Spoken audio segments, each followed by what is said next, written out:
Order.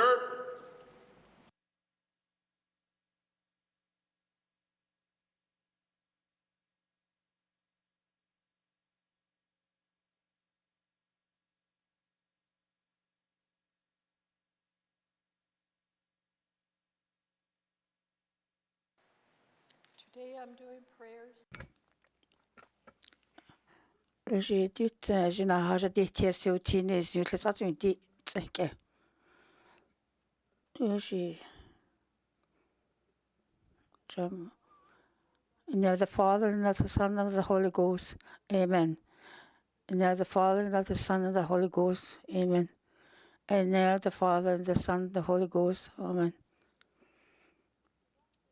Thank you, my Jesus, for giving us another new day.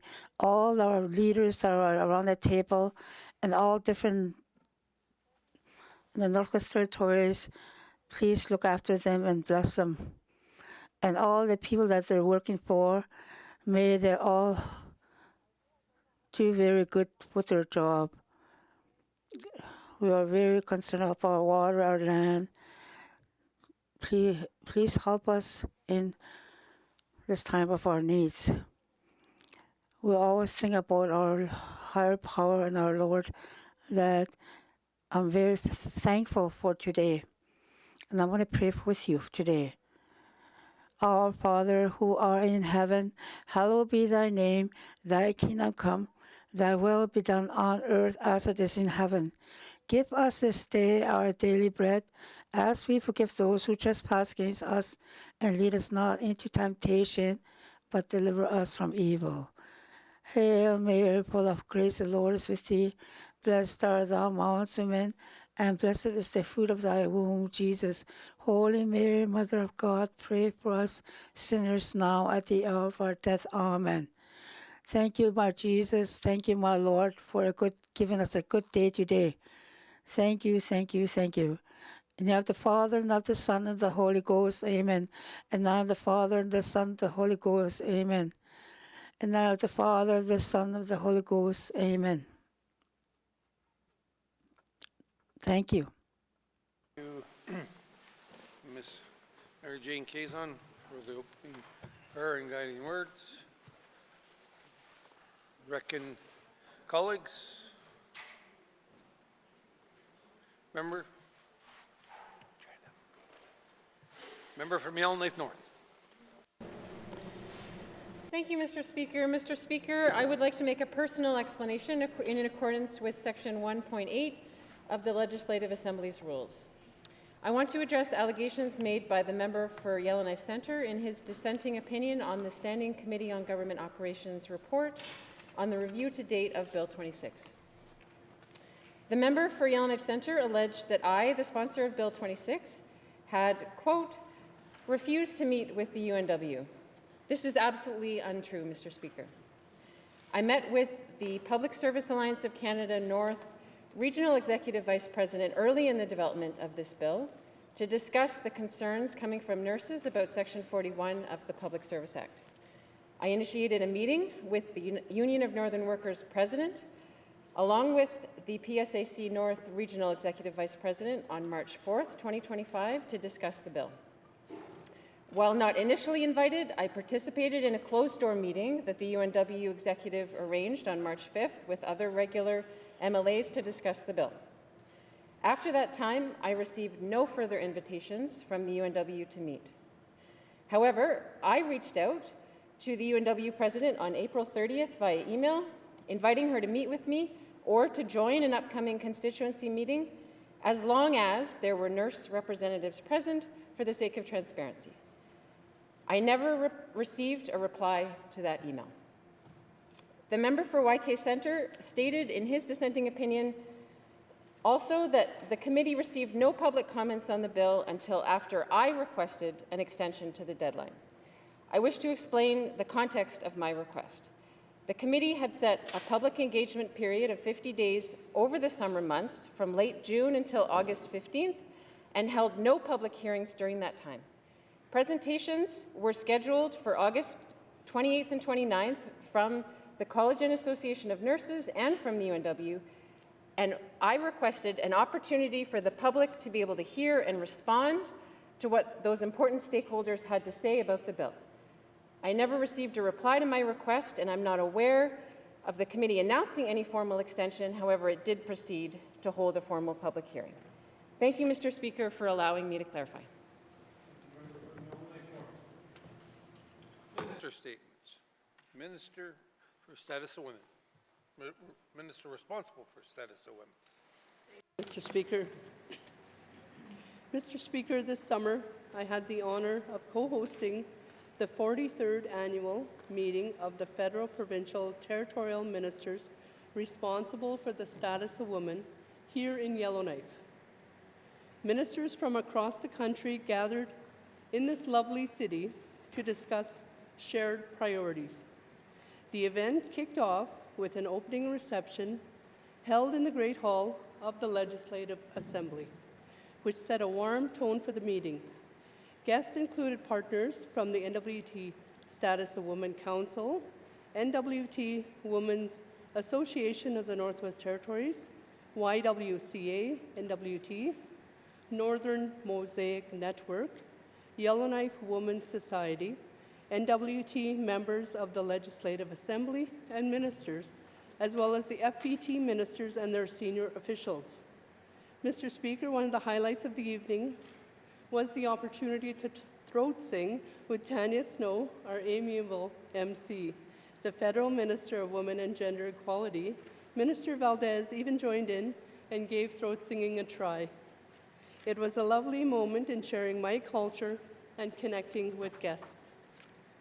Mr. Speaker, FPT ministers held discussions with national Indigenous leaders that were powerful and deeply moving. We spoke about human trafficking, ending violence against Indigenous women, girls, and 2S LGBTQIA+ peoples. We also spoke about advancing economic empowerment of First Nations, Métis, and Inuit women. The honesty and emotion in the room were both heartbreaking and healing. Mr. Speaker, during the formal ministerial sessions, we explored how to increase women's participation in high-growth industries, engage men and boys in ending gender-based violence, and address the emerging gendered impacts of artificial intelligence and online harassment. These are all critical issues that are affecting Northern women right now. These threats are real and a reality in the North. Mr. Speaker, my colleagues from Nunavut, Yukon, and I also emphasized Northern realities. We spoke about the high cost of living, infrastructure gaps, inflationary pressures, and the growing effects of climate change on everyday life in the North.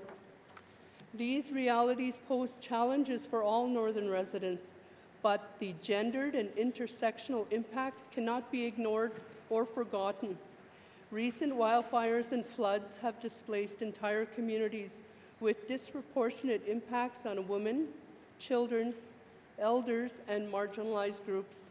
As decision makers, we discussed how emergency response and recovery planning must be inclusive and trauma-informed, with dedicated support for those most at risk. We acknowledged and agreed that the funding must recognize the increased frequency of these types of events, especially for the territories where we're experiencing climate change up to 4 times faster than the rest of Canada. Mr. Speaker, I am proud of the work done by the Gender Equity Division and the Status of Women Council in preparing for this event.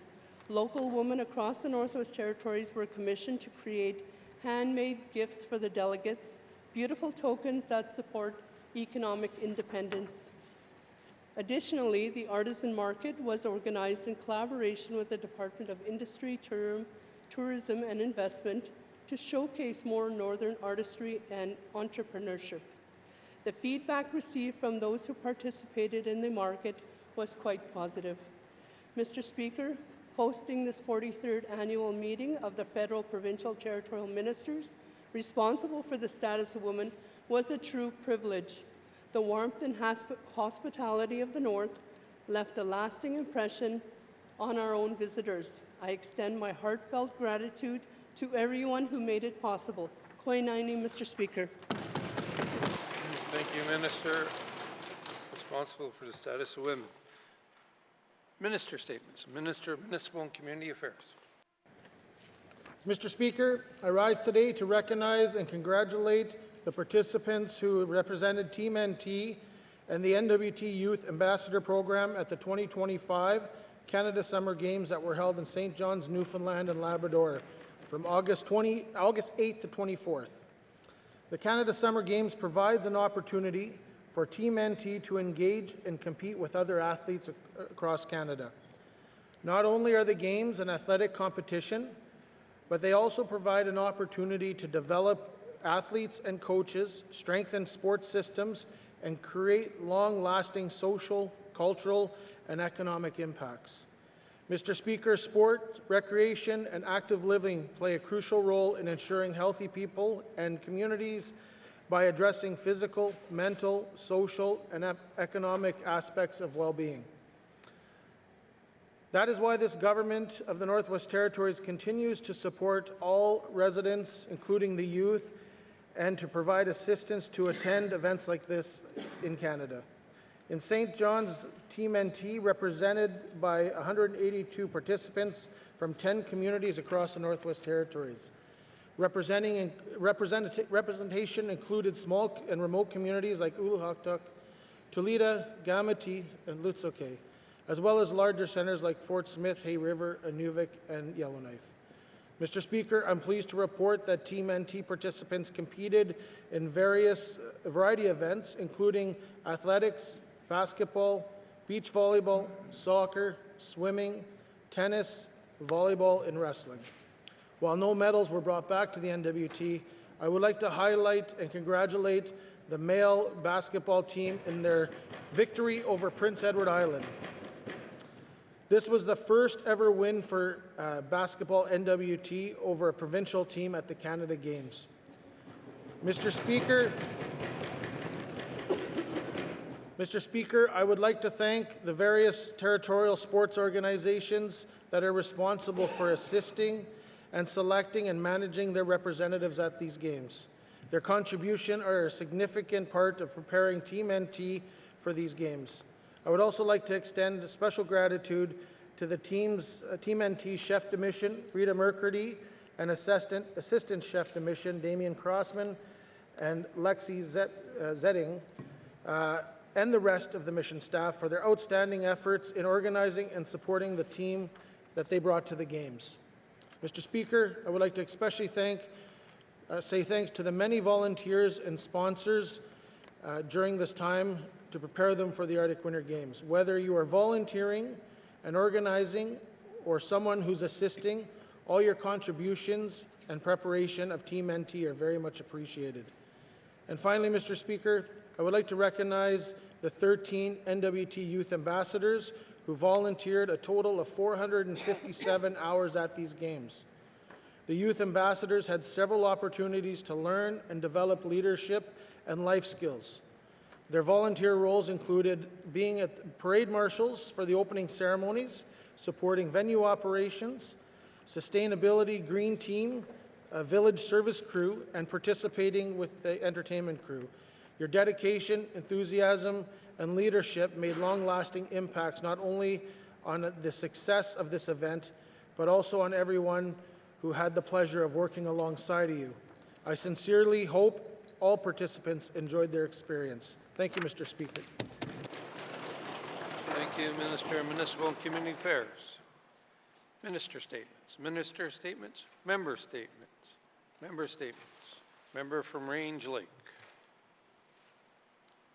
Mr. Speaker, as temperatures drop and nights grow longer, winter is coming. But Northerners aren't afraid of White Walkers or of undead dragons. No, they're bracing for power bills they simply cannot afford. My constituents can't remember the last time they caught a break on their energy bills. And with each passing year, they're forced to make even harder choices just to keep the lights on. It's no surprise that the cost of electricity is one of the most frequent concerns I hear about as an MLA. Northerners have a right to be frustrated when they are paying the highest power costs in the country.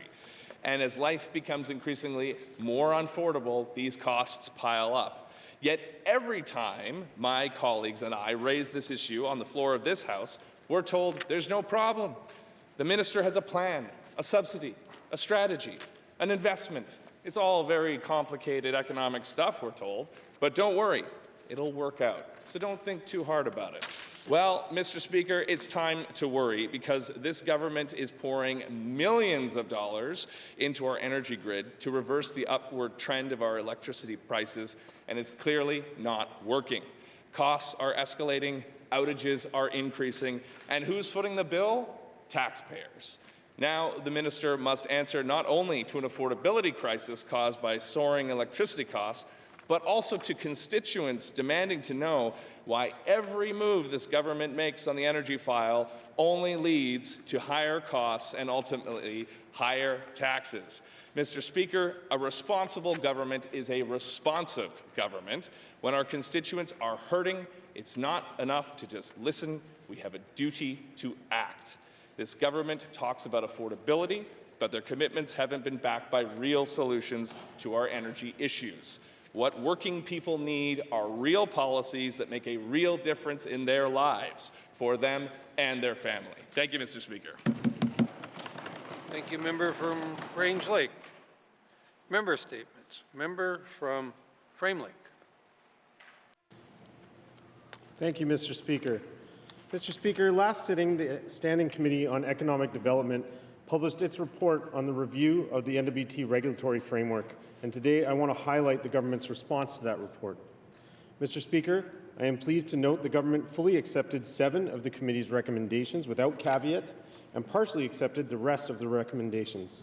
While there are some areas I plan to keep pressure on the government for improvement, I am really happy to see the government take committee's recommendations seriously and consider this to be the most positive government response I've seen yet in this Assembly. So kudos to staff and ministers for that. I'd like to highlight several items of success. One is continued progress on targeted amendments to the waters regulations. I've made a number of comments on the timeline, which I stand by, but I am happy to see this progressing nonetheless, Mr. Speaker.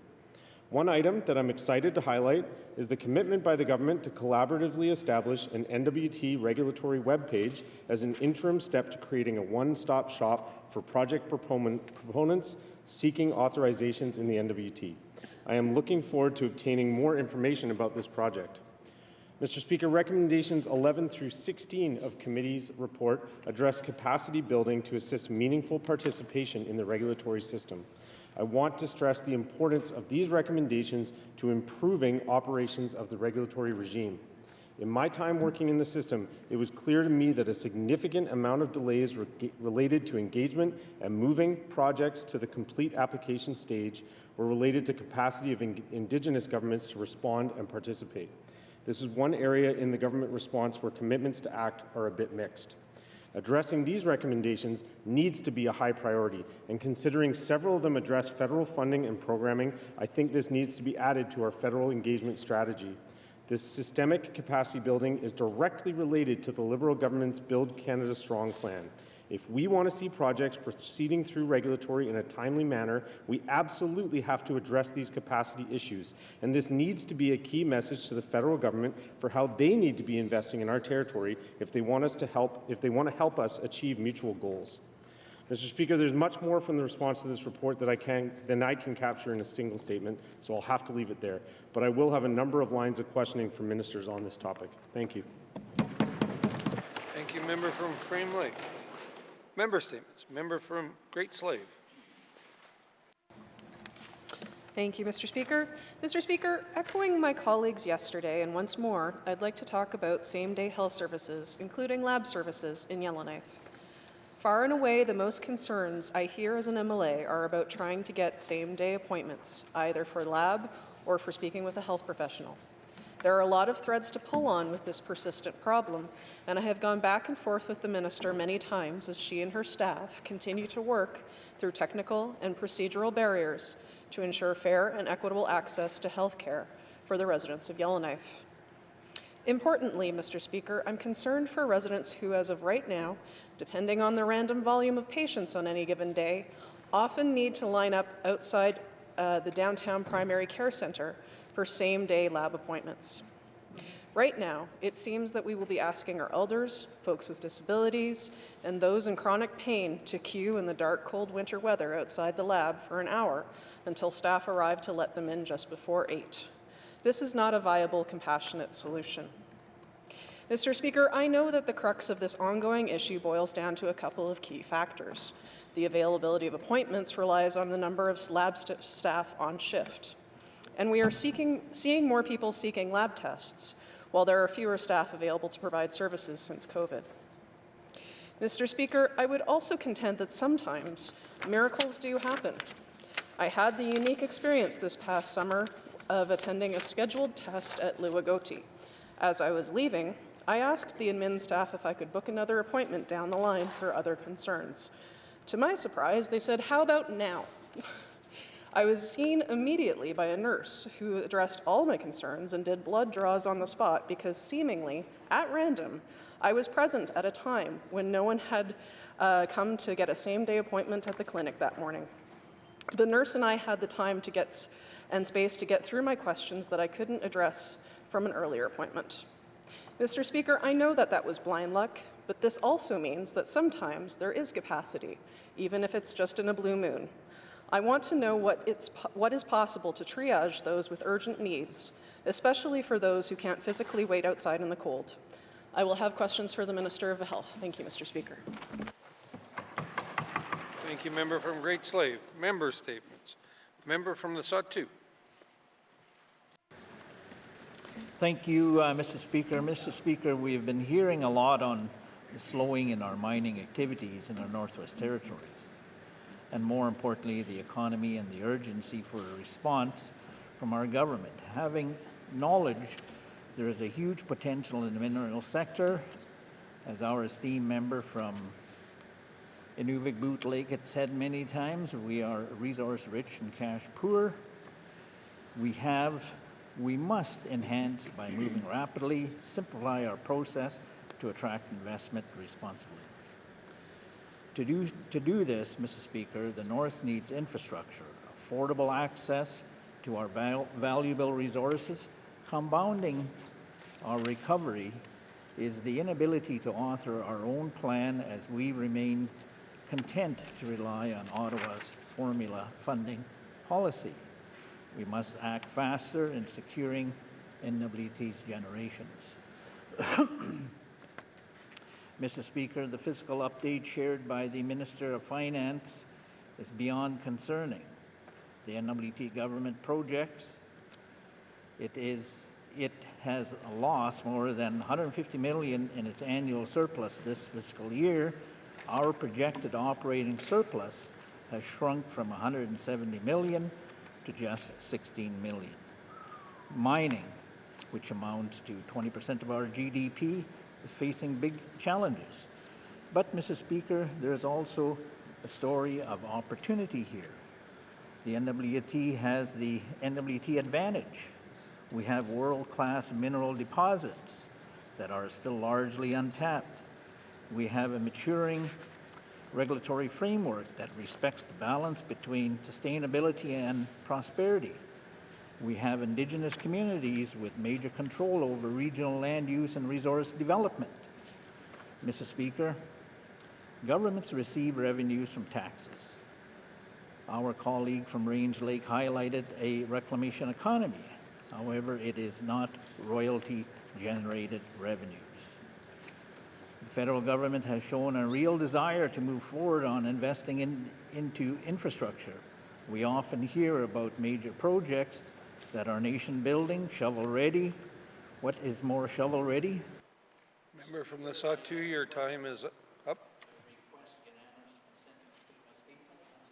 Thank you, member from the Sawtooth. Member from the Sawtooth is requesting unanimous consent to conclude his statement. Seeing none, member from the Sawtooth, please conclude your statement. Thank you, Mr. Speaker. Thank you, colleagues. We often hear about major projects that are nation building and shovel-ready. What is more shovel-ready than having two existing permits for the Mackenzie Valley Highway Phase 1. Mr. Speaker, in closing, waiting is not an option anymore. We have the resources, we have the regulatory framework, we have the willingness partnerships. We must design a financial model that reflects our current physical and solutions. This is coming. Mussy. Here, here. Thank you, member from the Sawtooth. Member statements. Member from Mackenzie Dalton.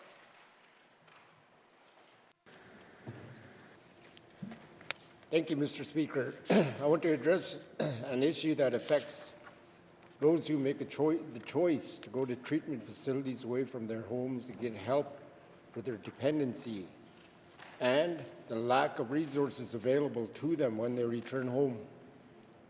Often, these people who return home fall back into the same cycle of substance abuse because they do not have any follow-up or acknowledgement for their efforts to get sober. Mr. Speaker, making the choice to attain sobriety is not an easy choice for most people to make. Due to lack of treatment facilities in the NWT, people usually leave their homes to go somewhere like Alberta or BC for long periods of time. They do the work to address their issues and heal the parts of themselves that cause them to use substances.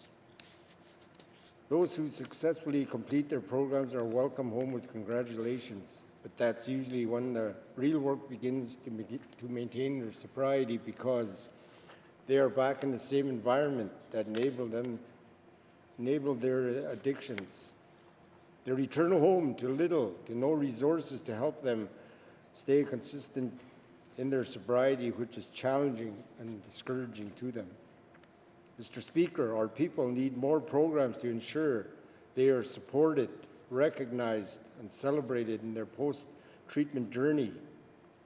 There needs to be AA meetings, on-the-land activities, job and training available to them to begin moving forward in their life that keeps them healthy and productive.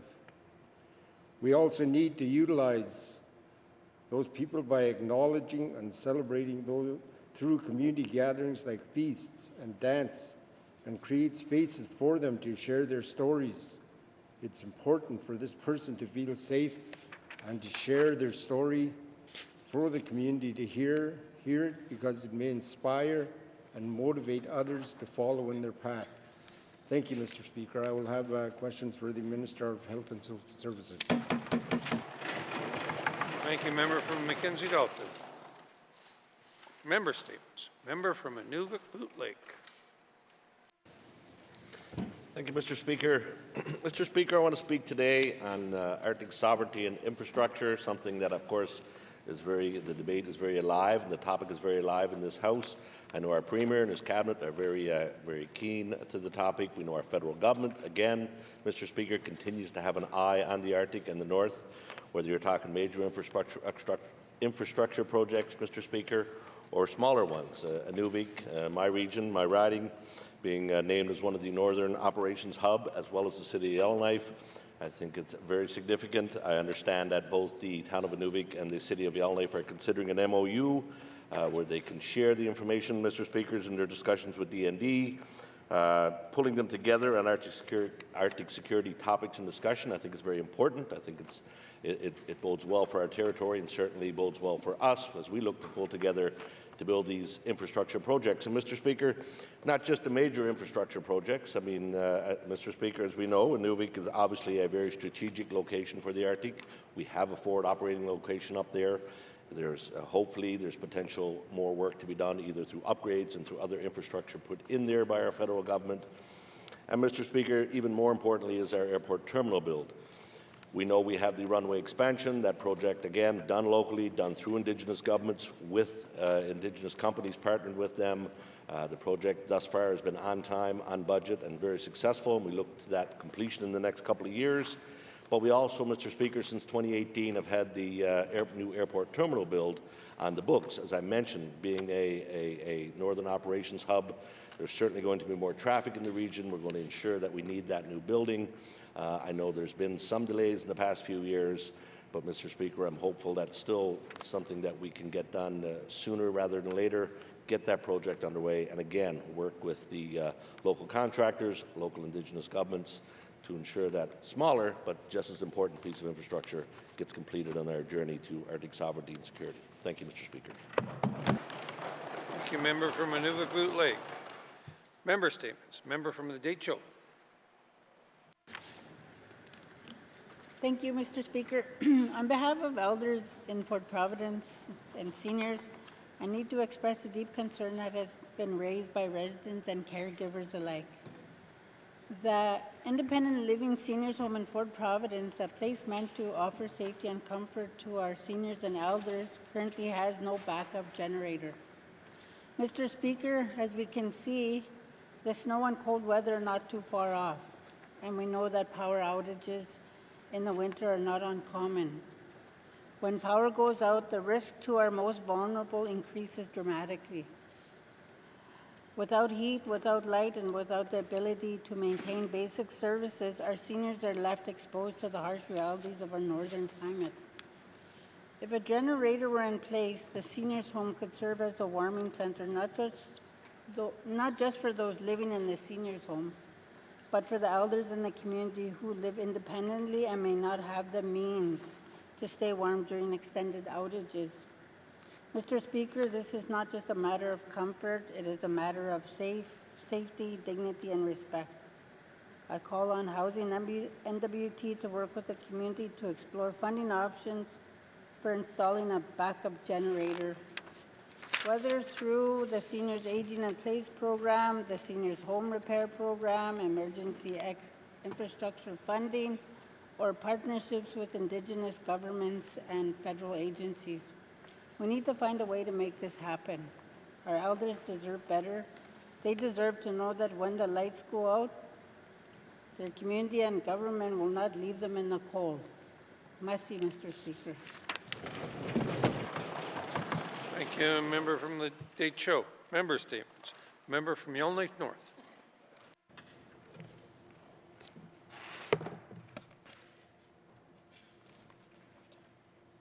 Thank you, Mr. Speaker. Mr. Speaker, I hate wasting time. I hate wasting time of people we're paying to do good work, necessary work, and I hate wasting time of the public who offer their feedback through consultations or questionnaires. There are numerous initiatives within the health and social services system in particular, from Indigenous patient advocates to the patient experience questionnaire, that continue to gather feedback that seems to fall into a black hole instead of leading to meaningful action or change. The Office of Client Experience, which includes Indigenous patient advocates, produced a monitoring report for the first half of 2024, when they received 448 requests for support. They listed top concerns raised by patients in each region, including medical travel decisions, language barriers, access to medical records, and people feeling their health concerns are being dismissed. This office is trying to help each individual patient, but it's not clear whether the health authorities are making changes based on the documented patterns. The report my colleague from Great Slave spoke about yesterday, called Honoring the Voices of Indigenous Peoples, drew attention to systemic discrimination in our health system, often created by our failure to resource necessary services for Indigenous people. For example, there is no budget for Indigenous language services in HSS outside Stanton. There's no standard procedure for how medical travel staff are supposed to assess a patient's English language proficiency and whether they need an escort. This creates unjust outcomes for patients, and it puts frontline staff at risk of being deemed racist if a patient doesn't agree with their decision. The lack of medical transport to small community health centers is another example of systemic discrimination where frontline staff are being held responsible for racism when it's really a failure of the system. The patient experience questionnaire, which all residents are invited to fill out up to November 10th, is frustrating because it only asks questions about someone's last healthcare visit rather than investigating quality of care over time across multiple locations and points of care. Similar questionnaires in previous years have not reported back to the public what actually changed as a result of their feedback. Mr. Speaker, I ask for unanimous consent to conclude my statement. Thank you. Member from Yellowknife North. The member from Yellowknife North is seeking unanimous consent to conclude her statement. Seeing none, you may conclude your statement. Thank you, Mr. Speaker, and to my colleagues. In conclusion, it's not enough to recognize systemic racism or dysfunction and then hire navigators to keep running into brick walls over and over. The point is to use the feedback to break down the brick walls, preventing people, especially Indigenous people, from accessing vital services. Thank you, Mr. Speaker. Thank you, member from Yellowknife North. Member statement. Member from Moultrie. Mr. Speaker, Dina, we got this. Yes, what I'll be talking about, is I'll be talking about the elders that are living. This is not my words, the words of the elders that I'm raising here. A lot of them are in the past. A lot of our elders always talk someday that. So someday the young people will become elders, but still, there are times it is up to us to make sure that you work very well with the people, because we don't know what the future holds for us. As of today, there are not that many elders like us there once was. So every month the elders pay their rent, a lot of them raise their concern about the rental issue. And they only get an old age pension once a month, and it doesn't last long.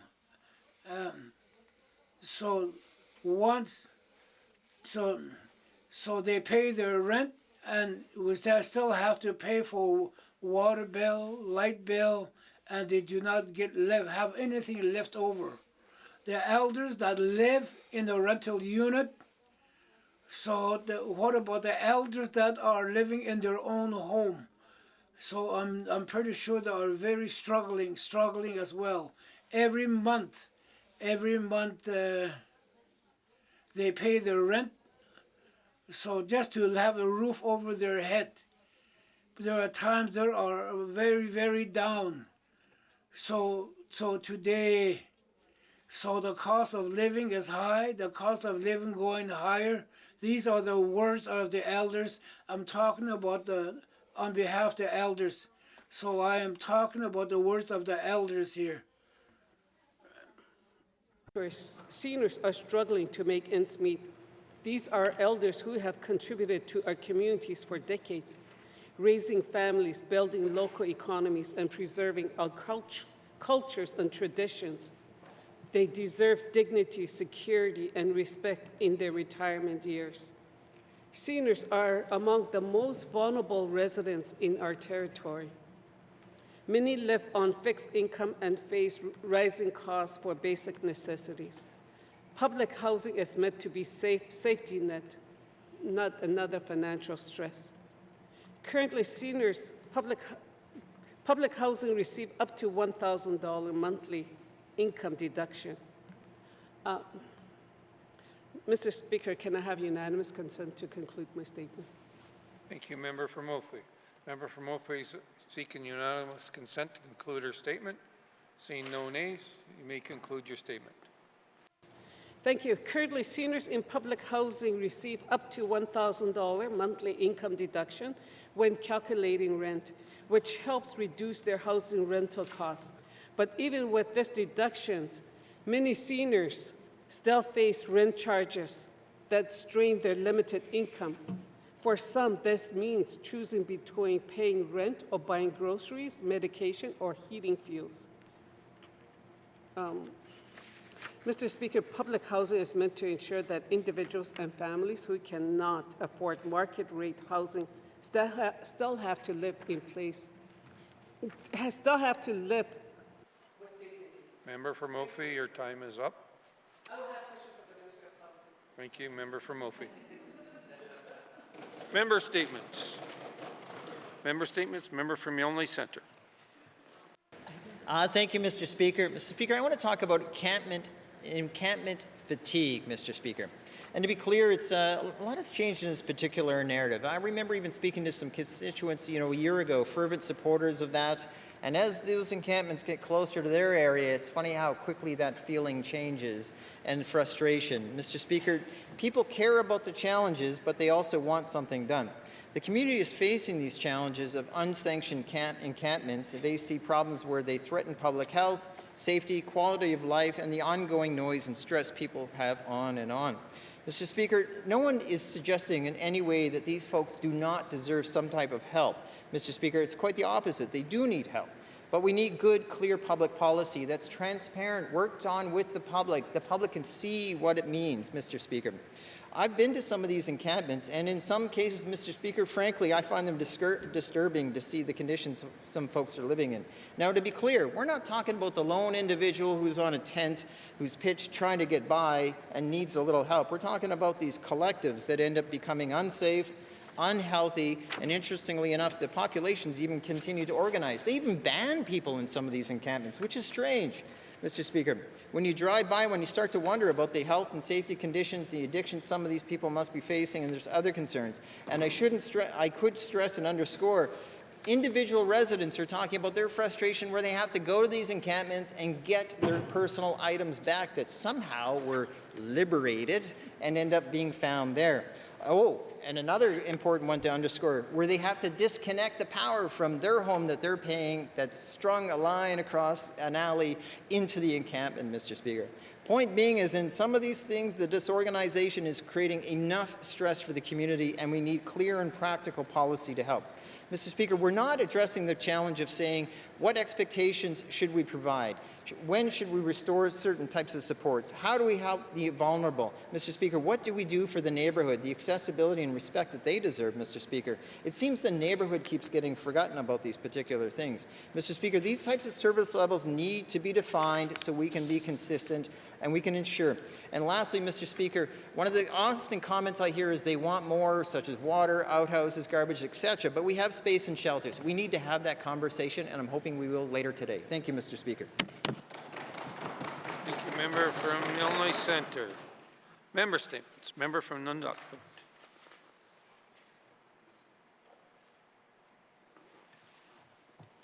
Thank you, Mr. Speaker.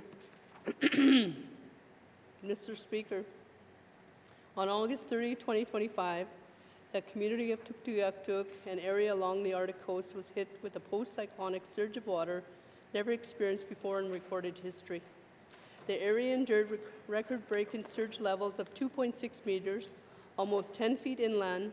Subdivisions within the community were cut off from essential services like fire, medical, RCMP, and utility services, as their roads were underwater and blocked by massive piles of driftwood. 6 major roads were quickly overwhelmed and damaged by high water levels. The community had been proactive over the last 10 years and built up the roads based on research and recommendations. We were very close to evacuating, Mr. Speaker. One road by the reservoir was eaten away by the storm surge, by half by the storm surge.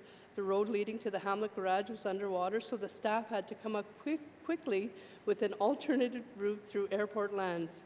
The airport instruments stopped recording the wind levels as the gusts were up to 130 kilometers an hour, and we saw water underneath our house, and 14 other houses were surrounded by water and compromised. We also watched many smokehouses and workshops being swept away from the storm surge. After the storm, because of many roads being underwater, there are still massive piles of driftwood and debris laying throughout the community. The council met, and through advice, they decided not to declare an emergency at the time, not knowing that this is tied to territorial and federal disaster funding, or thinking the NWT Association of Communities would cover their road and cleanup damage through an insurance claim. The council spoke to Jean W.T. Maca and requested both cleanup and road rebuilding funds, but were now told to look from within. A small community with limited funding is told to take care of themselves and not look to the GNWT for funding assistance and use their own limited funds to clean up from a major storm event. Like any other emergency, including flooding events that happen in the Northwest Territories, why is this community asked to use its limited funds? The community is told to look from within, put off paying down its own debt, and halt any shoreline protection projects, while it continues to clean up from a natural disaster. Thank you, Mr. Speaker. The member from the Nutbu. Member statements. Member statements. Colleagues, Asser Rad Peterson was a respected leader, public servant, and former Speaker of the Northwest Territories Legislative Assembly. Passed away on May 30th, 2025. He was born in Copenhagen, Denmark, November 19th, 1935. He came to the Canadian Arctic in 1953 with the Hudson-based company and went on to dedicate his life to the people and communities of the North. Mr. Peterson was elected in the Legislative Assembly in 1983, representing the Kitikmeot West constituency during the 10th and 11th Assembly. He served as a member of the Executive Council, holding numerous portfolios, including Culture and Communication, Renewable Resources, Status of Women, the Science Institution, and later Personnel and Equal Pay. In 1987, he was appointed Speaker of the Legislative Assembly and served in the role until 1989. I had the pleasure of first meeting Red Peterson in December of 1987 at the hockey rink in Kugluktuk. It was clear from that first conversation his passion was the people of the community. He truly considered them his family. Over time, I came to understand just how deeply woven he was into the fabric of the North. He served not only as an MLA and Speaker, but as Mayor, Councillor, and Board members on nearly every organization in Kugluktuk and the Kitikmeot region. Yet, if you asked him, he would say his greatest accomplishment was his family. Red's life was one of service, love, and humility. His passing leaves a tremendous void, but his legacy will continue in the lives he touched and the lessons he taught. He was more than a colleague. He was a beacon of hope and strength. Red Peterson brought decades of experience in the community development and northern governance to his work in the Assembly. He served as a area administrator in Kugluktuk, Pangnirtung, and Fort Res, and was deeply involved in local governance and volunteerism. His leadership was instrumental in organizing the first settlement council in Kugluktuk, where he also served as various community committees and was active in Boy Scouts and Canadian Rangers. And recognizing his unwavering dedication to the Inuit people and their community, Mr. Peterson was bestowed the honor title of Inuk, a designation that held immense personal significance for him. So despite not being of Inuit descent, he played a pivotal role in establishing an Inuk institution, always advocating for the autonomy and ensuring that membership reigned exclusive to Inuit beneficiaries. His commitment to the North was not just professional, but deeply personal, as he devoted his life to the people and land he came to cherish. In 2003, Mr. Peterson was made an honorary lifetime member of the Kitikmeot Inuit Association, the first person to receive this distinction, in recognizing his outstanding contributions to the region. He was also a member of the Order of Nunavut and Order of Canada. Like most individuals, it's hard to speak on his impact on the residents of the North, so I have attached Freddie Peterson's celebration of life and Dennis Patterson's news article, which I will deem as read.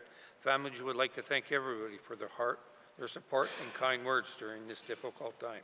Red will be sadly missed, but not forgotten.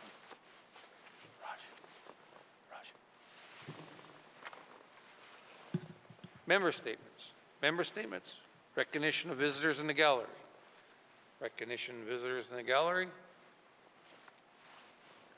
Reports of standing and special committees. Reports on standing special committees. Member from Moultrie. Thank you, Mr. Speaker. Mr. Speaker, your committee would like to report on its consideration of Bill 23, an act to amend the Children's Law Act. Bill 23 received second reading in the Legislative Assembly on March 13, 2025, and was referred to the Standing Committee on Social Development for review. The Standing Committee held a clause-by-clause review of the bill on October 20th, 2025, with the Minister of Justice. The committee moved to amend 4 clauses in Bill 23 at the clause-by-clause review. The Minister of Justice concurred with all 4 motions. Mr. Speaker, the committee reports that Bill 23, an act to amend the Children's Law Act, is ready for consideration in Committee of the Whole as amended. and reprinted. Thank you, Mr. Speaker. Thank you. Member from Mophie. Reports on committee of the review of bills. Reports of committee of review of bills. Member from Mophie. Thank you, Mr. Speaker. Mr. Speaker, your committee would like to report on its consideration of Bill 24, an act to amend the Family Law Act. Bill 24 received second reading in the Legislative Assembly on March 13, 2025, and was referred to the Standing Committee on Social Development for review. The Standing Committee held a clause-by-clause review of the bill on October 20th, 2025, with the Minister of Justice. The committee moved to amend one clause in Bill 24 at the clause-by-clause review. The Minister of Justice concurred with this motion. Mr. Speaker, the committee reports that Bill 24, an act to amend the Family Law Act, is ready for consideration in Committee of the Whole as amended and reprinted. Thank you, Mr. Speaker. Thank you, member from Mophie. Reports of committees and on review of bills. Reports on committee of review of bills. Member from Mophie. Thank you, Mr. Speaker. Mr. Speaker, your committee would like to report on its consideration of Bill 27, an act to amend the Protection Against Family Violence Act. Bill 27 received second reading in the Legislative Assembly on May 28, 2025, and was referred to the Standing Committee on Social Development for review. The Standing Committee held a clause-by-clause review of the bill on October 20th, 2025, with the Minister of Justice. The committee moved to amend 5 clauses in Bill 27 at the clause-by-clause review. The Minister of Justice concurred with all 5 motions. Mr. Speaker, the committee reports that Bill 27, an act to amend the Protection Against Family Violence Act, is ready for consideration in Committee of the Whole as amended and reprinted. Thank you, Mr. Speaker. Member from Mophie. Reports of committee on the review of bills. Reports on committee of the review of bills. Reports on standing and special committees. Reports on standing and special committees. Returns to oral questions. Returns to oral questions. Acknowledgements. Acknowledgements. Oral questions. Member from Elmley Centre. Thank you, Mr. Speaker. My first question will be to the Minister of Health and Social Services today, and of course I hope I have time for other ministers to enjoy a great fun question period. Mr. Speaker, my question is the challenge about housing. Now, believe it or not, this is a health issue. So I was visiting constituents at a public housing place last week, and the smoke in this multi-unit was so difficult to breathe, I thought I was actually chewing it. It was that thick and disgusting. And my understanding is housing won't declare these public housing units non-smoking, or they insist new leases can only be done. However, we could approach this particular problem by the Minister of Health and Social Services leading by making some adjustments and declaring them smoke-free. Would the Minister of Health and Social Services be willing to look into this situation so all public housing in the Northwest Territories, which wouldn't be unique to other places in Canada, are smoke-free? Thank you, Mr. Speaker. From the Only Centre, the Minister responsible for Health and Social Services. Thank you, Mr. Speaker. And my colleague and I, from Minister of Housing and WT, have had ongoing conversations on the best way to move forward. And I believe on April 1st, there will be a blanket policy for no smoking in all housing and, units in the Northwest Territories. Thank you, Mr. Speaker.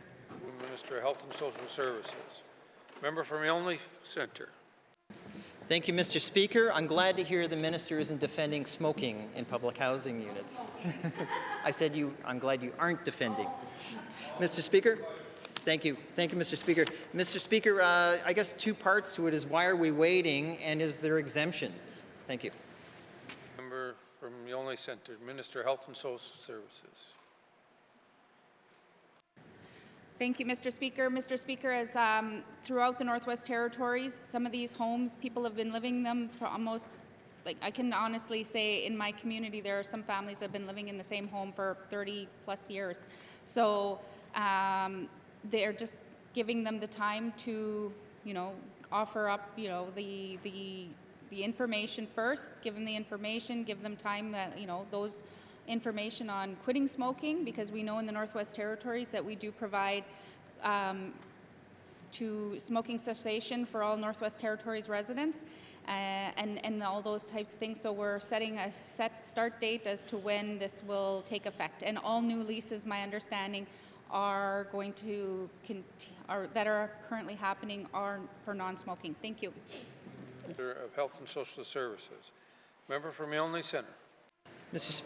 Mr. Speaker, in a multi-function building or multi-unit building, you can't have one smoker and one non-smoker right next to each other. Fairness. Mr. Speaker, what will the Department of Health do in order to step this up to support these people? I believe the carrot at the stick approach, no smoking is the new rule.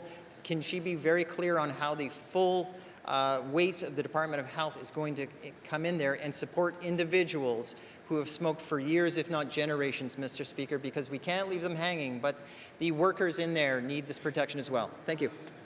Minister of Health and Social Services. Thank you, Mr. Speaker. Mr. Speaker, as most landlords, and we did like I think throughout the Northwest Territories, already have it in their leases that there is no smoking in their units.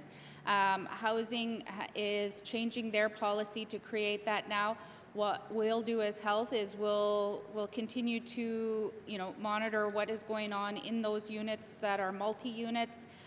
If we, you know, will work with Housing, I think that is the biggest thing that we will be able to do, is to see moving forward in the future if there's more work that will need to be done through legislation. Thank you, Mr. Speaker. Minister of Health and Social Services. Oral questions. Member from Nunavut Lake. Thank you, Mr. Speaker. Mr. Speaker, given the member from the Nunavut statement today, and given the fact that certainly my community, Inuvik, is on the Mackenzie River, we've often had flooding, not as serious as what has happened up there, obviously. But considering the community experienced a post-cyclonic storm surge on August 30th, I have a question for the Minister of MACA, Mr. Speaker.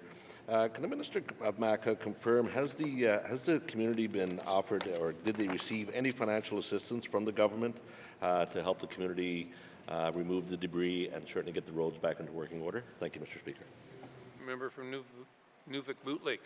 Minister of Municipal and Community Affairs. Thank you, Mr. Speaker. The GNWT has not offered the community any disaster assistance arrangement to rebuild any of the roads or remove any driftwood or debris. Excuse me. As the disaster assistance policy has not been applied to this event with the information that MACA had received. After a most recent meeting, MACA is still assessing the situation to understand the full scope of damage. Mr. Speaker, no additional funding has been provided to the hamlet of Tuktoyaktuk for the cleanup or the road repair from the department. The hamlet does not have to apply for funding or identify specific projects to receive community government funding. Community government funding is distributed evenly and equitably through all the communities, and it's up to the hamlets and communities to decide how they spend it. Thank you, Mr. Speaker. Minister of Municipal and Community Affairs. Member from Nunavut Lake. Thank you, Mr. Speaker. Mr. Speaker, I understand that MACA did counsel the community to not to declare a state of emergency, but to apply through the NWTAC through their insurance program to help build roads and remove the debris. Can the minister, I wonder if the minister is aware how successful they were in receiving that insurance funding from NWTAC. Thank you. Boot Lake, Minister of Municipal and Community Affairs. Thank you, Mr. Speaker. Declaring a local state of emergency or not declaring a local state of emergency doesn't always provide access to disaster assistance policy. It all depends on the type of emergency and the scale of the emergency. With regards to the hamlet of Tuk accessing the insurance, the member would have to contact the hamlet to get that information, as it's through NOR 6 with NWTAC. Thank you, Mr. Speaker. Minister of Municipal and Community Affairs. Final supplementary. Member from Inuvik-Boot Lake. Thank you, Mr. Speaker. And I know the community of Tuktoyaktuk, similar to other communities in my region, are already struggling with infrastructure. I know the community of Tuktoyaktuk are now paying down the debt for their new water treatment plant they've built there. And they've also, there's a major shore erosion project going on up there, Mr. Speaker. So then I guess, is the minister suggesting that the community do rollbacks? I mean, is it something that, obviously we have limited funds in municipalities and in hamlets in our region. How does the minister then feel that the community can pay for this if the existing fund simply isn't there? Thank you. From Inuvik-Boot Lake, Minister of Municipal and Community Affairs. Again, Mr. Speaker, Municipal and Community Affairs applies all the funding through the communities and distributes it equally through all the communities. The hamlet does not have any debt with the new treatment plant that they put through as it was part of their community planning. The plant's been operational since the commissioning last summer. So a little bit of information in regards to the cost. So, total cost of the plant was estimated to be about 4.9 million. It was about 4.7 million. The hamlet funded this by their community funding. So any of the community funding that they receive could be used essentially any way they want when it comes down to some of this stuff. Tuck still has about $2.8 million in CCFB holdbacks that the GNWT can pay if they receive their reporting. Thank you, Mr. Speaker. Minister of Municipal and Community Affairs. Oral questions. Member from Range Lake. Thank you, Mr. Speaker. As I said in my member statement, Northerners are sick of paying for power bills that are the highest in the country.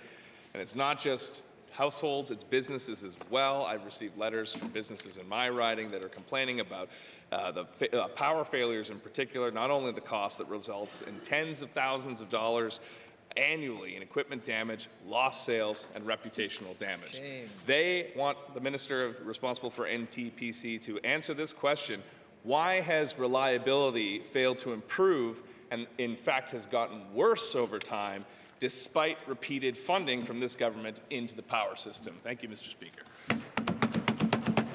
Minister responsible NTPC. Thank you, Mr. Speaker. There's a couple of different types of funding that we see here frequently, one of which is the subsidies that we provide through territorial power support programs and also direct subsidies on low water events, for example, to keep affordability where it is. But the other type of investment, Mr. Speaker, is in the infrastructure component. And in this case, Mr. Speaker, we have systems that were built in the 60s and 70s that have not been brought up to speed, that we're now having to catch up on. And in the meantime, we do wind up with isolated grids here in the north, an isolated grid down in the south, and isolated community grids all around the Northwest Territories. So that creates a problem for reliability, it creates a lack of redundancy, and it creates a lot of catch-up for the people of the Northwest Territories. So it's going to certainly take quite a lot of effort and quite a lot of time to catch up on a system that is this old. And certainly the money that we put into the subsidies to maintain affordability, that doesn't help us catch up where we need to be. So this should be an issue that is front and center. It's one that I raise frequently with the federal government.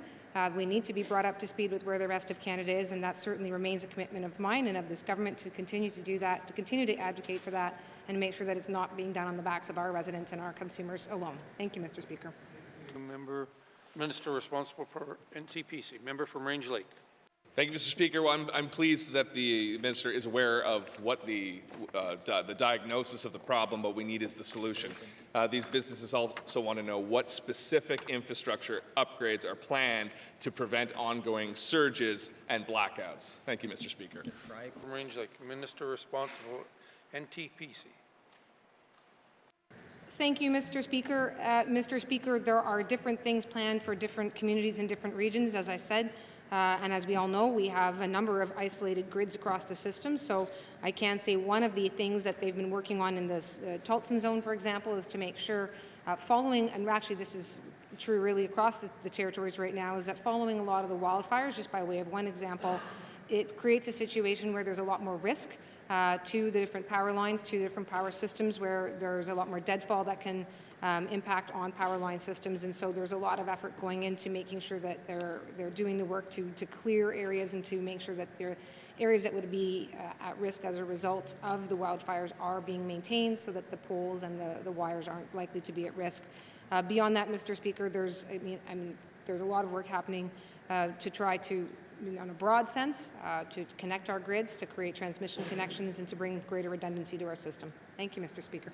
Minister responsible for NTPC. Final supplementary. Member from Range Lake.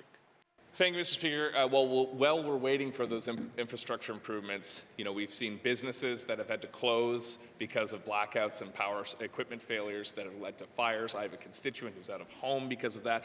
We have the community of Fort Smith that has started court proceedings to recoup money. So what does the minister suggest for people who are financially impacted by these outages? What recourse do they have? Thank you, Mr. Speaker. Range Lake. Minister responsible for NTPC.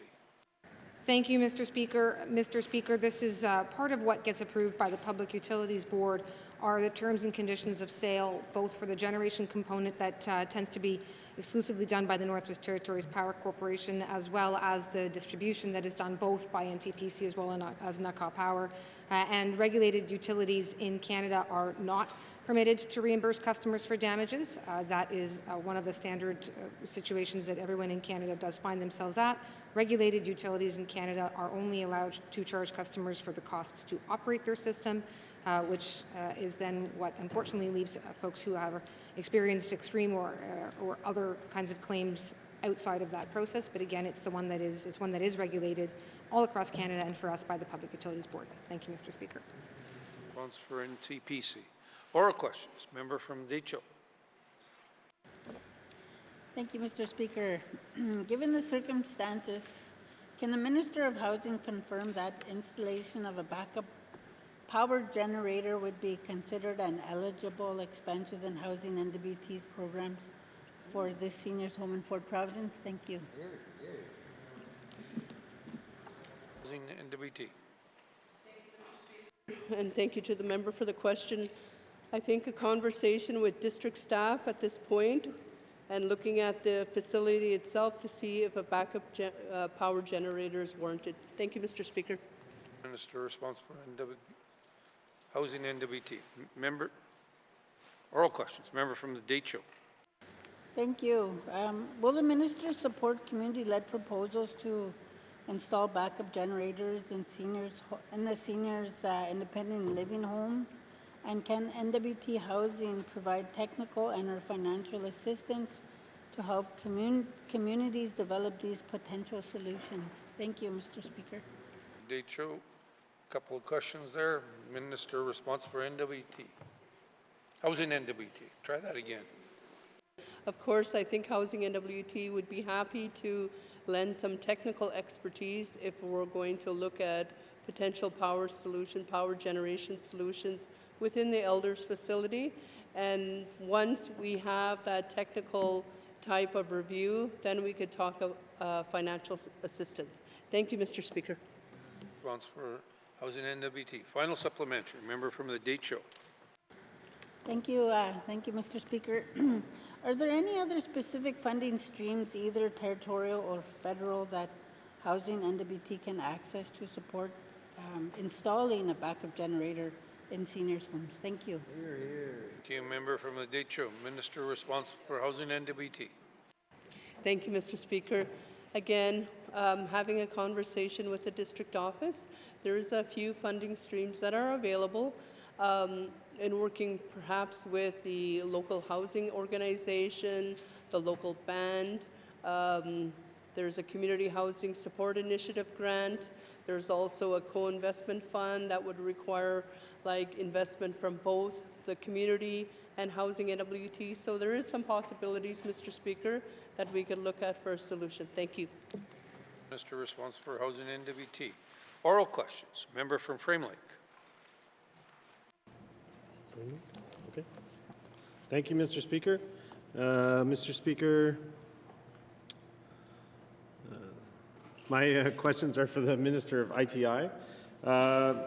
Mr. Speaker, in their response to the Standing Committee on Economic Development and Environment's report on the regulatory framework, they mentioned an NWT regulatory webpage that they'd be establishing.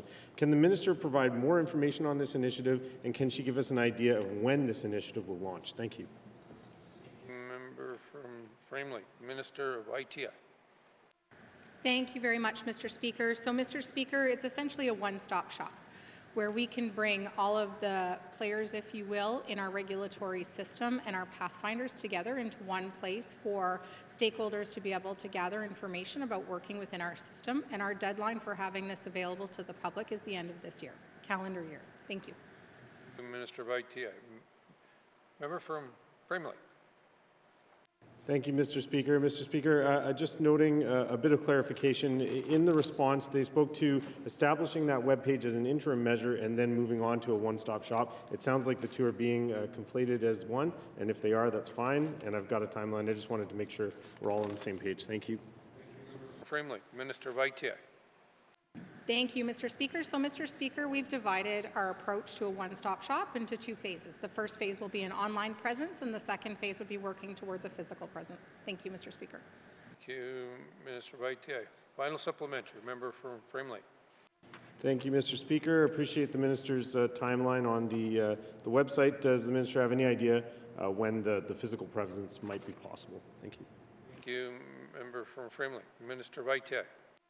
Thank you very much, Mr. Speaker, and I appreciate the question from the member.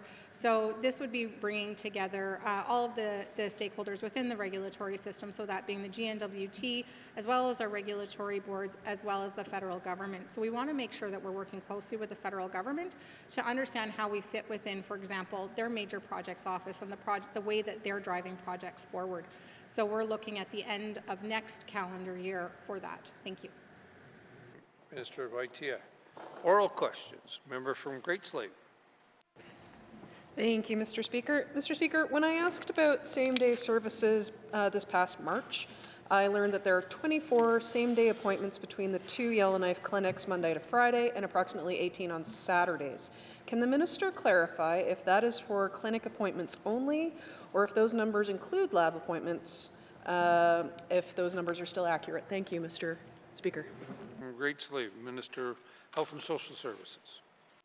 Thank you, Mr. Speaker. With that level of detail, I would have to get back to the member. Thank you.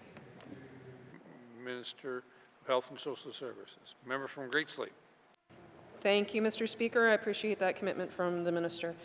Mr. Speaker, can the minister tell me what steps are taken to fill empty spots that exist for same-day appointments with waitlisted patients, especially those with urgent and complex needs, such as elders and those with disabilities? And if this isn't a thing, is there any contemplation of closing that gap? Thank you, Mr. Speaker.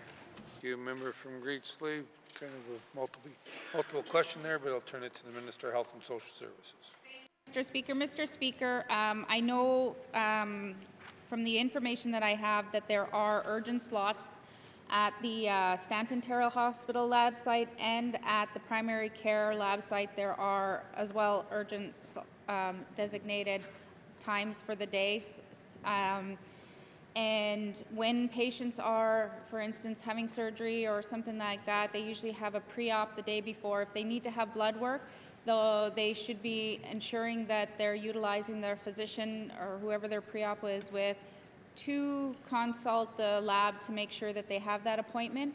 And with wait lists, I know that they routinely try to fit in wait lists. So when people are there, you can show up. There's so many booked appointments, and then you can sit and wait and attempt to get fitted in. There's also a wait list you could put your name on, and that they would contact you if something opens up throughout the day. And we encourage residents to pre-book appointments in advance, so if they know that they're, if they have ongoing routine blood work, and I think that that's one of the things that if they have to have an appointment every so often, get their appointments for blood work done way in advance. There's certain things that they are working on to try and to reduce, as we are aware that there is an issue with the appointment times. Thank you. Minister of Health and Social Services. Final supplementary. Member from Great Slave. Thank you, Mr. Speaker, and thank you to the Minister. I know she is working on a communication strategy of how to explain that to the public better. Mr. Speaker, will we see reasonable accommodations to make sure that folks aren't standing outside in the cold for a same-day appointment this winter? Thank you, Mr. Speaker. Member from Grace Lake, Minister of Health and Social Services. Thank you, Mr. Speaker. Mr. Speaker, when the lab staff arrive, I believe that, that's the issue is that the place where they are downtown is the landlord is the responsible person, and so the staff can go in, but the doors open at a certain time. And then the issue that was raised not just today, but yesterday with the chairs, that issue has been raised with the landlord. However, they do not recommend that chairs be in the lobby of the waiting area. They don't recommend that even movable chairs that could go there and be removed. So this is an ongoing discussion that I will have NTHSSA continue to follow up with. Thank you, Mr. Speaker. Thank you. Minister of Health and Social Services. Oral questions. Member from Yellowknife North. Thank you, Mr. Speaker. So my questions are for the Minister of Health and Social Services.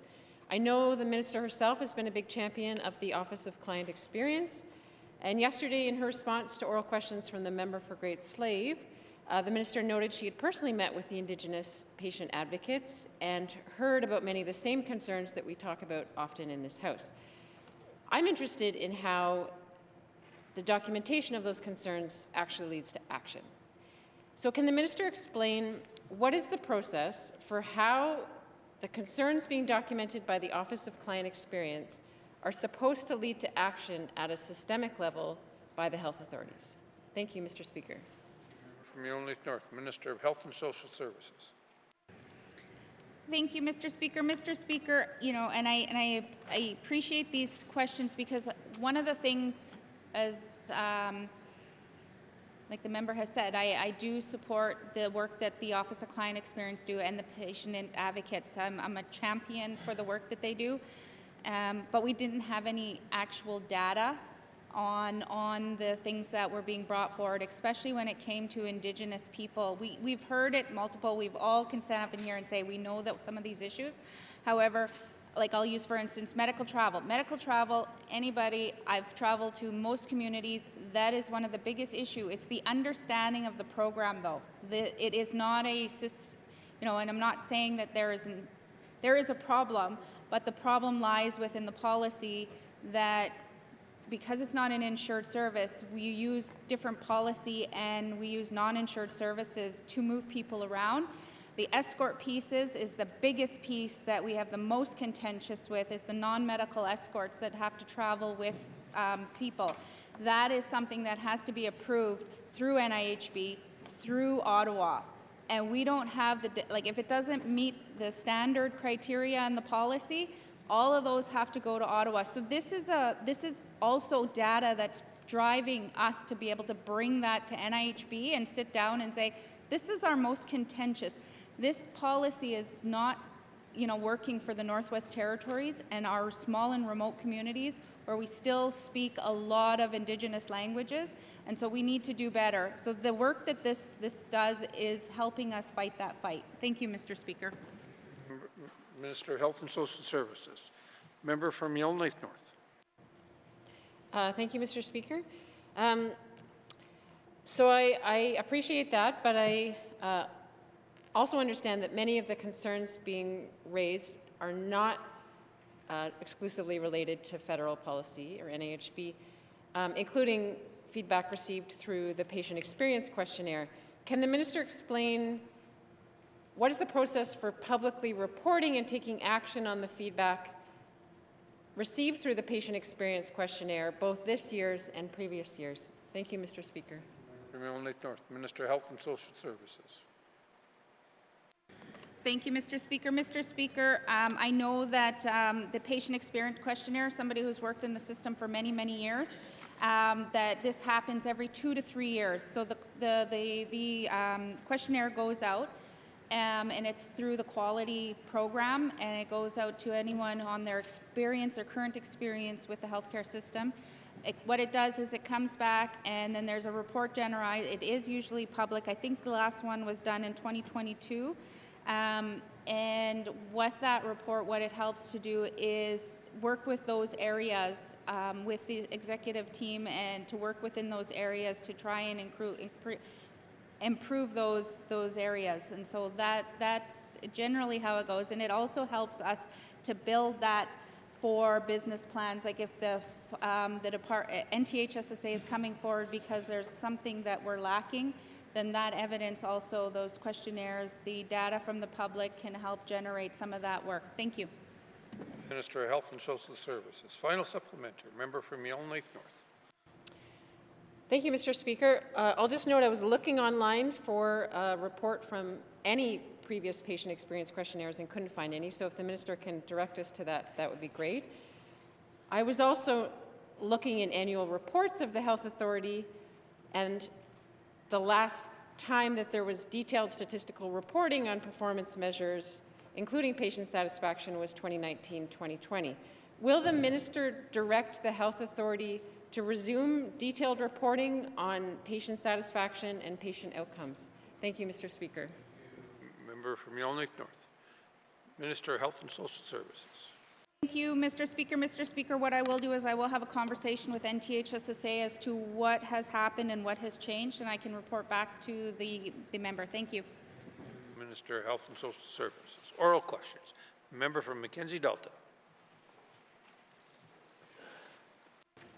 Thank you, Mr. Speaker. Following on my member's statement, we have a lot of people of all ages going for treatment for alcohol and or drug abuse.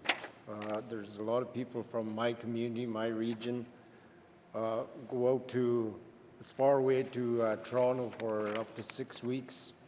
And upon the return, they're going back into their same old habits. They have no resources to go to.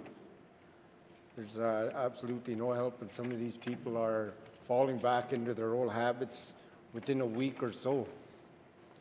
It would be good if the government can follow through and make some of these programs available especially in our smaller communities. So how can we as a government ensure that we are not setting up our people for failure by sending them to another jurisdiction for treatment to heal themselves, but bringing them back to an environment that made them sick?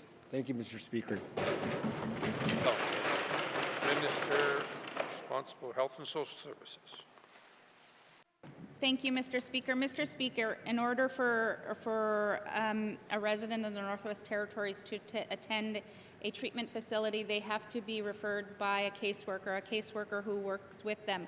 That caseworker also creates a aftercare plan for when they return home, and then before their discharge, they are to communicate with that is part of the work that happens and so I encourage that if residents are returning back to their community to speak with the caseworker that has referred them out, because that is part of it. And if the member has, residents that want to, have this looked into as to why, he can feel to reach out to my office and we can work together as to what is being missed. Because my understanding is that is a whole part of the referral process, is the aftercare plan coming home. Thank you, Mr. Speaker. Health and Social Services. Oral questions. Member from Mackenzie Delta. I'd like to thank the minister for that opportunity. I'll be taking her advice and reaching out to her. It's been a long time. There's people going out and not following through, or don't have the capacity, or don't have the resources to reach out to. How long is it going to take for us to move forward and support our people who are crying for help, to move forward and break the cycles instead of taking steps backwards because of the lack of resources, especially in our smaller communities? Thank you, Mr. Speaker. Member from Mackenzie Delta. Minister of Health and Social Services. Thank you, Mr. Speaker. Mr. Speaker, one of the things that we have done as a government with feedback from Indigenous and small communities is that we've created the Community Mental Health Awareness Fund, and which is something that it incorporates for the Indigenous governments have an opportunity to apply on funding to run their own types of programs, wellness programs, recovery programs, anything that their community chooses to. Then once the initial period is open for regional Indigenous governments, after I think it's January 31st, I can get the details and send it to the members on this. But it opens up to everybody else. So for February and March, whatever the funds are left in that community community organizations that's tied to an Indigenous friendship center. We've funded friendship centers in some of the communities. In the past, we've funded GTC. In the past, we fund Tetlit Gwitchin to run programs in those communities. However, this year we haven't received any applications from his minister, the members riding. Thank you. Minister of Health and Social Services. Final supplementary. Member for Mackenzie Delta. Thank you, Mr. Speaker. I'll reach out to members of my 3 communities and see if they can allocate some funding. How can we work in collaboration to provide what is needed for the residents of the Mackenzie Delta in regards to addictions and aftercare for funding and resources that's to be made available within our smaller communities? Thank you, Mr. Speaker. Thank you. Member from the Mackenzie Delta. Minister of Health and Social Services. Thank you, Mr. Speaker. Mr. Speaker, in the Beaufort Delta was the first to be reviewed under the community counseling program, and so what they have done is they've done a collaboration where they pull the Indigenous governments and the community counseling program together to be able to serve people and hire people with lived experience to be able to provide those services. I know we are currently working in the Sawtooth through that process as well, and we are hoping that we'll get through the rest of the territory because it's designed on servicing the region, the people, and what their needs are. However, I understand, that there's always issues when it comes to when people are in crisis. But what I can do is I can put together the information for the member, and if I can, I'll see how much detail we have to be able to put it together for the region. I know we don't have it broken down just for Mackenzie Delta, but it might be the regional process. We have the THARP that will be opening up, which is a transitional housing and after addiction recovery home that will be opening up soon. I know all the construction is done now, and it's just waiting on the operator and the policies to be done in Inuvik, which would help for those coming back to be able to stay there before going off to their community to give them that little bit longer support. So thank you, Mr. Speaker. Of Health and Social Services. Oral questions. Member for Mophly. Thank you, Mr. Speaker. Mr. Speaker, given that seniors currently receive a $1,000 monthly income deductions when calculating rent, what is preventing the GNWT from going further and eliminating rent entirely for seniors in public housing? Mr. Speaker, I'm serious about this question. I don't want no chuckle. Thank you. Thank you. Member for Mophly. Minister of Housing NWT. Mr. Speaker, just thinking about the question, Mr. Speaker, and how can we eliminate rent for seniors in the Northwest Territories. Understanding the situation we're in for Housing NWT, we have about $13 million in rental arrears across the north. That's the situation right now. And in order to build new homes and maintain what we have, people need to pay their rent. Understanding many times elders are taking on the burden of the entire family, there is considerations, and that $1,000 rental reduction each month based on their income is what's provided to elders at this time. There's a lot of work that we have to do as Housing NWT, especially with our strategic renewal and moving forward with compromise agreements. But again, these are the discussions we need to have, and these are the questions that are asked by the members. So at this time, I don't have a solution, but I just want to give this House an idea of how much rental arrears across the Northwest Territories. Thank you, Mr. Speaker. Minister responsible for Housing and NWT. Member from Oakley. Thank you, Mr. Speaker. Some of the arrears are from all housing policy. Mr. Speaker, how does the GNWT ensure that the current rate calculation formula based on household income over age 19 fairly reflects the financial realities of seniors, many of whom live on fixed incomes and face rising costs for essentials? Thank you. Member from Oakley. Minister of Health, or Minister responsible for Housing and NWT. Mr. Speaker, again, rent is based on income.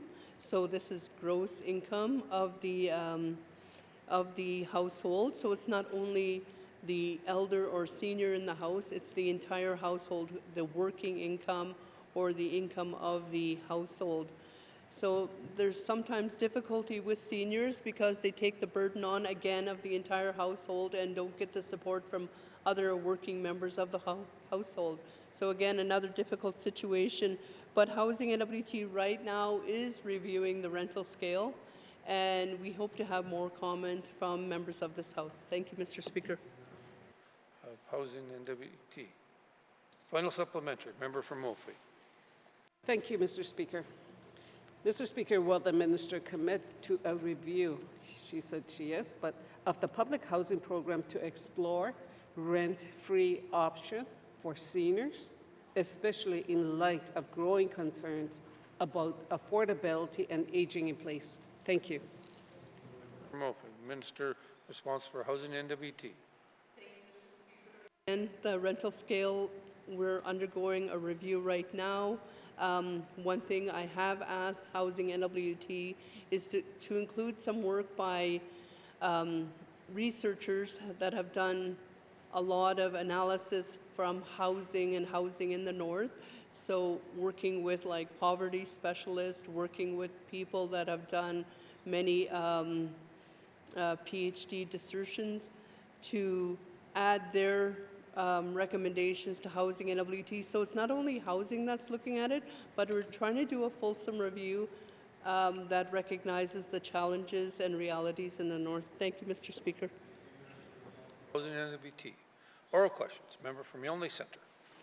All right. Thank you, Mr. Speaker. Mr. Speaker, I'm going to have the occasion, of course, now to return to my member statement, not fully, obviously, about the subject I raised, which is the encampment fatigue process and the formalizing of a policy so we know what we're looking for.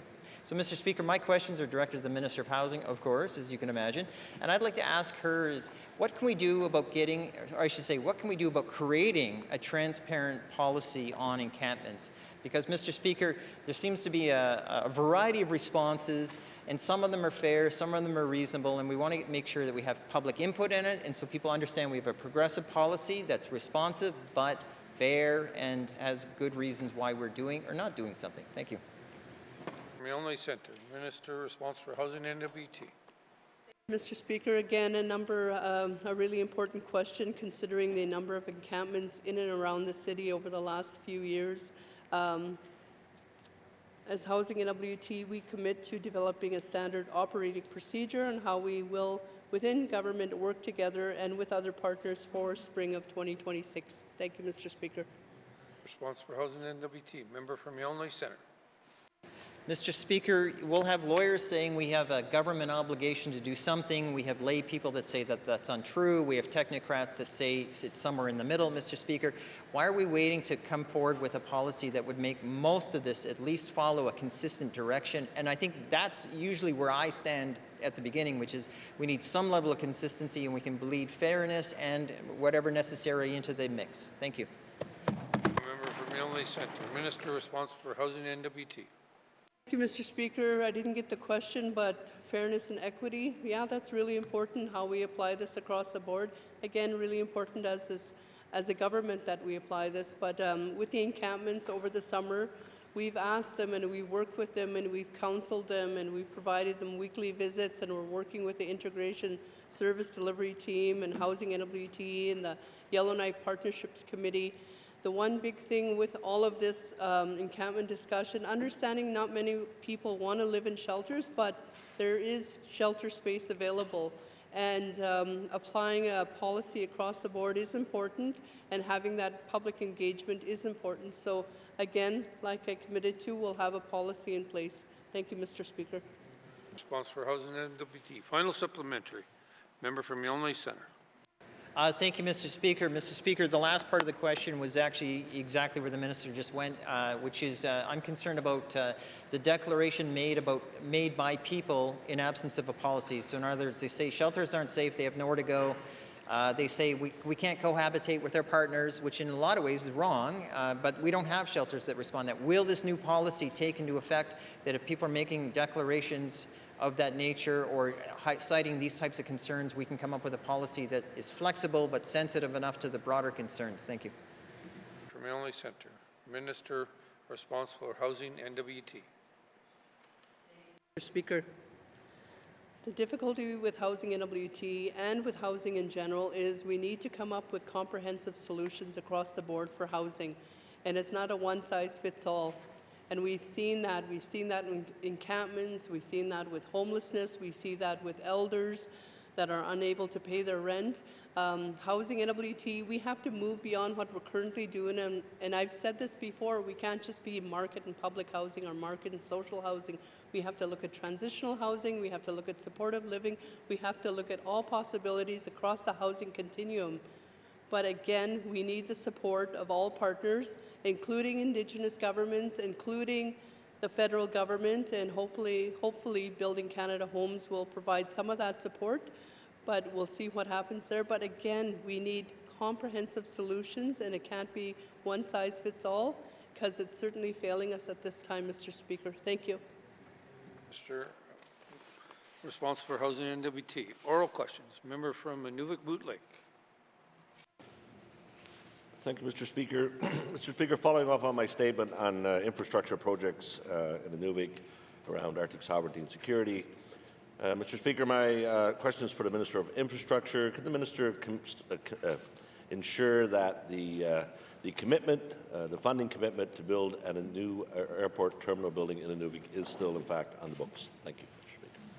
Thank you, member from Nunavut Lake, Minister of Infrastructure. Thank you, Mr. Speaker.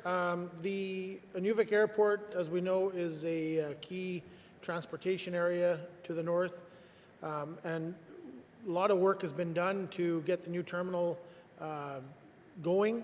A lot of previous work done, a lot of good hard work done by previous MLAs and ministers, and it's well on its way. The process has been started a long time ago, and we hope to have more information soon about the air terminal. Thank you, Mr. Speaker.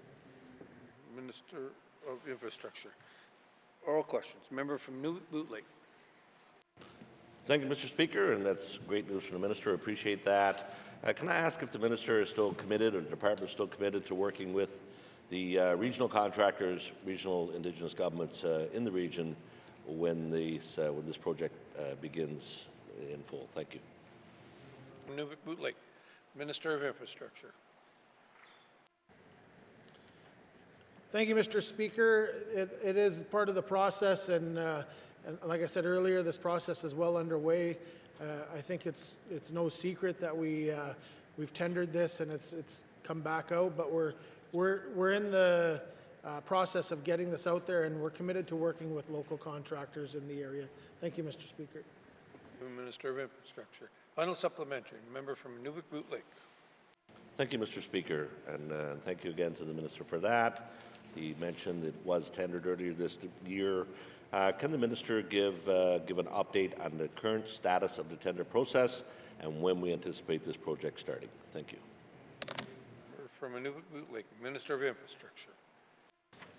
Thank you, Mr. Speaker. I think it's no secret that the current process has been suspended due to a court proceeding, so I cannot speak about it, and we'll hopefully hear something soon in the new year. Thank you, Mr. Speaker.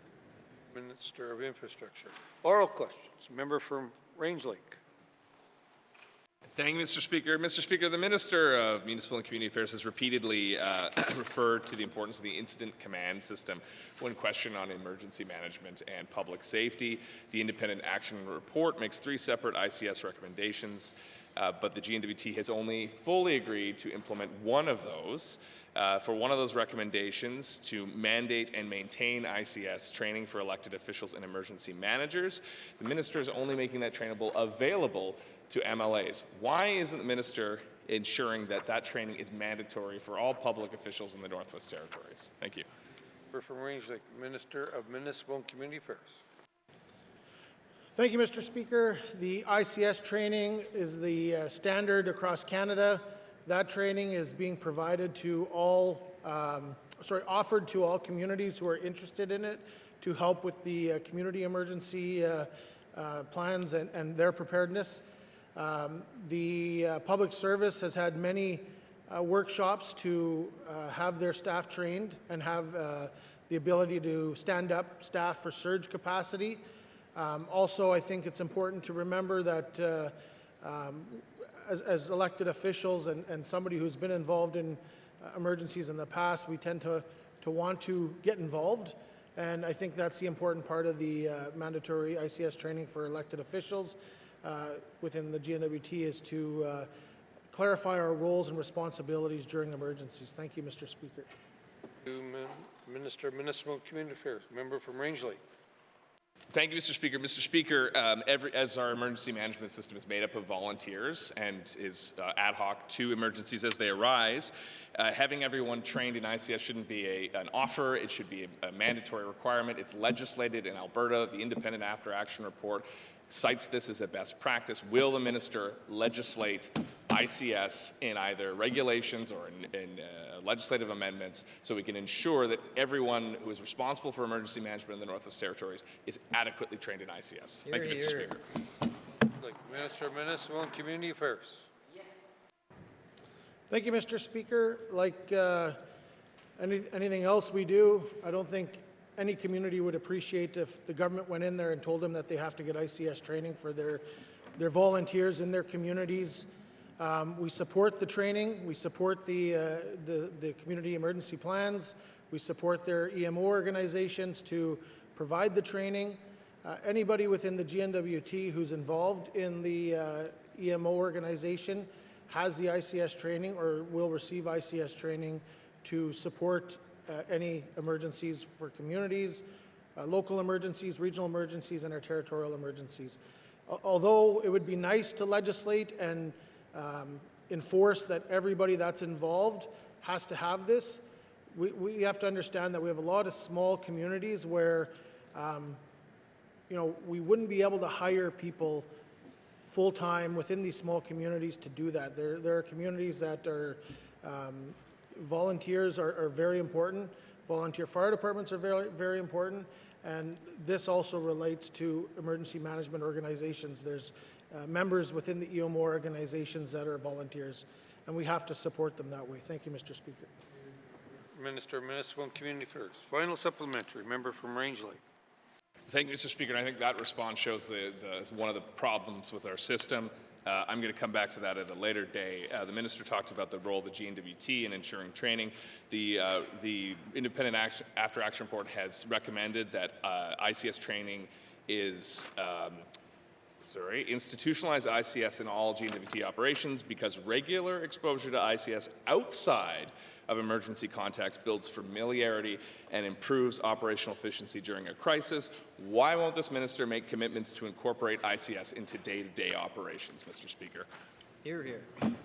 Minister of Municipal and Community Affairs. Thank you, Mr. Speaker. Maybe the member didn't hear me clearly, but I did state that ICS training is part of our training within the GNWT, and our commitment to that is by having those involved in surge capacity in departments ICS trained in order to deal with emergencies. Again, we cannot control municipal governments and tell them what kind of training they have to take. We can only support their community emergency plans and their EMO organizations with the provided training. Thank you, Mr. Speaker. Minister of Municipal and Community Affairs. Oral questions. Member from Frame Lake. Thank you, Mr. Speaker. Mr. Speaker, my questions are for the Minister of Finance this time. Mr. Speaker, in the government's response to the Standing Committee on Economic Development and Environment's report on the regulatory framework, they spoke to the Building Capacity in Indigenous Governments program. Mr. Speaker, has this program been fully subscribed since its establishment?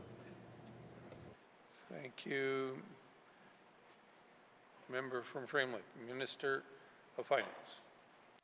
Thank you, Mr. Speaker. Mr. Speaker, the subscriptions to this program has grown over the years. So in 23-24, we had 6 secondments. In 24-25, we had 8. 25-26, we had 7. Again, it's well received. This program's actually been through a review, positive feedback all around from the participants. And as such, the program will be continuing with some adjustments to make it even more accessible for Indigenous governments across Northwest Territories. Thank you. Minister of Finance. Member from Framework. Thank you, Mr. Speaker. The Minister kind of got to my next question, which was to be the question of the success of the program. So considering it's been successful, it sounds like, can the Minister describe the adjustments that are being made to make it more accessible? Thank you. Framework, Minister of Finance. Thank you, Mr. Speaker. With respect to the top-up funding that is available, we right now provide $40,000 in funding for each potential placement.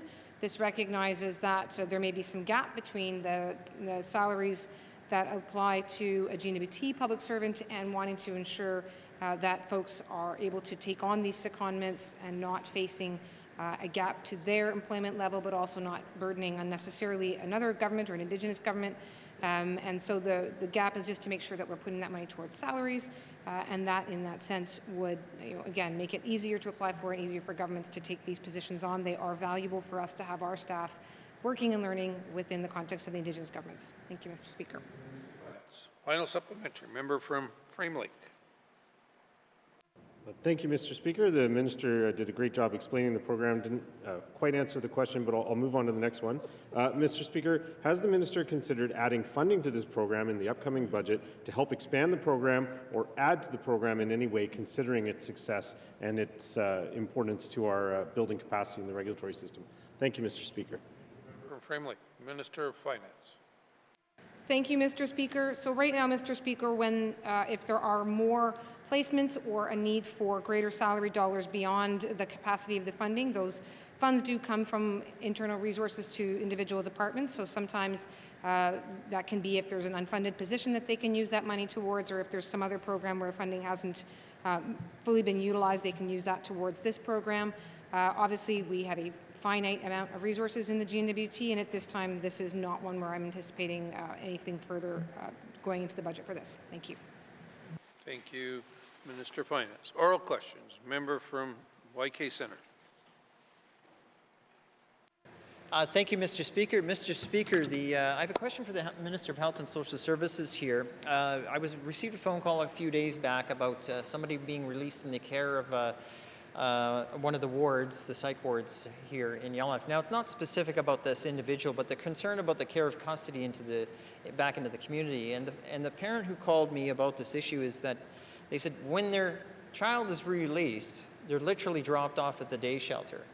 So they go from full services and supports, clearly, I won't go at length, but what they're done is then they're dropped off at the day shelter where they can't access housing, basic services, income support, etc.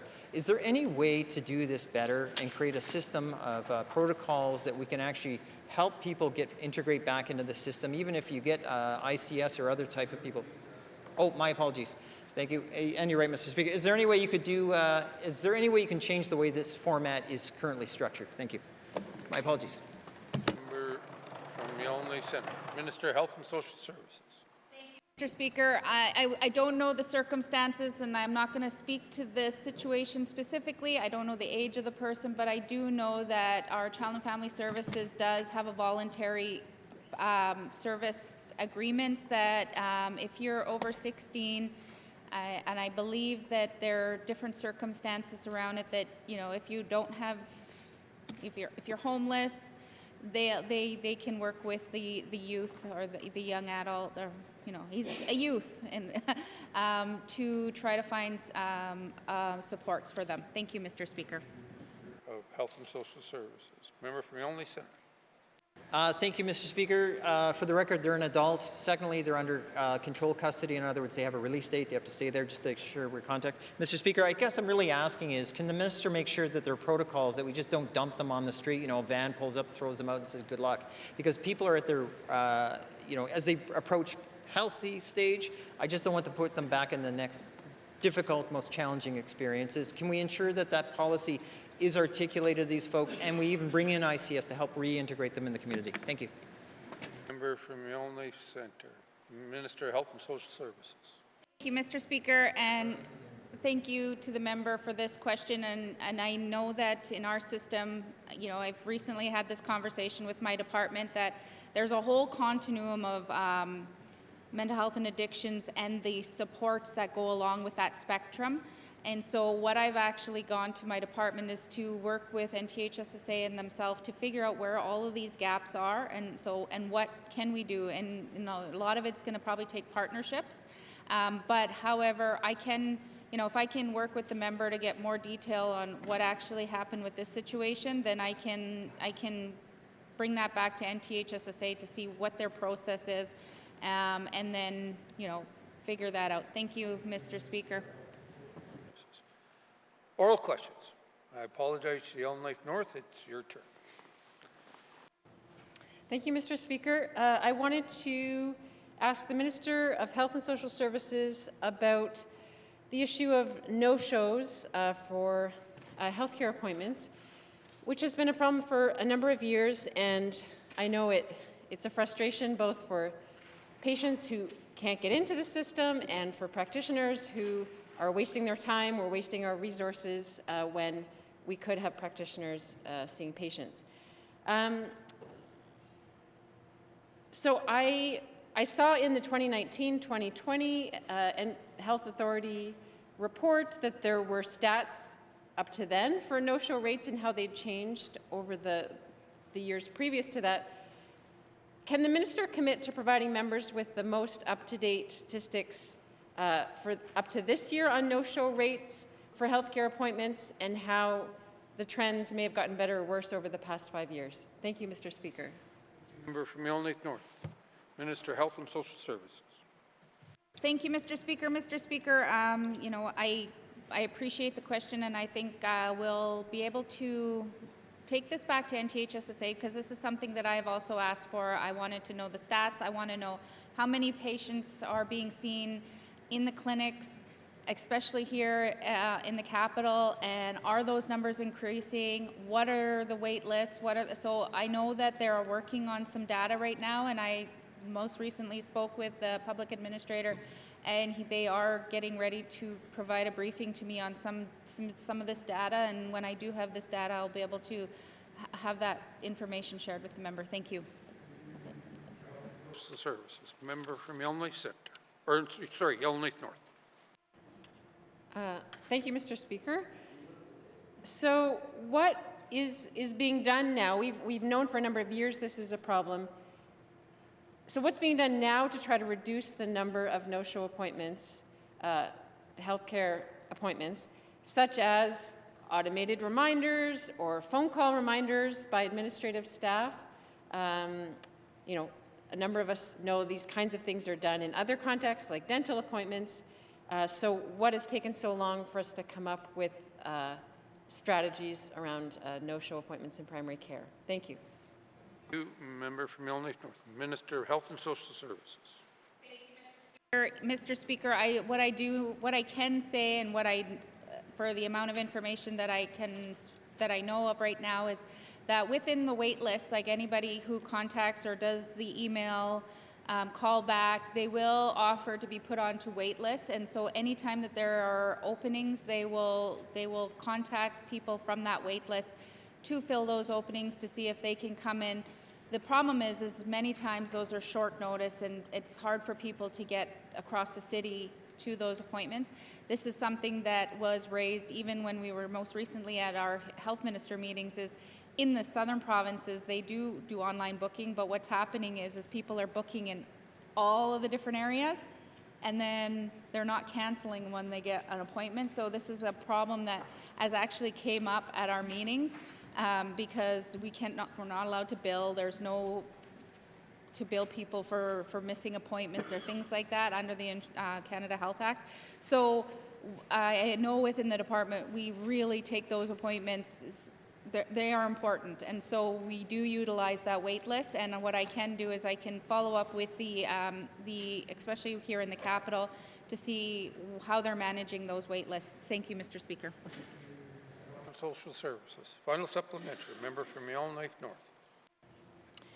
Thank you, Mr. Speaker. Just on that specific point about wait lists or cancellation lists, I think there may be some confusion about this, and I would ask the minister to try to clarify this, because I've heard directly from primary care physicians, practitioners, as of a few weeks ago, that there is in fact no cancellation list, there's no waiting list, and we don't have any mechanism for trying to fill spots that are open on a same-day basis. So I would very much appreciate if the minister could clarify even what's currently happening in Yellowknife Primary Care and then what's being done to improve it. Thank you, Mr. Speaker. Yellowknife North. Minister of Health and Social Services. Mr. Speaker, I can follow up with NTHSSA. Thank you. For Health and Social Services. Colleagues, our time is up for oral questions. Oral questions, oral questions.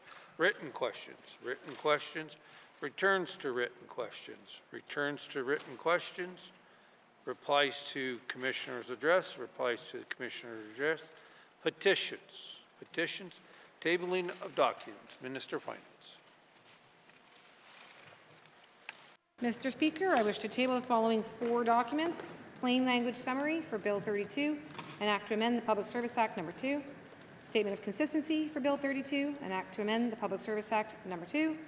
2024-2025 Northwest Territories Carbon Tax Report, and the Northwest Territories Heritage Fund Annual Report, 2025. Thank you, Mr. Speaker. Finance. Table of documents. Minister of Justice. Thank you, Mr. Speaker. I wish to table the following 3 documents. Annual report on the activities of the rental officer, 2024-2025. Department of Justice Correction Services Annual Report, 2024-2025. And Territorial Police Services Agreement Annual Report 2024-2025. Thank you, Mr. Speaker. Justice. Tabling of documents. Colleagues, I'll be tabling 3 documents pursuant to Section 21 of the Legislative Assembly's Retiring Allowance Act. I wish to table the Legislative Assembly Retiring Allowance Fund financial statements for the year ending March 31st, 2025. In accordance with Section 21, brackets 1 of the Retirement Allowance Act and Section 11.1 of the Supplementary Retirement Allowance Act, I hereby table the Northwest Territories Legislative Assembly's Pension Administration Report, Retirement Allowance Act, and Supplementary Retirement Allowance Act at March 31st, 2024.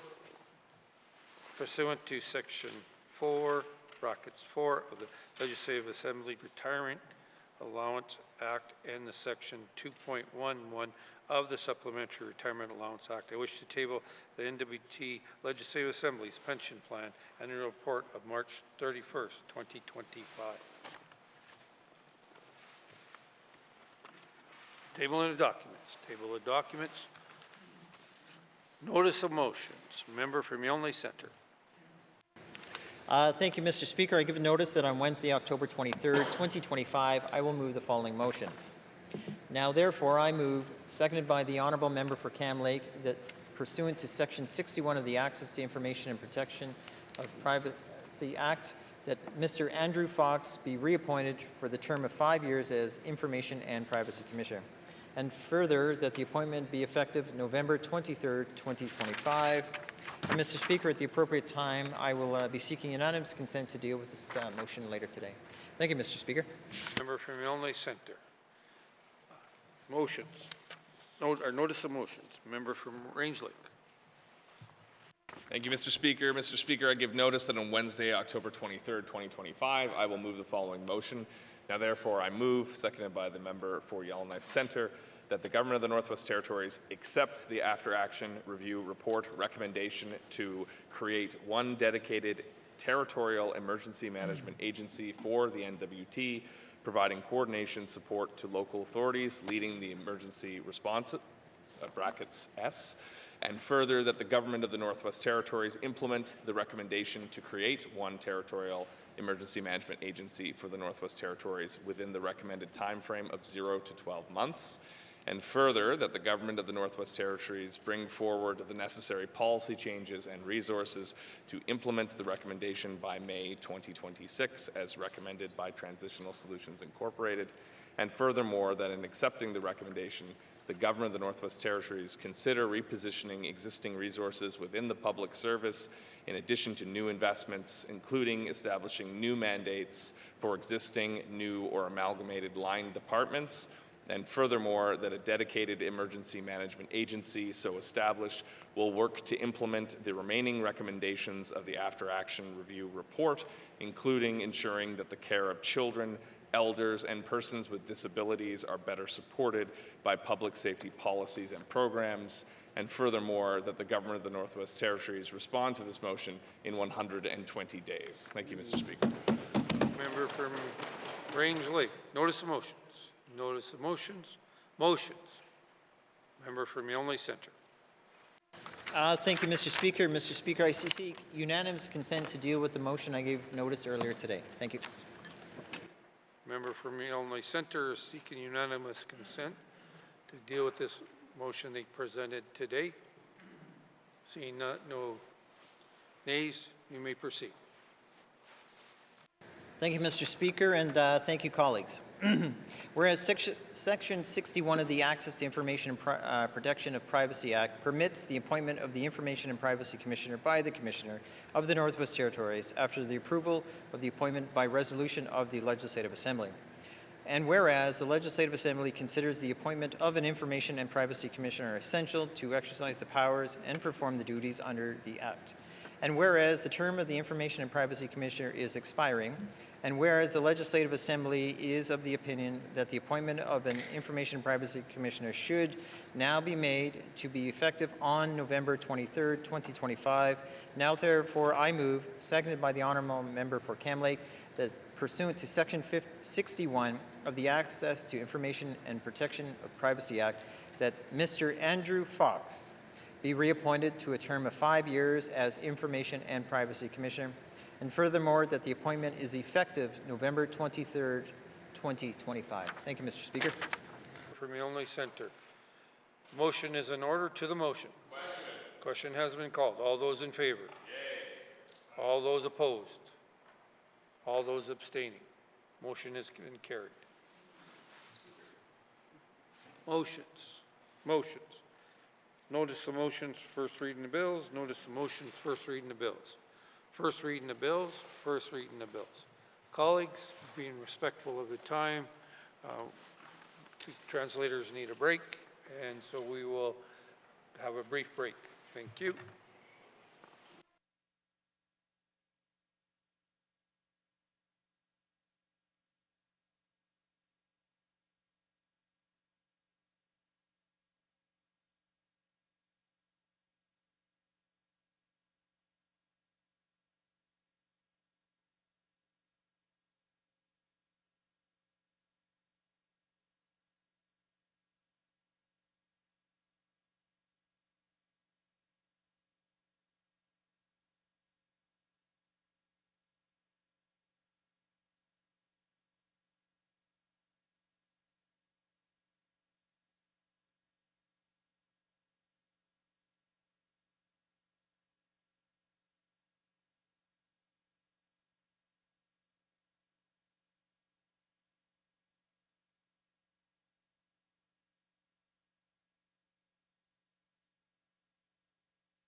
Thank you, colleagues.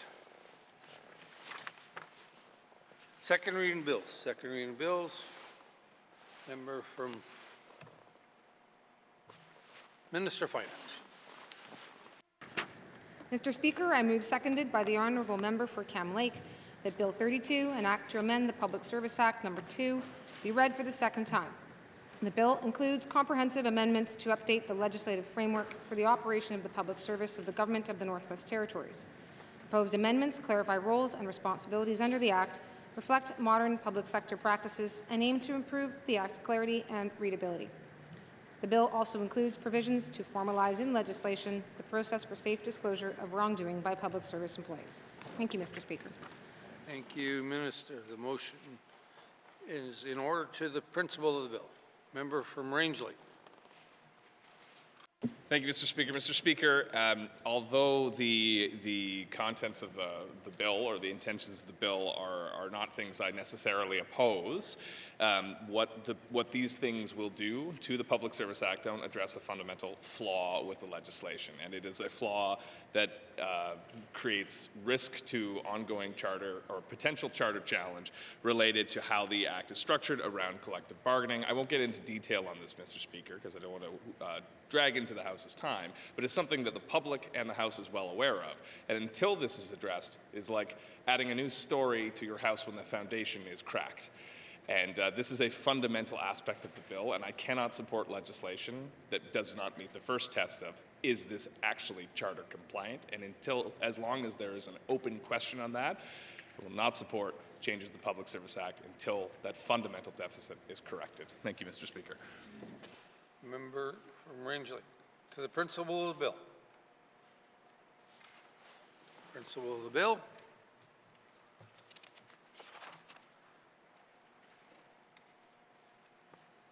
To the principle of the bill. Question has been called. The question has been called. The question is, shall Bill 22 be read for the second time? And all those in favor, please raise your hands. All those opposed, please raise your hands. All those abstaining, please raise your hands. The motion is carried. Bill 32 has been read for a second time, is referred to the Standing Committee of the Assembly for further considerations. Second reading of bills. Second reading of bills. Consideration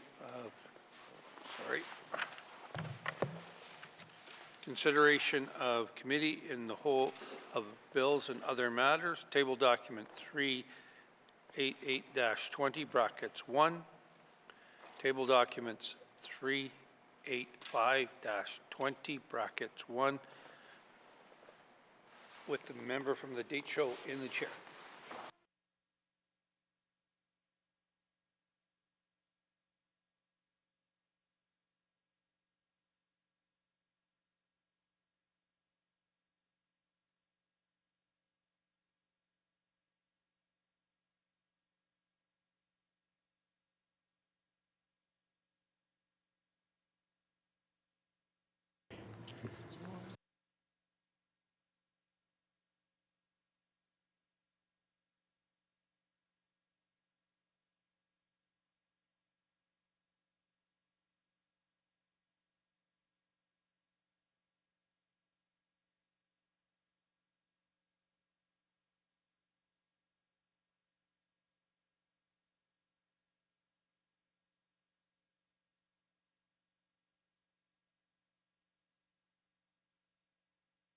I will now call the committee to order. Committee, we have agreed to consider table document. What's that? Oh. What is the wish of the committee?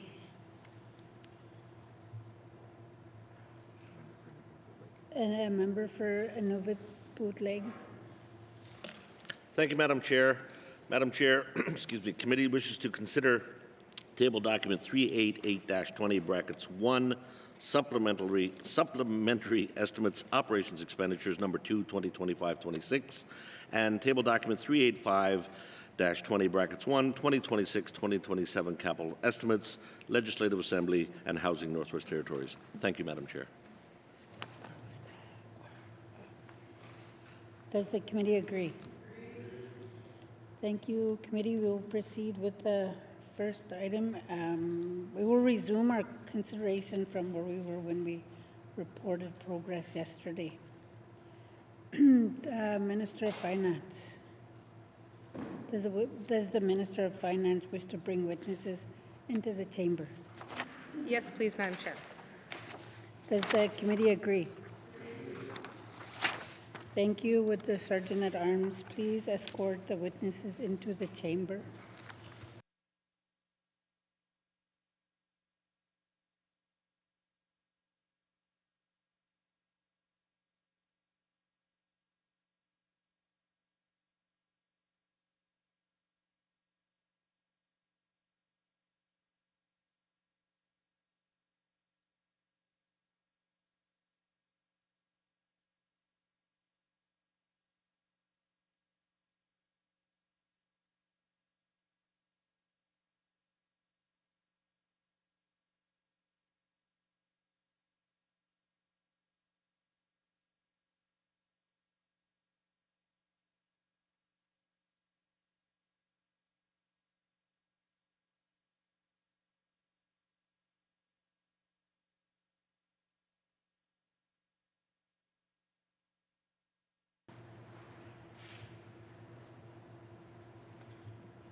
Committee, please turn to page 3 with the Department of Education, Culture and Employment. We were considering the first activity in the department when we reported progress yesterday, so I'll call that activity again. Supplementary Estimates, Operations, Expenditures, number 2, 2025-2026, Department of Education, Culture and Employment. Education not previously authorized, $15,697,000. Does the committee agree? Okay. Supplementary Estimates, Operations, Expenditure number 2, 2025-2026, Department of Education, Culture and Employment, Languages and Culture, not previously authorized, $110,000. Does the committee agree? Supplementary Estimates, Operations, Expenditures number 2, 2025-2026, Department of Education, Culture and Employment, total department not previously authorized, $15,807,000. Does the committee agree? Committee, we will now consider the Department of Environment and Climate Change on page 4. Supplementary Estimates, Operations, Expenditures number 2, 2025-2026, Department of Environment and Climate Change, Environmental Management, Monitoring and Climate Change, not previously authorized, $363,000. Does the committee agree? Supplementary Estimates, Operations, Expenditures number 2, 2025-2026, Department of Environment and Climate Change, Policy and Strategic Plan, not previously authorized, $5,425,000. Does the committee agree? Supplementary Estimates, Operations number 2, 2025-2026, Department of Environment and Climate Change, Wildlife and Forest Management, not previously authorized, $41,059,000. Mr. Morse, need that list.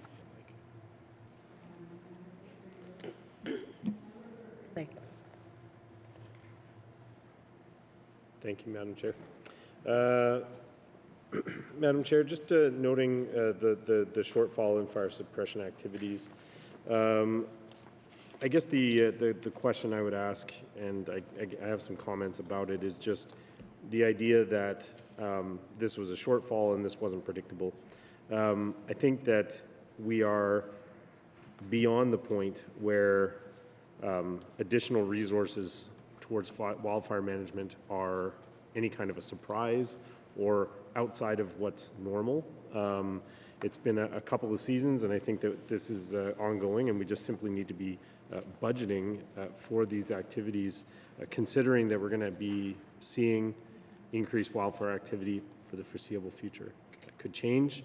We could end up having to reduce the budget over time. But I guess I would just ask, what's the justification for coming to the Assembly for a SUP related to something like this? Because I mean, I think that the department had staffed up and gotten more equipment in place and everything that they needed to respond to wildfire appropriately in anticipation of the fire season. So that tells me it was something that could have been budgeted for. So could the minister help us understand why this is being done through a supplementary estimate as opposed to simply budgeting?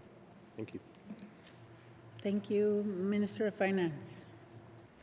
Thank you, Madam Chair. Madam Chair, the amount available to ECC in terms of wildfire suppression has grown in its base budget. So the base budget in the main, which is what's in the main estimates that we see in the winter session, from 22-23 was 18.7 million, 23-24 almost 21 million, and 24-25 24.3 million, that then on top of which we have the supplementary appropriations in each of those years. But my point simply being that there have been adjustments over the years, as well as some support that's come in through NRCan over that period of time.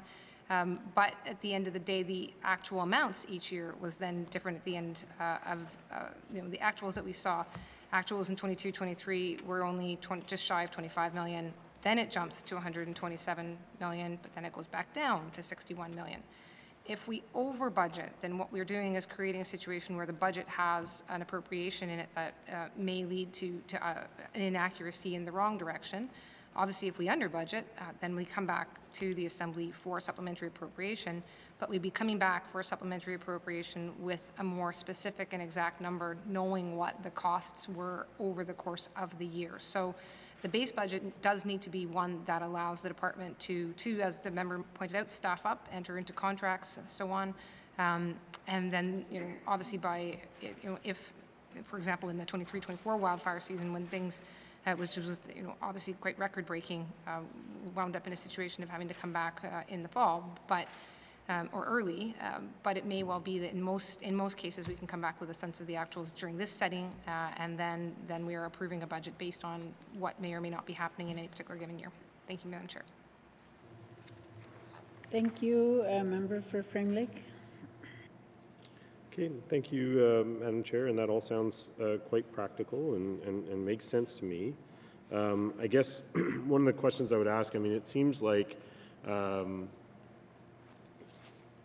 our need for added capacity for fire management is growing. What are we doing to, look at our base amount of funding that we get from the federal government and whether that is adequate to cover this cost? I guess I would just say, like, it seems like we're playing catch up on every given year, and it's very clear what the territory is facing. I just saw a report come out recently showing that effectively the prediction and the modeling is starting to show that the territory is going to be facing these kind of events more regularly for the foreseeable future without change. So we have data telling us what's coming. I think we need to be preparing for it financially, and we need to be preparing for it for lack of, with our human resources and with our equipment and with all our planning. So I guess I would just ask the minister, I mean, what kind of engagement are we having with the federal government just about the fact that, like, our current budget is very clearly not covering it, and we can only do so many SUPs, we can only go into so much debt. So what are we doing to address this growing need and this new reality that we're facing? Thank you. Thank you, Minister of Finance. Thank you, Madam Chair. So, this is a very large question. I'm probably beyond the scope of what I can really get into here, and one that should probably go as well to both ECC as well as MACA directly in terms of their operations. But just briefly, Madam Chair, and from the perspective of the Department of Finance, we are responsible for territorial formula financing. That is, a review is getting underway now in advance of 2029 being the next time that it comes up for renewal. But the challenge that we will have is that it doesn't take much in terms of headlines in the news throughout the summer to see that the challenges that we are facing are indeed being faced by jurisdictions across all of Canada. And in fact, this year, while we certainly had some communities that were particularly affected, there were arguably some of the worst years on record in some of our other provinces across the country. So being able to parse out and say that our situation is unique or different in this particular respect, it may be difficult. But it may be that some years it is, and that's where we come back to supplementary appropriation funding. In some ways, this, for a long time, was the example that was used as what is a SUP and why do we need a SUP and when do we need a SUP, and the response would be, well, for example, with wildfires, because we never really know just how bad a particular year may be. So that, again, like I said, certainly want to take into account as part of our FTFF review whether or not our base funding could be adjusted, whether this is an area where we are uniquely underfunded. But beyond that, there would be, I think, Madam Chair, an opportunity for the ministers responsible with both, as I say, community response, community emergency, and environment and climate change to be engaging with their federal ministers, and I am confident that they will. Thank you, Madam Chair. Thank you. Member for Frame Lake. Oh, sorry, Madam. I'm done. Next, I have member for Range Lake. Thank you, Madam Chair.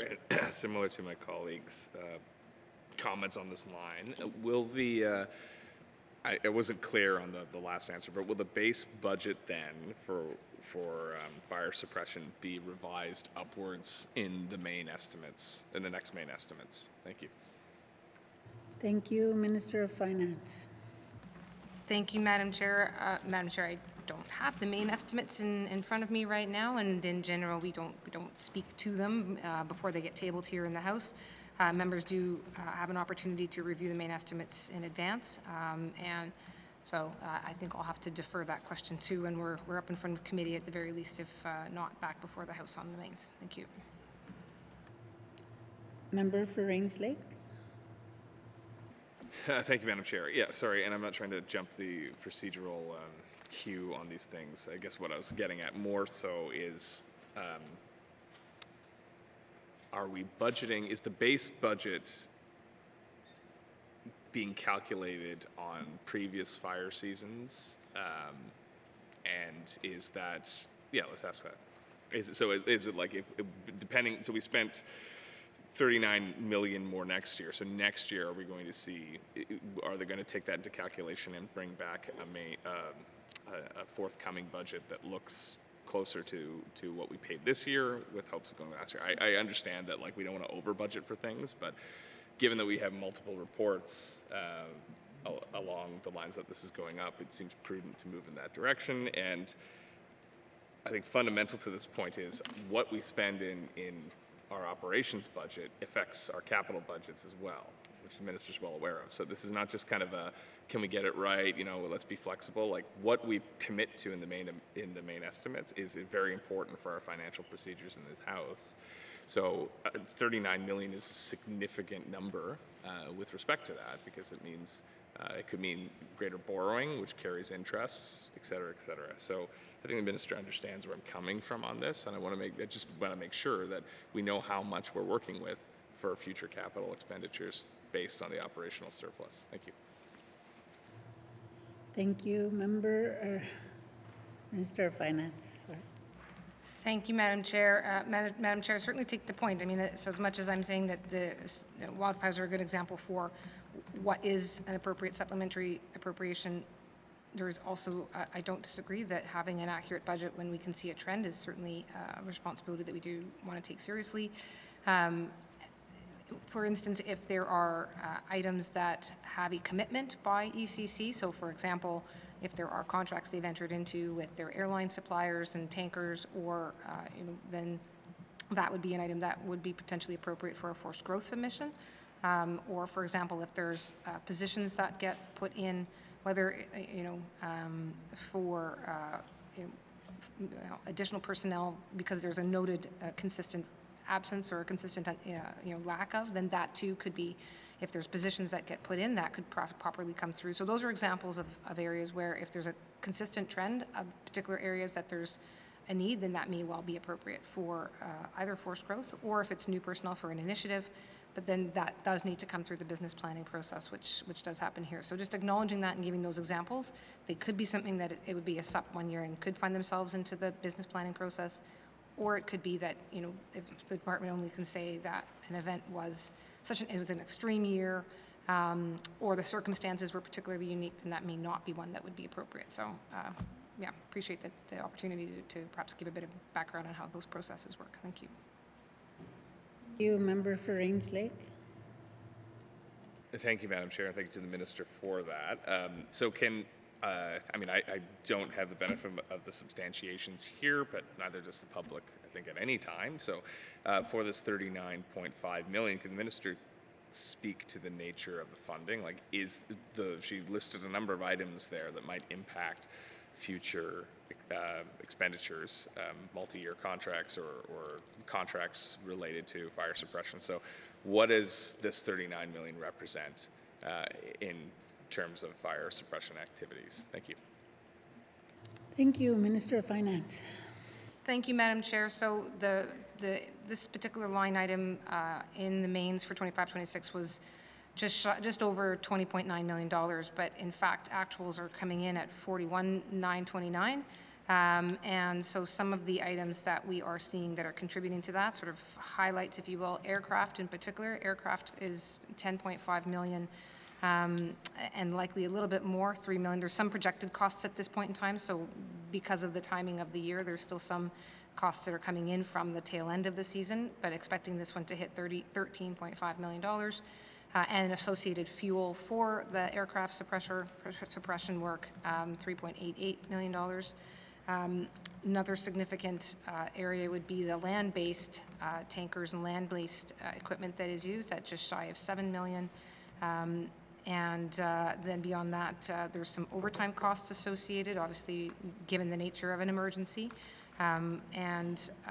Oh, sorry, I missed another, under aircraft contracts, the skimmer aircraft, so different from the air tankers, that's at $7.3 million. So those would be the sort of top items, if you will, Madam Chair. There's also some costs associated for contract firefighters, cost-sharing agreements with other jurisdictions,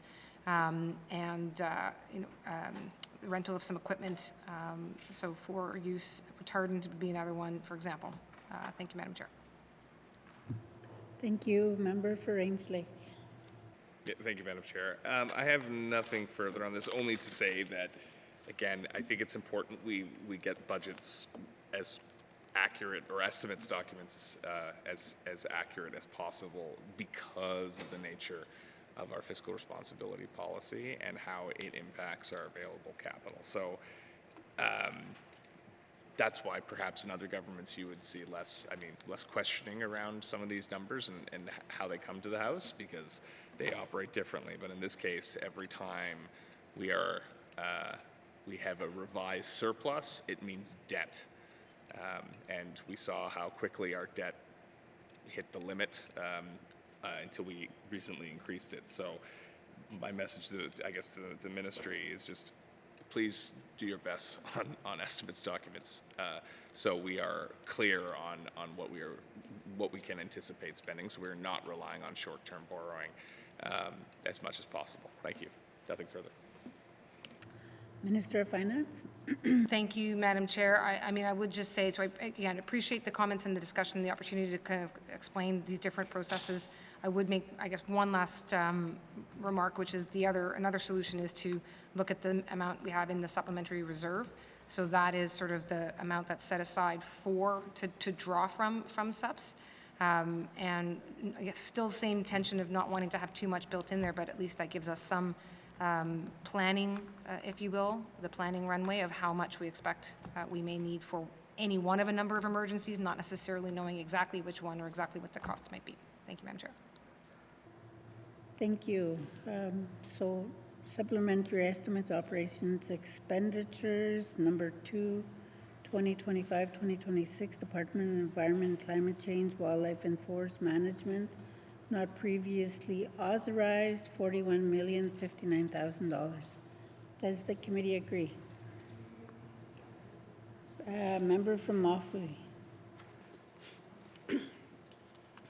Well, I am surprised because, since Forest Fire 2023 and with the climate change, hot, dry summer, that, even my colleagues said that it's within the data. It should have been a warning sign for that department, and yet we didn't do enough to allocate funds in the forest fire management because it's a money that's already spent. I know this goes back to forest fire management policy, and we've said it many times. I've said it many times too before that, if we had put out the fire, not just me, but there's a lot of other people are saying, that if forest fire was fought or was put out as soon as it starts, I think we could have saved some. But now, because we let it burn out of control, now we're spending $39 million. So I want to ask the minister, I know that it all goes back to the policy, forest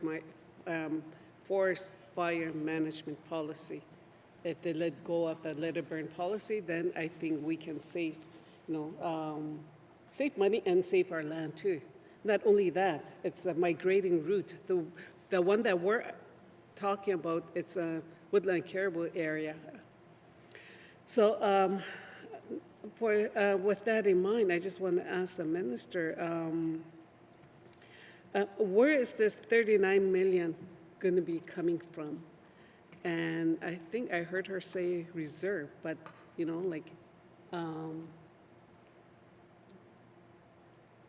is there additional money that's available to help us? Because $39 million is a lot of money for us, especially in the small communities where we have issues with housing. We have housing crisis in the Delta and in Clutha region. And that $39 million could have helped us build houses to alleviate homelessness. So I just want that's my question to the minister.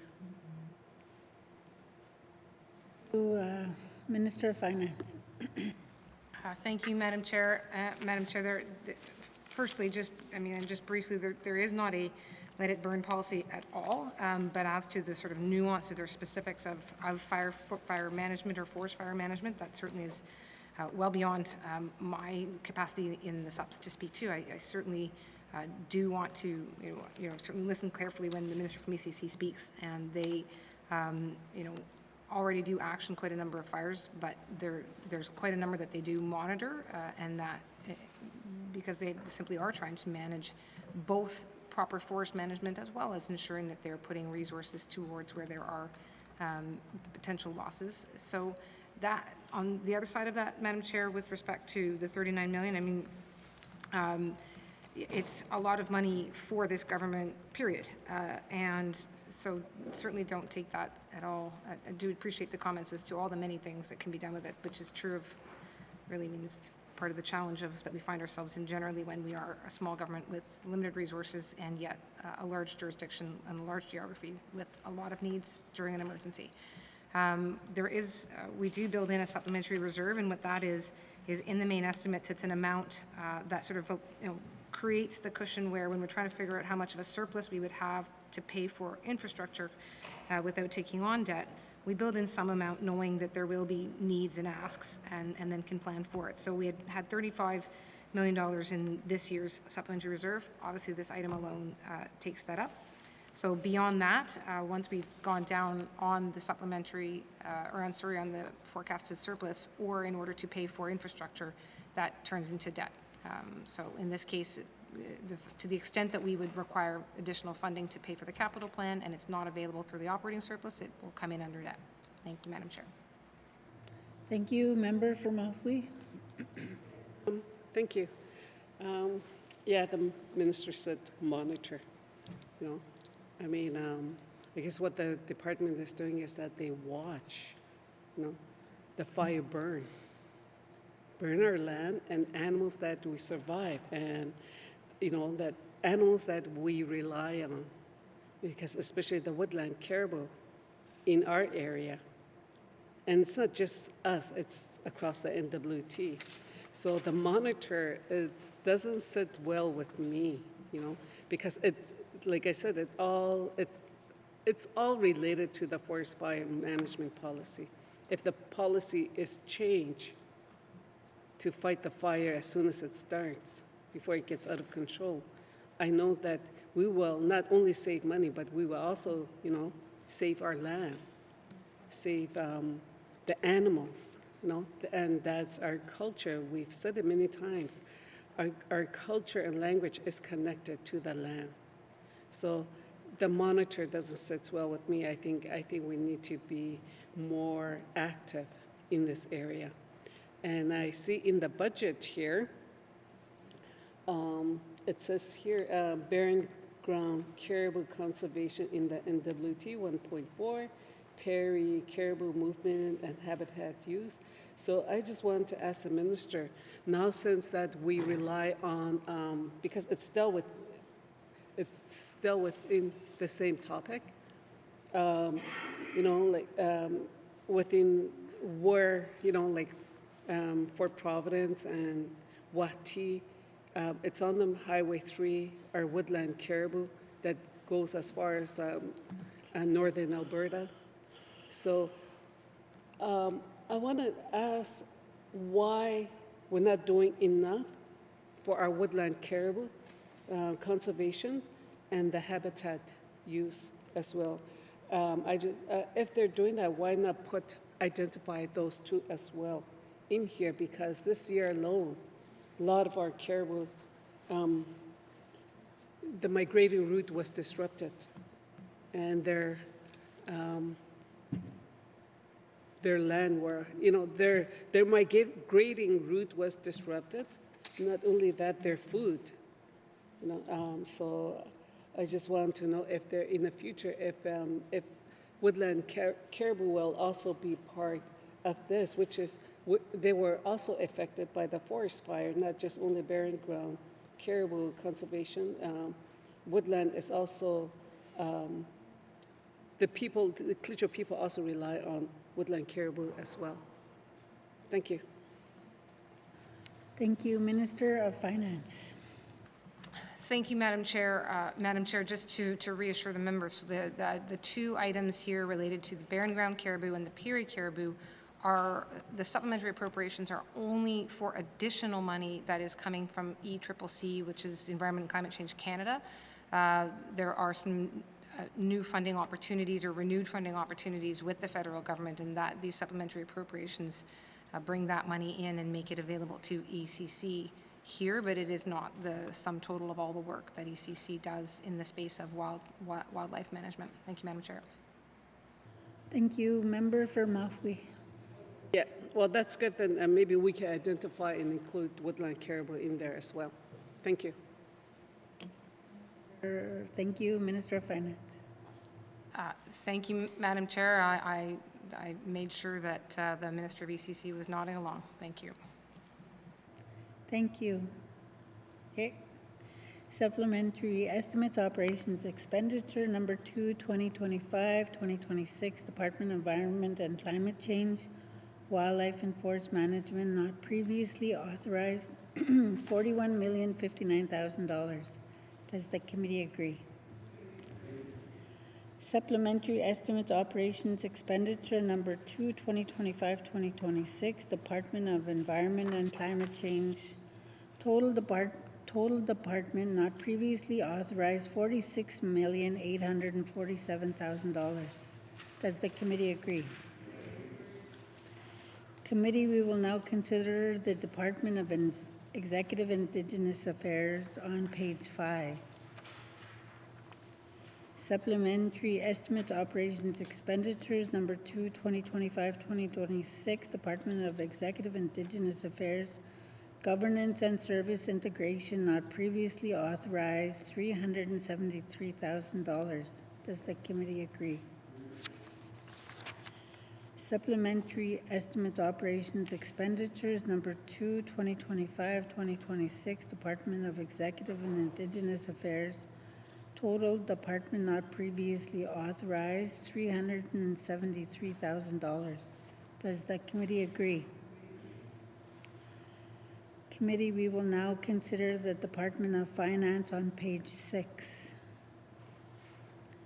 Supplementary estimates operations, number 2, 2025-2026, Department of Finance, Directorate not previously authorized, $12 million. Does the committee agree? Member for Brains Lake? No. Frame Lake, sorry.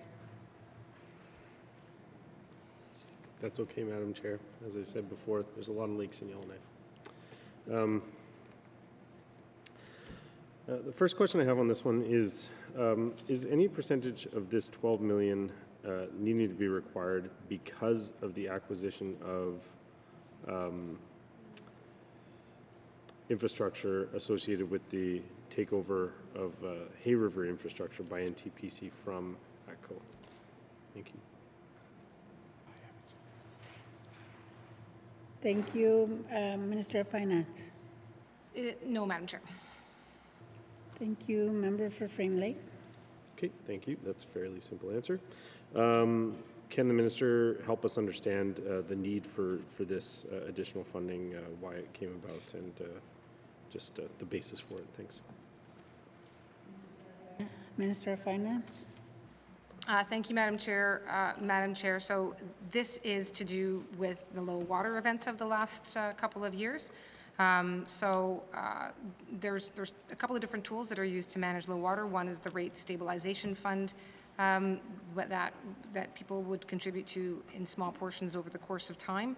And to which the GNWT at times has to contribute to maintain that fund.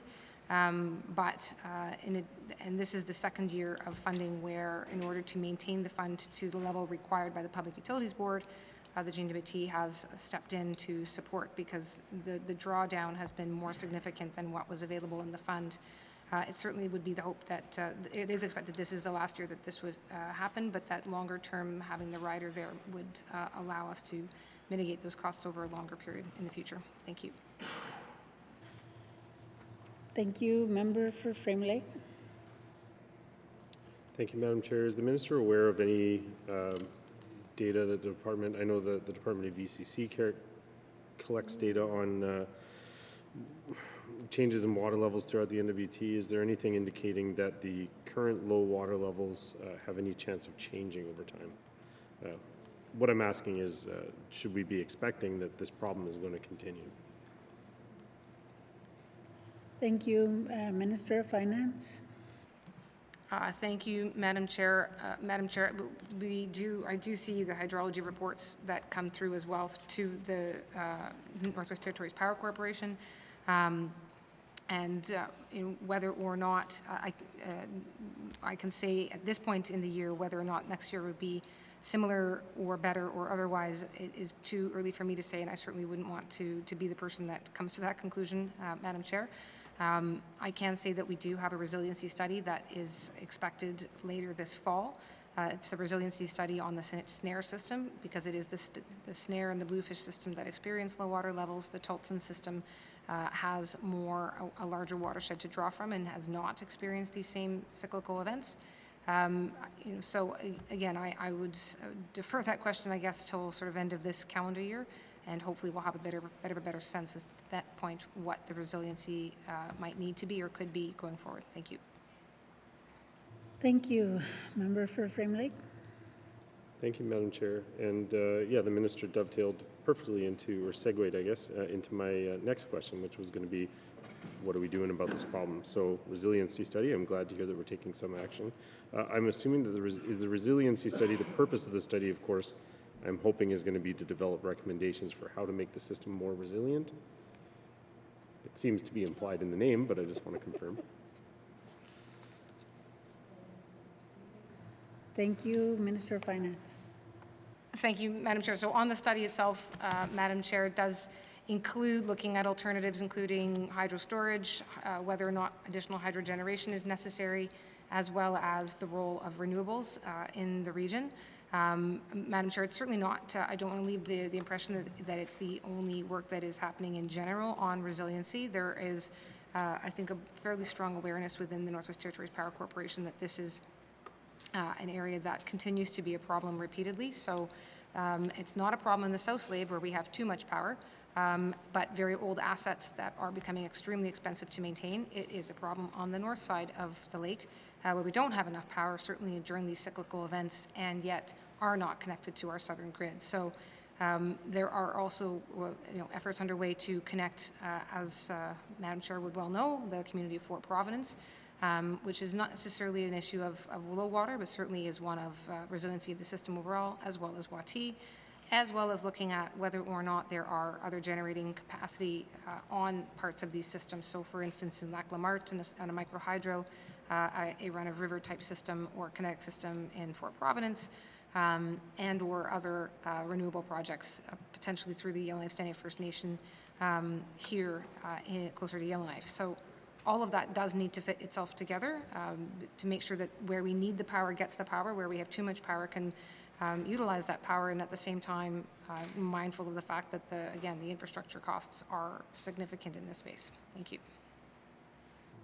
Thank you, member for Brave Lake, sorry. Thank you, Madam Chair. No, I really appreciate those answers from the Minister, and I will be waiting with bated breath for that resiliency study to come out. I guess the last question I'll ask, and then I'll cede, would be, I'm assuming, because the Minister's mentioned it, that the study is going to be made public and available to MLAs, so I'll be looking forward to seeing that. Thank you. Minister of Finance, you. Thank you, Madam Chair. I don't know if there's any constraints on putting it out publicly.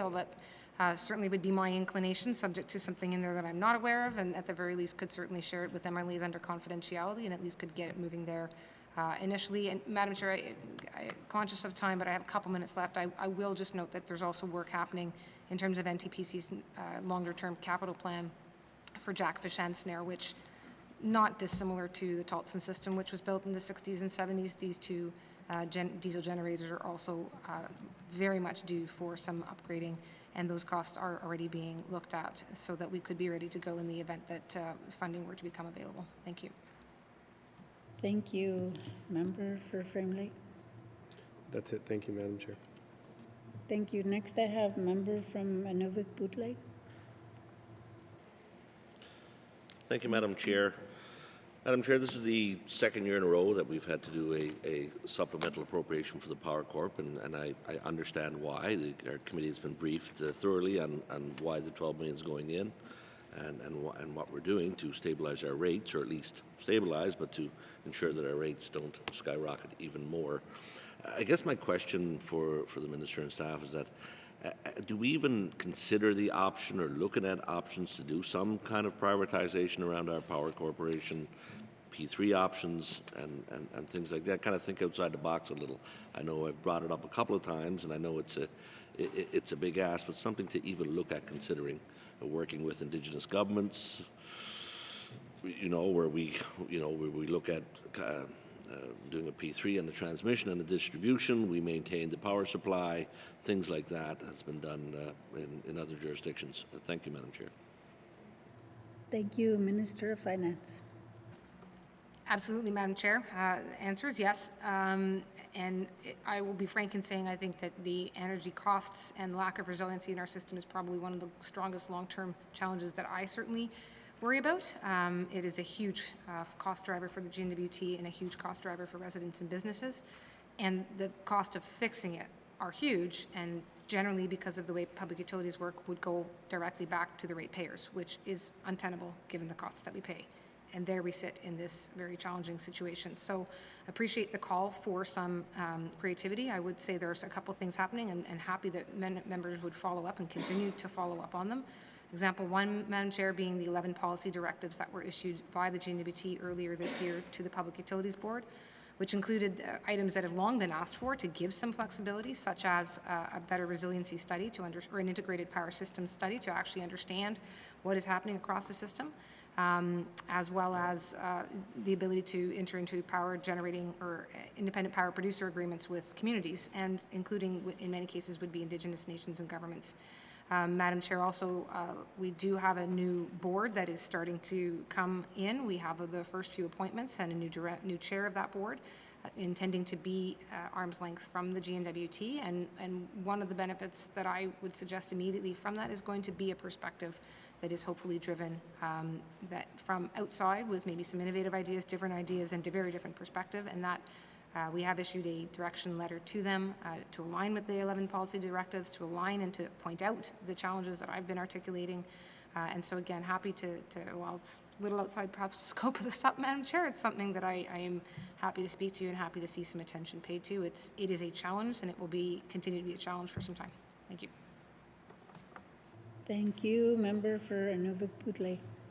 Thank you, Madam Chair, and thank you for that, Minister. And I do realize it is a little outside the SUP, but I would argue that, you know, there's a reason we're coming back year after year for a SUP the past couple of years. And you know, governments typically are really good at governing, not always good at managing business, Madam Chair, and not our government, just our government, but many governments. So if you look at Indigenous governments that often partner up with companies that are good at doing certain things, and it's what they do, it's their core business.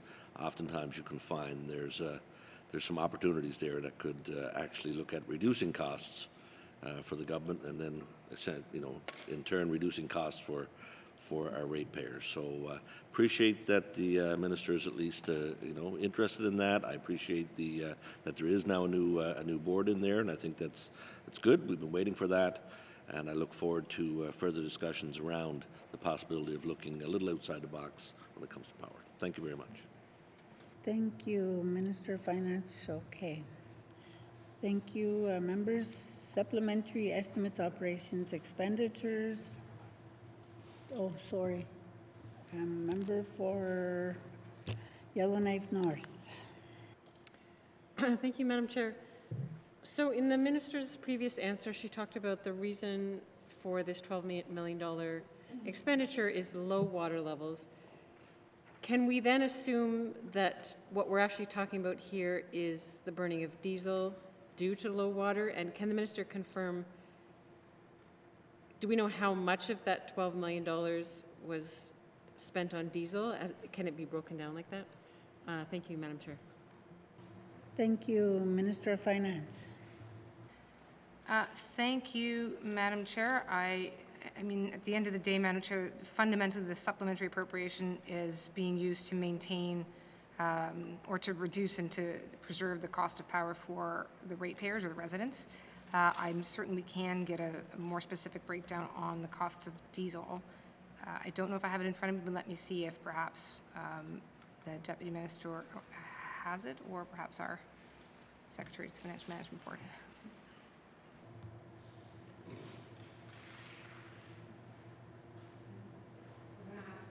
Madam Chair. Thank you. Member for Yellowknife North. Okay, thank you, Madam Chair. The minister also spoke at length in her answer about challenges with low water and resiliency in the North Slave in particular.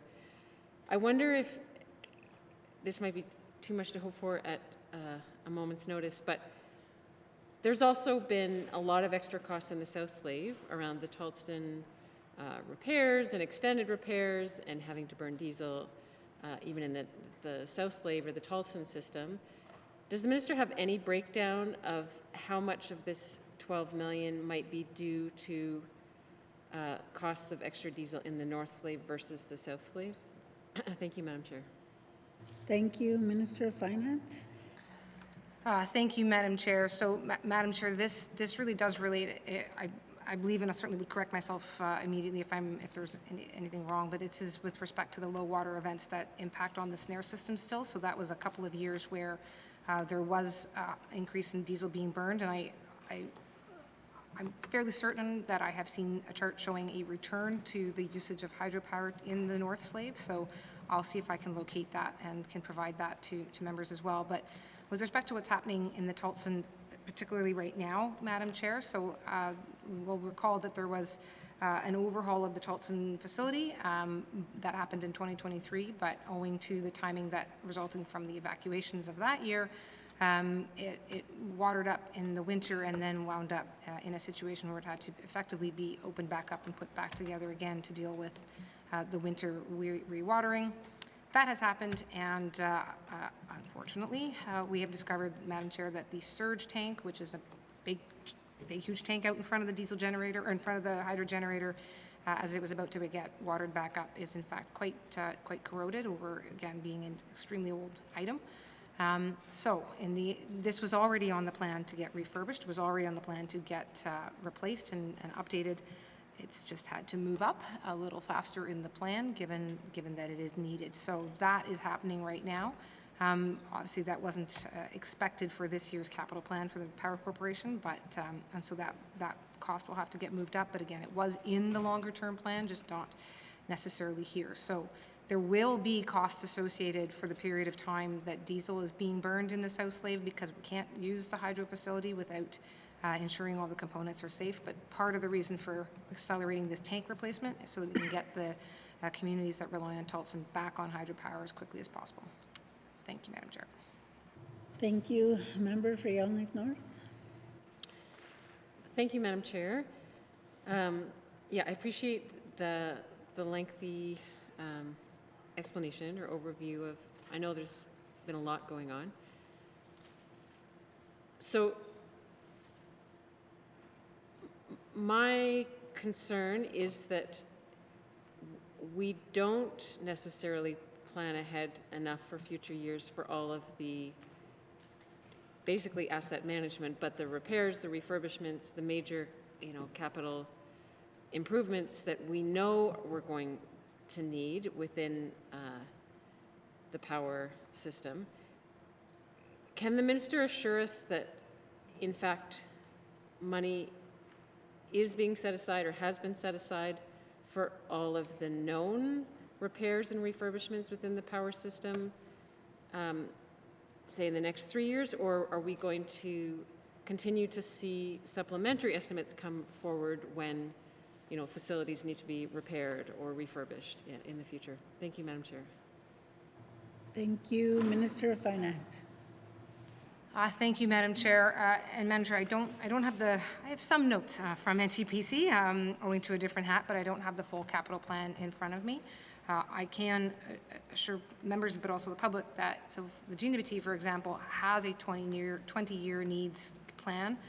NTPC also has a capital plan, and items like the surge tank were on the capital plan. So in terms of knowing the different needs, I think there's a fairly well-known set of needs.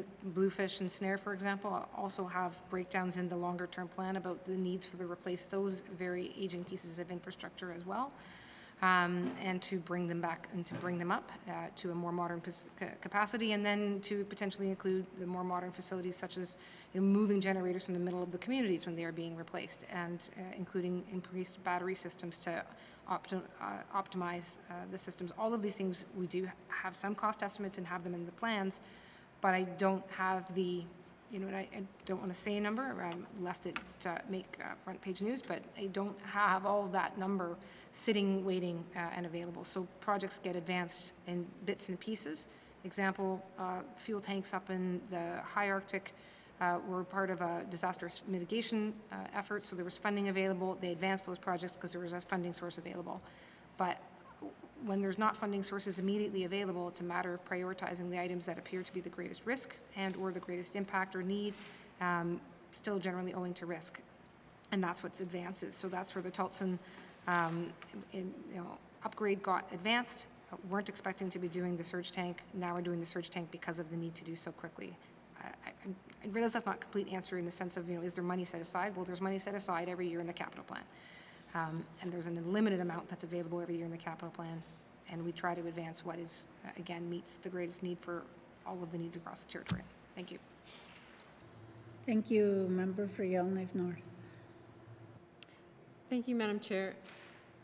Can the minister commit to ensuring that the Power Corporation has a comprehensive, costed asset management plan that, has realistic assessments of the condition of all of the assets, what should be the cost for regular maintenance to keep them as in as best working condition as we can, and then what the costs will be to ensure that they're repaired in a timely manner and then ultimately replaced. I understand that there's some work ongoing, some new policies around modernizing the operations or management of the Power Corporation. But I wonder if the minister can explain whether some of those include new policies or practices around asset management, and whether we can look forward to seeing a comprehensive costed asset management plan. Thank you, Madam Chair. Thank you, Minister of Finance. Madam Chair, I actually think I might be back in front of committee tomorrow wearing my other hat with Power Corporation, but also with Power Corporation officials with me. So if I might suggest, I'd prefer to defer that question. And then what I could do, Madam Chair, knowing that this is a public opportunity, and I do think it's very important the public know the circumstances we're in, I can perhaps table a letter to follow up from as a further detail of some of this information. It'll be more fulsome if it comes through that discussion tomorrow. Thank you. Thank you. Okay. Supplementary estimates, operations, expenditures.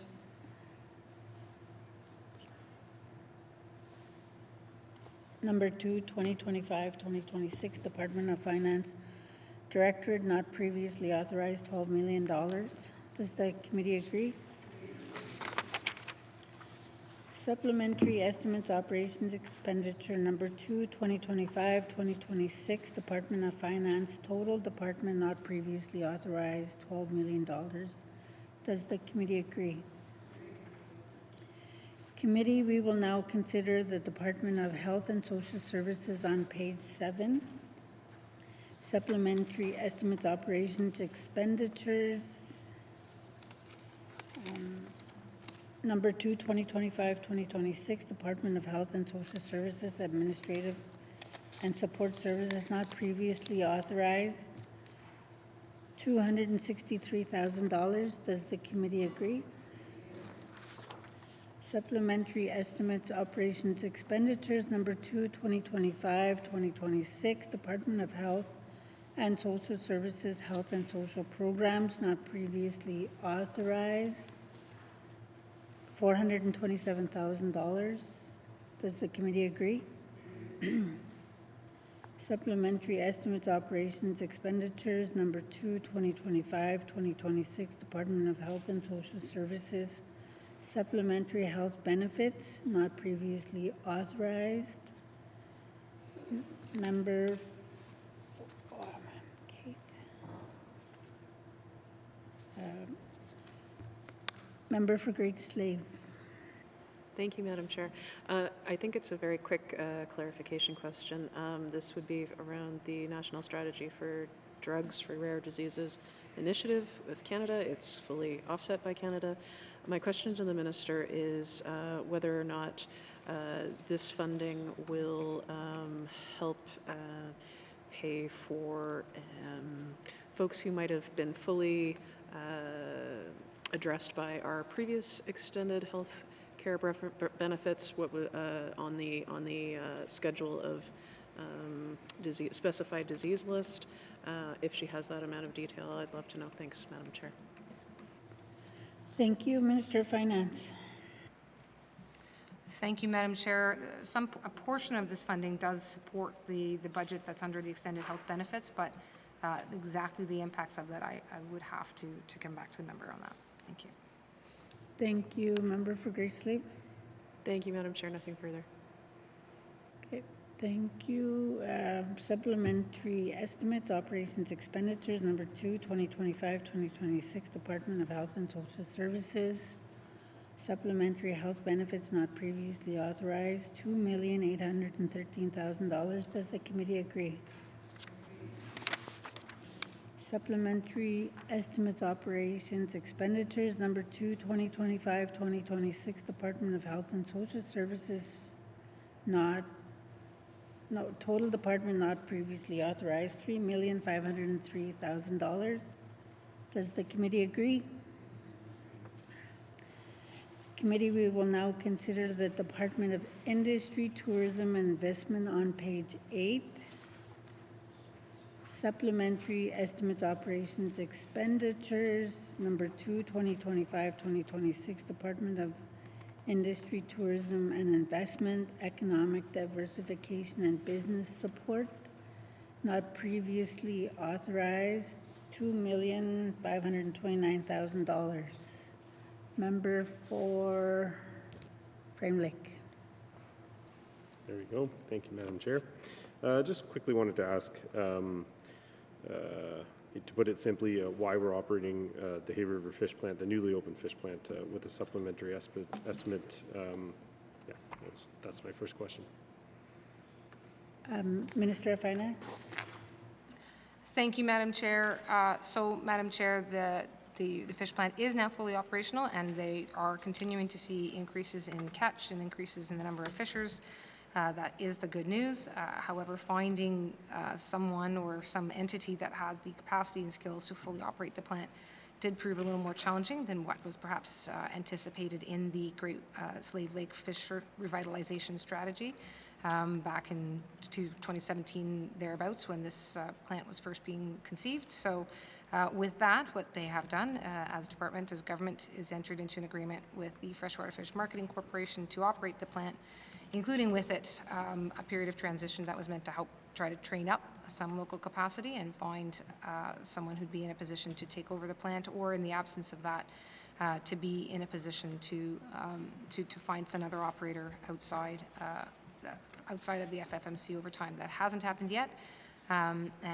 So for the moment, as it's coming fully to its capacity, it does still run at a bit of a deficit, and this is to support the ongoing operation and the fishers who supply it. Thank you. Thank you. Member for Frame Lake. Thank you, Madam Chair. I guess you could call $2.5 million a bit of a deficit. I guess the next question I would ask is the status of the FFMC, the Freshwater Fish Marketing Corporation. I mean, my understanding is NWT is effectively the last participant in this beast. I'm curious whether it makes sense to look into other options we might have for marketing, selling our excellent quality fish from the NWT, which I think is of quite a higher standard than most other places, and I think could really stand to be separated from other stock. And so I'm curious if we've made any progress on kind of rebranding and redoing the way that we're marketing fish to kind of sell this as a premium product and hopefully help boost revenues and get us out of this deficit operating position. Thanks. Thank you. Minister of Finance. Thank you, Madam Chair. And Madam Chair, first, just one small piece of good news. It's not fully, the $2.479 million is offset. There are some revenues that we are anticipating coming back in, so of $1.276 million, so it's not, it's only partially, that there is still a deficit. Now, that said, the bigger question and the longer term question is to get out of a situation where we are having to continue this. I will note, Madam Chair, that a big part of that is ensuring that we are getting CFIA certified. That would allow direct marketing and direct then sales of the product that we have in the north to markets potentially worldwide. Right now, without that certification, we are left in the FFMC all on our own, as the member has noted. But it's my understanding that the target for that is by November. And then once that certification attaches to the Northwest Territories, to the plant, then again, that does open up the possibility of direct marketing and potentially much higher revenue for the sales. Thank you. Thank you. Member for Frame Lake. Thank you, Madam Chair. That's certainly good news. I think that's it for me for questions on this one. Thanks. Thank you. Supplementary estimates operations expenditures number 2, 2025-2026. Department of Industry, Tourism and Investment, Economic Diversification and Business Support, not previously authorized, $2,529,000. Does the committee agree? Supplementary Estimates Operations Number 2, 2025-2026, Department of Industry, Tourism and Investment, Minerals and Petroleum Resources not previously authorized, $342,000. Does the committee agree? Supplementary Estimates Operations Expenditures Number 2, 2025-2026, Department of Industry, Tourism and Investment, total department not previously authorized, $2,871,000. Does the committee agree? Committee, we will now consider the Department of Municipal and Community Affairs on page 9. Supplementary Estimates Operations Expenditures Number 2, 2025-2026, Department of Municipal and Community Affairs Emergency Management not previously authorized, $5,465,000. Does the committee agree? Member for Yellowknife North. Thank you, Madam Chair. My question is, so this item says that the costs may be offset under the Government of Canada's Disaster Financial Assistance Arrangement Program.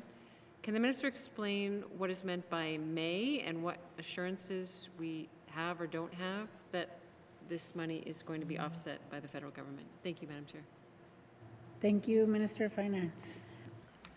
Thank you, Madam Chair. So, Madam Chair, the Department of Municipal and Community Affairs is the entity in the Northwest Territories that can apply to the disaster financial assistance through the federal government. There are expenses that are covered roughly, we find. It comes in at around 90% of eligible expenses, which is what is being accounted for here, but it is a fairly rigorous audit process in order to be compliant with the policy, and that comes with a fair bit of paperwork on the particular claims that MECA is putting forward.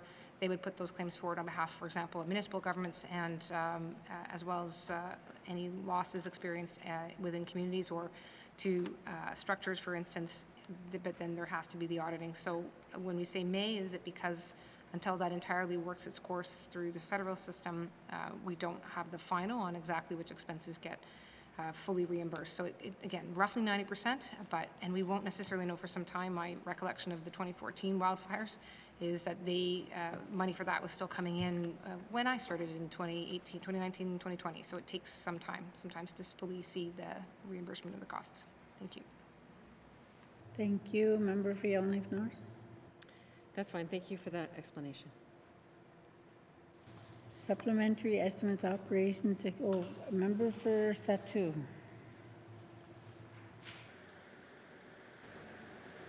Thank you, Madam Chair. My question is to the overall not previously authorized total for 5.465.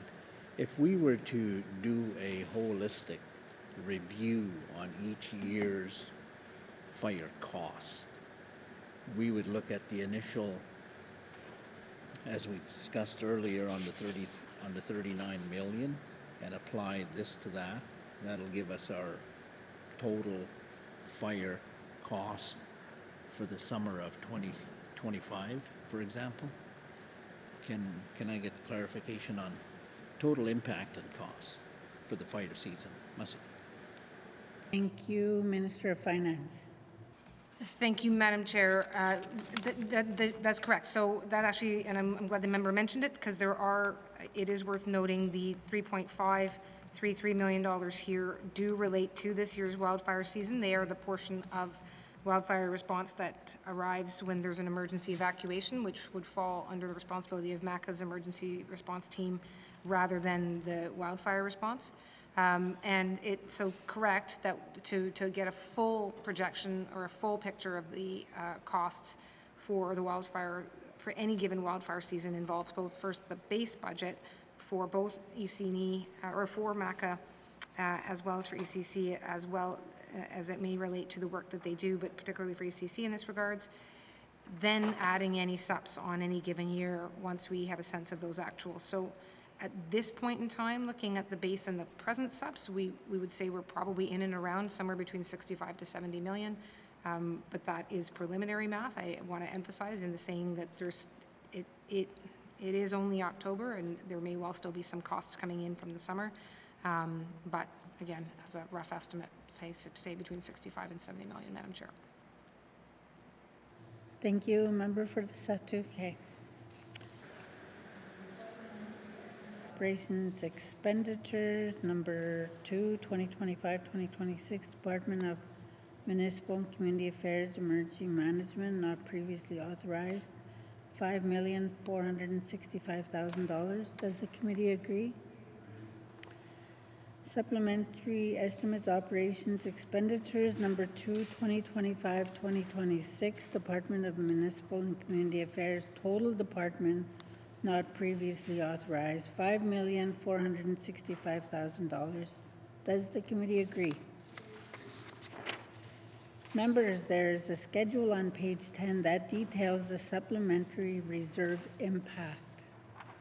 The schedule is not a votable item and is included as information only. Are there any questions on this schedule? See no further questions. As this is not a votable item, we will continue on. Committee, do you agree that you have concluded consideration of table document 38820(1) supplementary estimates operations expenditures number 2, 2025-2026?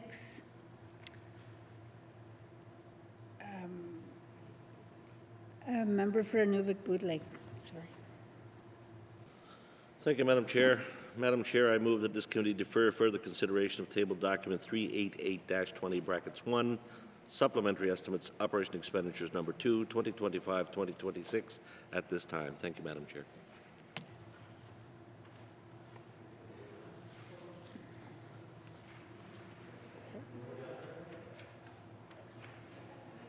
The motion is in order.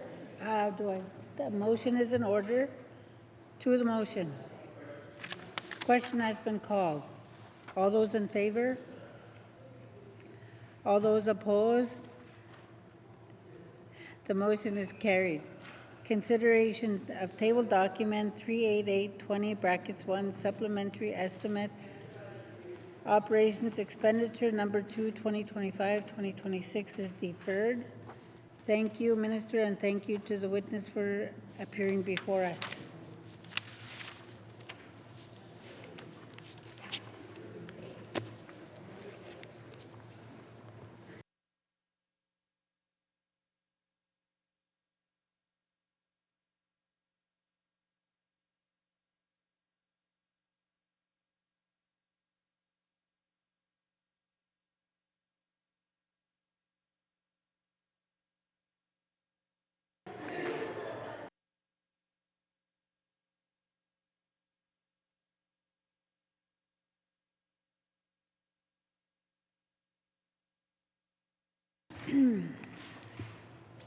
Committee, we have agreed to consider table document 38520(1), 2026-2027 capital estimates. Members, we have agreed to forego opening comments and general comments on the overall document, so we will go directly to the detail. Committee will begin with the Legislative Assembly. Does the Speaker wish to bring witnesses into the chamber?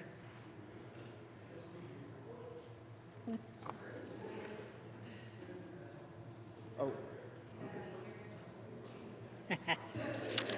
Okay.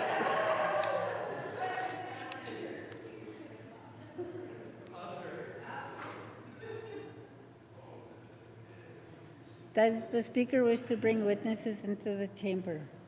Sorry? Yes, please. Does the committee agree?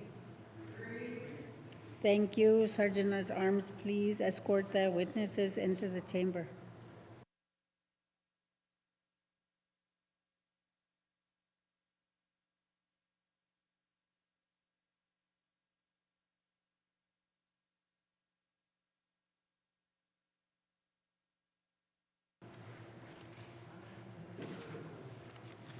Would the Speaker please introduce the witnesses?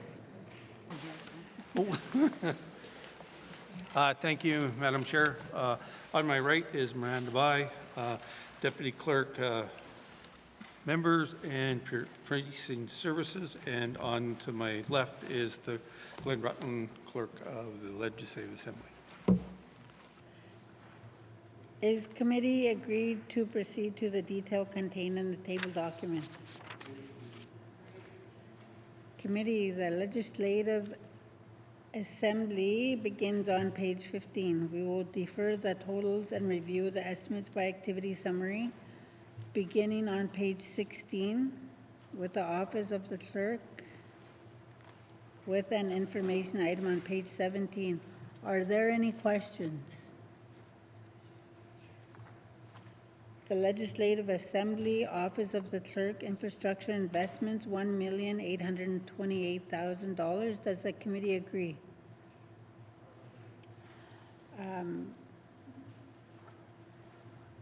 Member for the Premier, Hay River North. Thank you, Madam Chair. I just have some questions about the broadcasting system. Am I in the right section here? Yep. That's the only section, I guess. I was just, I know that there have been some changes to the broadcasting system here. We used to have access to the Legislative Assembly proceedings on satellite. One of the only legislatures required by law to be covered or carried by satellite providers, but I understand that that has now changed. I think our equipment was outdated and we couldn't get the signal out or something. So I was just wondering how this change has gone over and whether there is, any of these broadcasting system improvements are going to address that issue that we're not carried on satellite anymore. Thanks. Thank you, Mr. Speaker. Thank you. So when we made the change, we had one situation brought to our attention. It was actually News North Network in Inuvik, and who was talking about, because they were advertising in Inuvik through the satellite, they had concerns, but we were able to connect them through our live streaming, and they were able to broadcast that way. So we haven't had any other concern brought to our attention at this time. Thank you. Member for Hay River North. Thank you. So, like other satellite providers like Star Choice and Bell, is it the Ledge accessible on those platforms as well? Thanks. Thank you, Mr. Speaker. With your permission, I'll ask the deputy or the clerk to answer the question. Thank you. Thank you, Deputy Clerk. Clerk. Thank you, Mr. Speaker. Thank you, Madam Chair, to the member. So we do not have, so what happened is we went through a satellite service called Telesat. So we would beam up to Telesat, and then they would beam down to other satellite providers such as Bell and Shaw. The Telesat satellite that we were using was actually end of life last year, and we were also end of contract. Both of those lined up at the same time. So the decision made at the time was that we would no longer stream on satellite, but would make ourselves continue to be available on streaming and on internet. One of the things that did factor into that is a recent report revealed that 46%, or almost half, of Canadian households no longer have satellite or cable, that they rely solely on streaming. So we've continued to stream. We continue to be on Northwest Health Cable in community channels on Fort Smith and Yellowknife, and continue to be on the community channel in Inuvik. We just had to switch them over to the direct feed through the fiber line.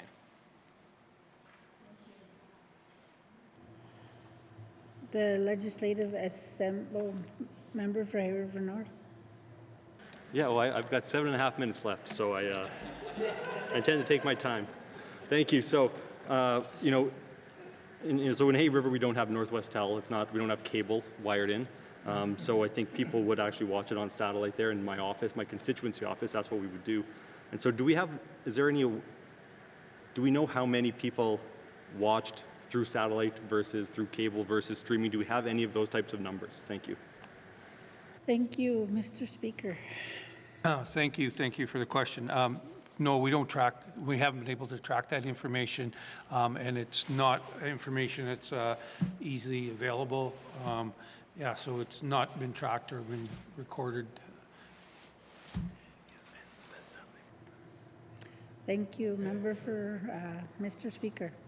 Thank you. And the satellite providers couldn't provide that information to them when we asked to provide that information for us. Thank you. Thank you. Member for Hay River North. Okay, thank you. I'm happy that when I first started here, we didn't have streaming online, we didn't have Facebook Live or anything like that, and so I've seen the progression. So it's great to see how we can get information out there. And I know that in a lot of small communities I go to, the elders watch on the Northwestel. They don't all have streaming devices, and I suspect it might be similar in other places where we don't have Northwestel. And so I just wonder how many people no longer have access to the Assembly's, the feed. So that was my concern. I see it's not being addressed here, though. So I guess I'll just leave this here for now. But hopefully, as technology becomes cheaper, more available, there's more satellites in the sky today than probably at any time in history. It would be great if there was more opportunities for people to access these proceedings. And I guess we'll see what the future holds. Thank you. Mr. Speaker. Thank you. We still broadcast for the first 2 hours on CKLB, so we're trying to do it as technology improves, as the member from Hay River North talked about. We try to increase our membership, our visibility out there in the system. So whatever comes available and we're able to work on it, we try to get that out there. As I can tell you, we have our favorite fan in Ulaktuk who still has access to us, and he makes sure we know that we're misbehaving or behaving during session. So people out there are still able to get that information. Thank you, Madam Chair. Thank you, Mr. Speaker. The Legislative Assembly Office of the Clerk, Infrastructure Investments, $1,828,000. Does the committee agree? Thank you, members. Please turn now to the Legislative Assembly summary found on page 15. The Legislative Assembly 2026-2027 capital estimates, $1,828,000. Does the committee agree? Thank you, committee, and thank you, Speaker. Sergeant at Arms, please escort the witnesses from the chamber. Yeah.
Member for Nuvik-Boot Lake.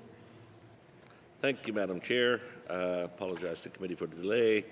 Madam Chair, I move that this committee concludes its consideration of 2026-2027 capital estimates for the Northwest Territories Legislative Assembly. Thank you, Madam Chair. Thank you.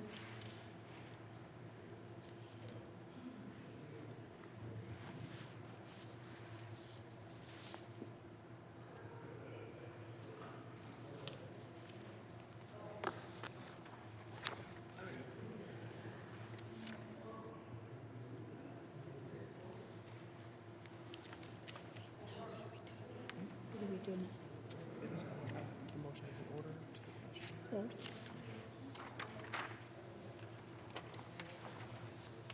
The motion is in order.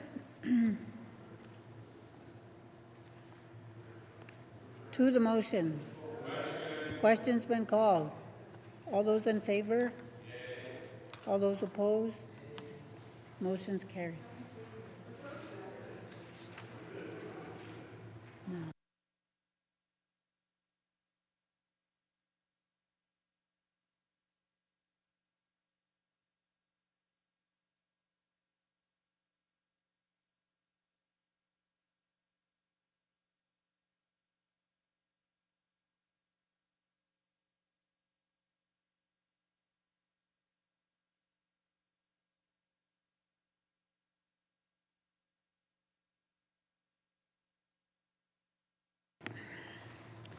Committee, we have agreed to consider table document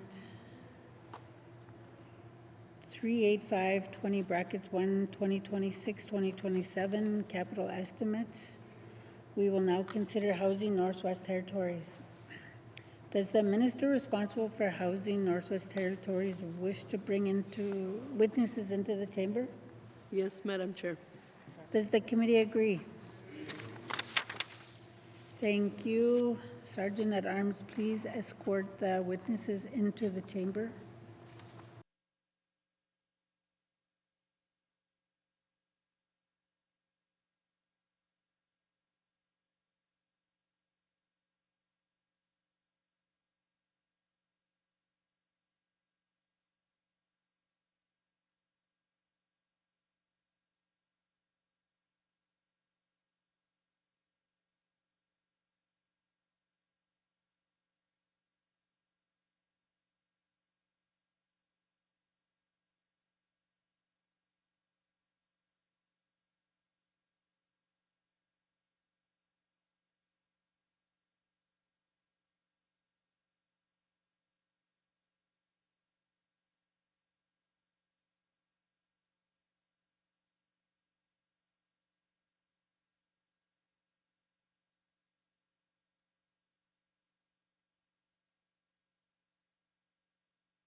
Would the minister please introduce the witnesses? Thank you, Madam Chair. To my right is President Aaron Kelly, Dr. Aaron Kelly, President of Housing Northwest Territories, and to my left is Mr. Jim Martin. Mr. Martin is the Director of Finance and Infrastructure, or Vice President, Finance and Infrastructure. Excuse me.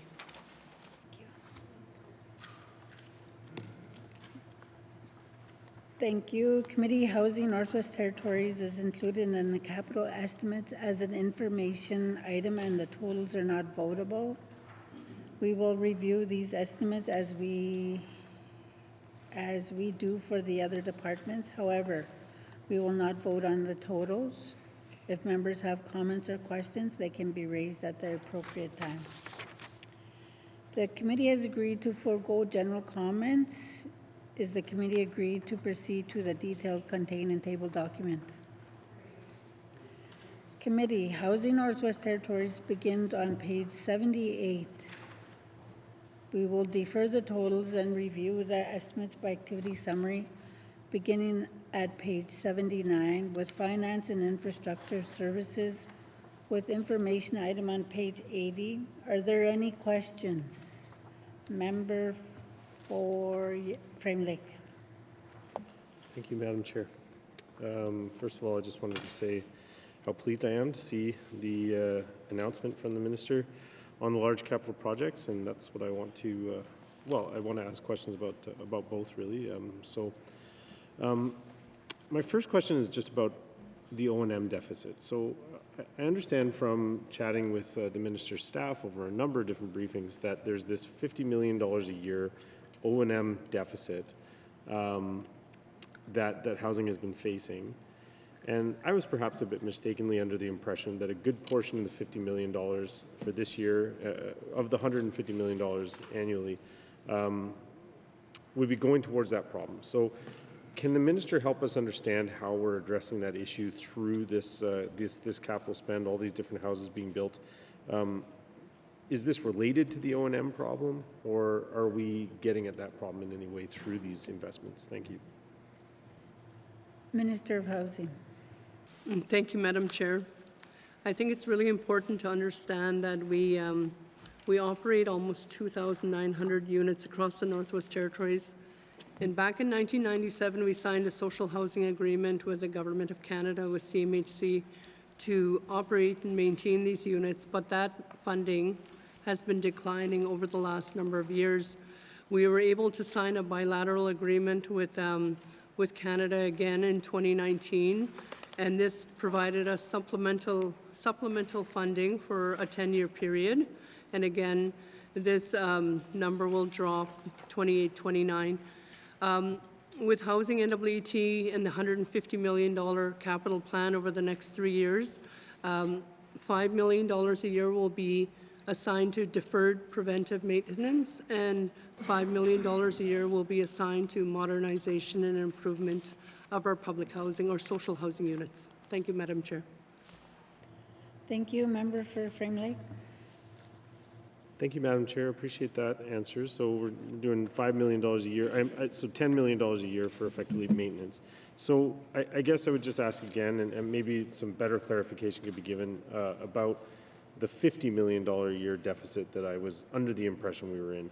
Can the minister or her staff just help me better understand that and whether we are getting at that problem? Because, and I'll just put it quite plainly, my understanding of the issue is that if we aren't addressing the $50 million a year problem of O&M, we're losing units. And so building them is great, and it is good to see us building units. I do want to see that. But if we're losing units at the same time, it all just kind of comes out in the wash. So I just want to ensure that we are actually increasing the housing stock. That's what I'm trying to get at. Thank you. Thank you. Minister of Finance. Minister of Housing and NWT. I haven't graduated yet to finance.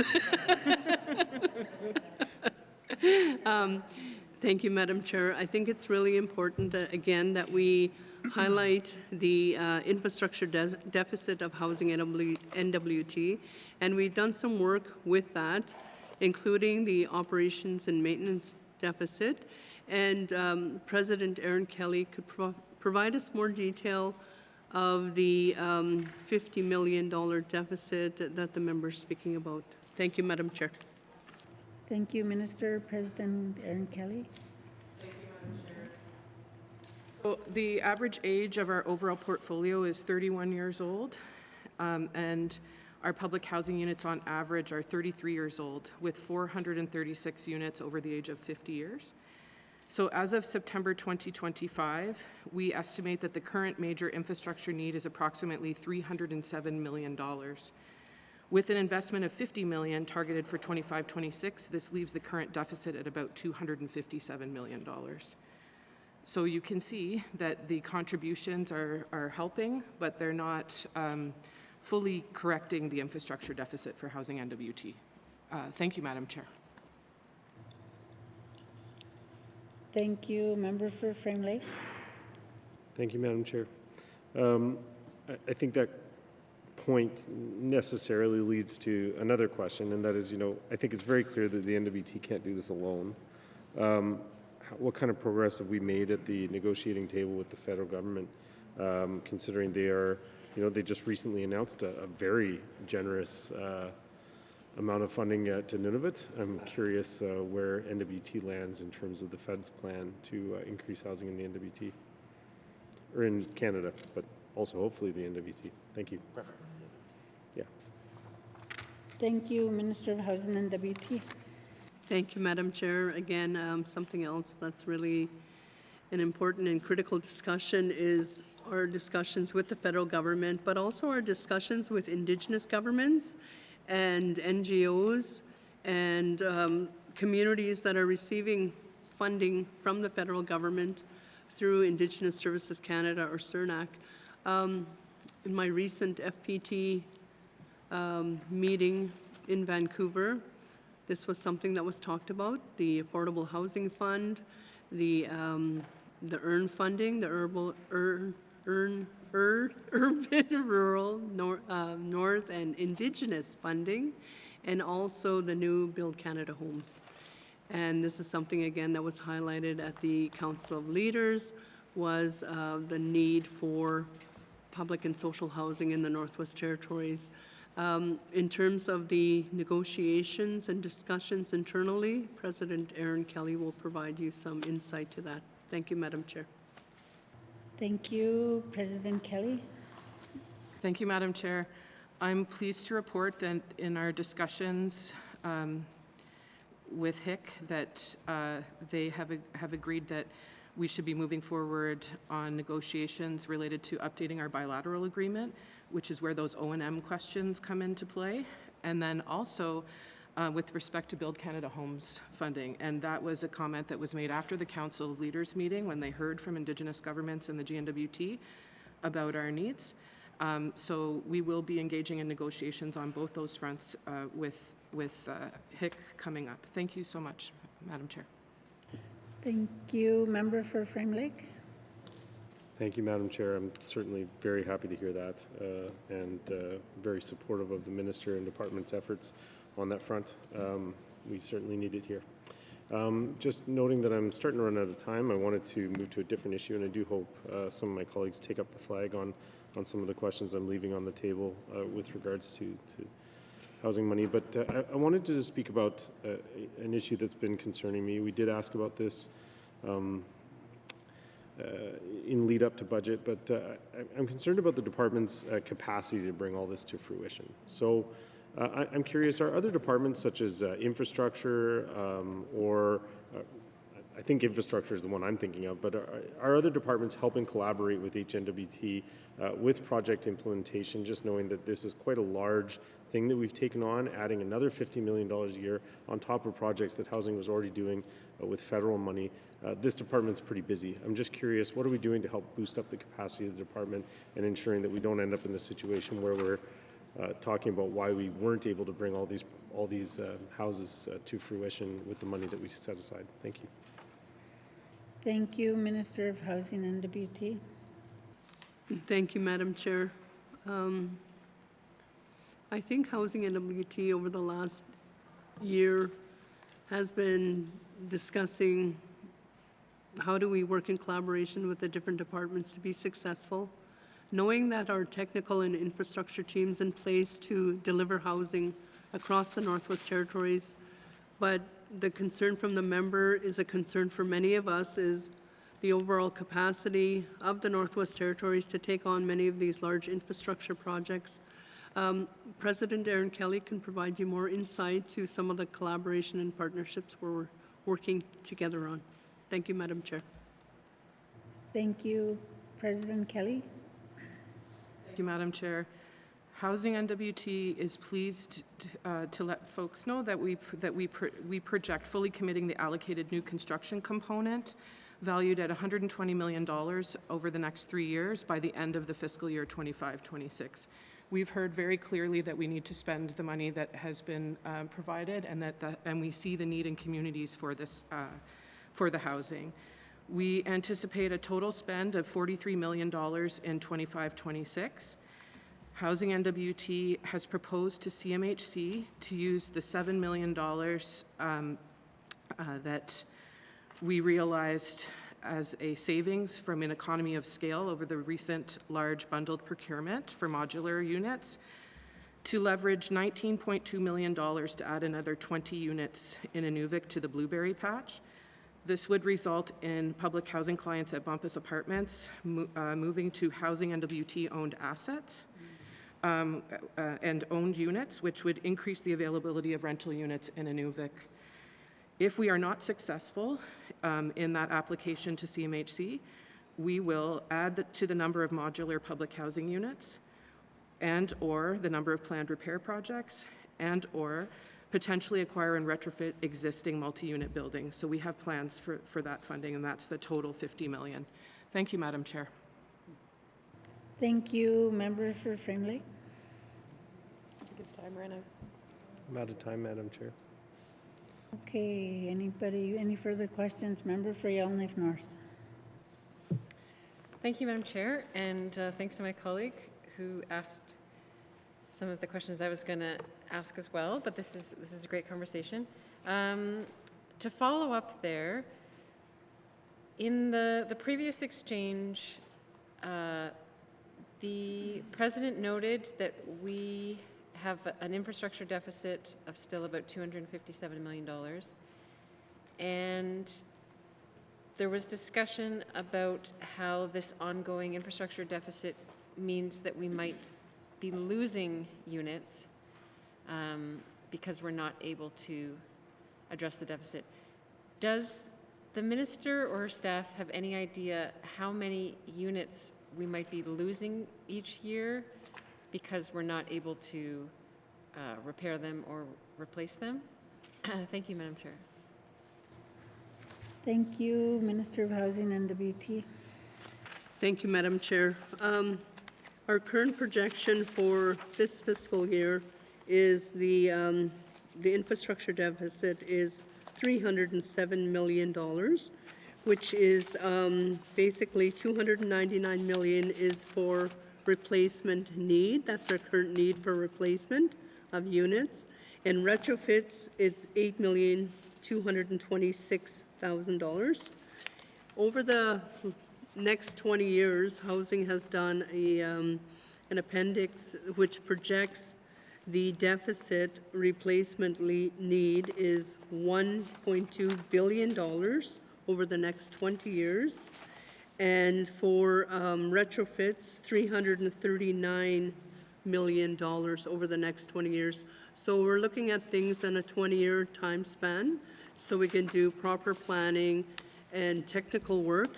But if I ask, can I ask President Aaron Kelly just to provide more information to the member's question? Thank you, Madam Chair. Thank you. President Kelly. Thank you, Madam Chair. So what we're doing at this time is looking at the units that we have available and focusing our funding in to replace the units that are 50 years or older, the older units, and those that have unit condition ratings that are lowest. So we're trying to avoid the issue that the member is bringing forward, and also increasing our M&I, which is like larger renovations, so we can keep our units in the available in communities, the same number of units available, and we've been pretty successful at that. So I think we're working to try to address the issue that the member is bringing forward with the additional funding that we have. Thank you, Madam Chair. Thank you. Member for Yellowknife North. Okay, thank you, Madam Chair. Can the minister tell us was there any carryover from the 2025-26 revised capital estimates, in that was there any money that wasn't able to be spent, and can the minister account for that, and what is to be done with that money in the coming year? Thank you, Madam Chair. Thank you. Minister of Housing and WT. There it is. I got it. Thank you, Madam Chair. President Aaron Kelly will provide you information to that. Thank you, Madam Chair. Thank you. President Kelly. Thank you, Madam Chair. It's important to remember that we received the money from the federal government for the 50-plex that's being built in advance. So there's been consistent carryover until that project's done, and it's not expected to be done until May of 2027. So last year we had a carryover of $65,877,000, and about $46 million of that was the 50-plex. There was also some carryover related to Aspen Apartments and the work that's being completed on that, and we're hopeful that we'll be able to have people in there in November.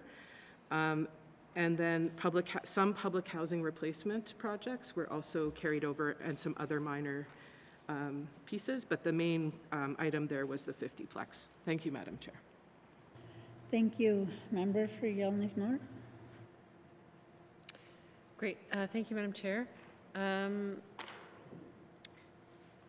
Before I return to that, if I have time, can the minister just tell us so we're all clear? So there's 2 projects for Yellowknife that are on the project list, one for 2027-28 and one for 2026-27.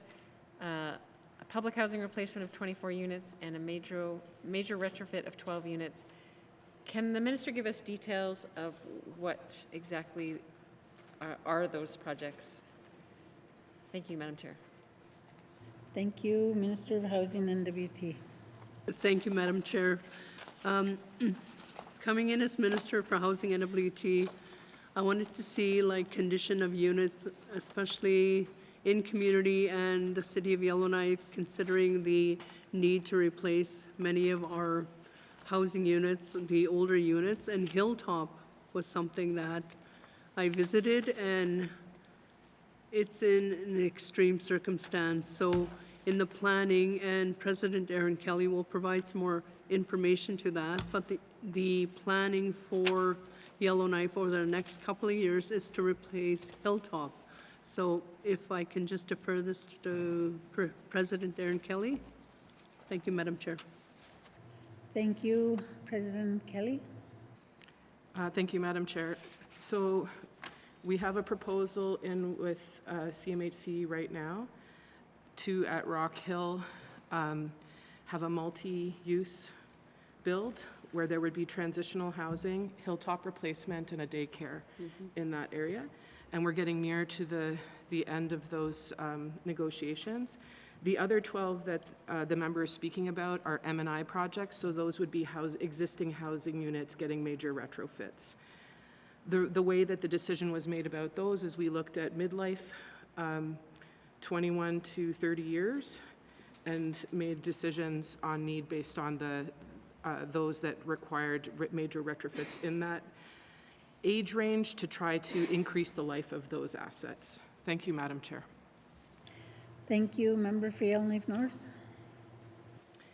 Thank you, Madam Chair. And just to be clear, the retrofits of existing units, is that 12 units spread across different areas of town, or are those 12 units all together in a certain location?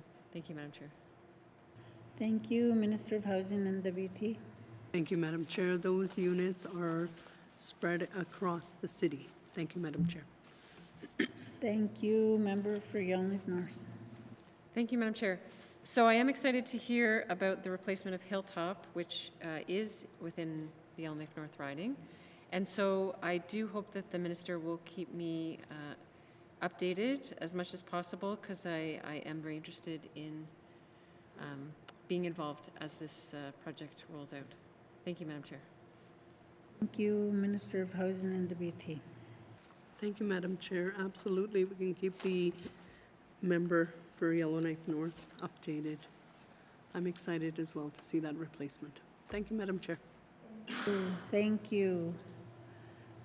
Committee Housing Northwest Territories begin. We will.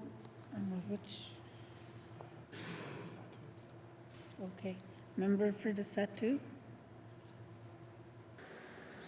Thank you, Madam Chair. My first question is, I recall a housing needs assessment survey that was underway, and I'm just wondering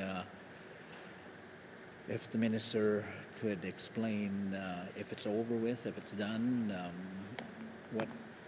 what's the status of that survey? Thank you, Madam Chair. Minister of Housing and WT. Thank you, Madam Chair.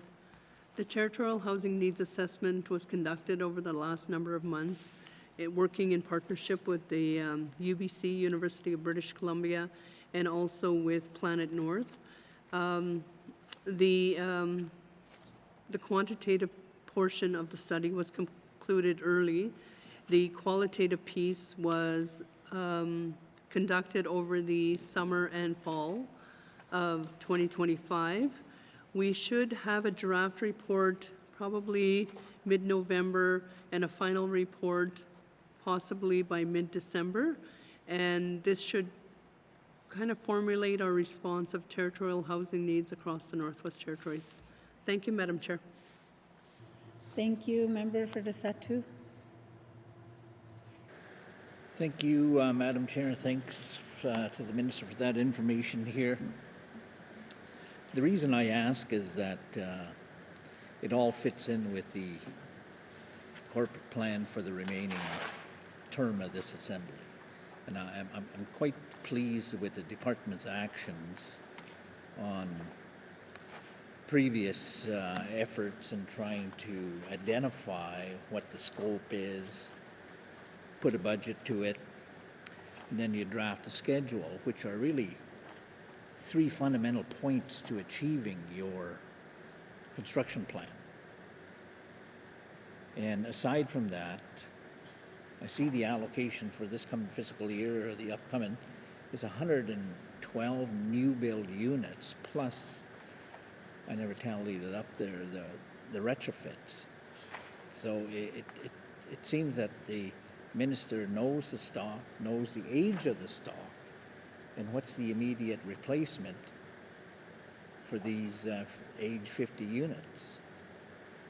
And then upcoming help is going to be coming. I really hope that it would be a multi-departmental effort towards this new initiative that's coming. And I'm referring to the Fort Good Hope Construction Center. If they can roll out half a dozen units per year, that's really complementary to the cost savings of transporting these modular units from Alberta or Saskatchewan or wherever the manufacturer shop is. If you can save X amount of dollars, that could contribute to 2 more units. So all in all, I think the department's on a good path moving forward, identifying these needs, followed by complementing what the scope is. And then step number 2, putting a budget to that. Once you have a project budget, then you can do your schedule accordingly. In some areas, added logistics to that schedule is really challenging. As you know, the Satu is a big maybe. I don't think we're going to get any water. And the fast deteriorating winter road season just adds to mobilization of good services, in this case housing units. And I think if we continue down that path, I think we're going to see success story after fiscal year after fiscal year. So I just want to compliment the Minister and staff here, but as my colleague from Yellowknife North had mentioned, keep us updated on that, and we progress your schedule. Thank you, Madam Chair. Thank you, Minister of Housing and WT. Thank you, Madam Chair.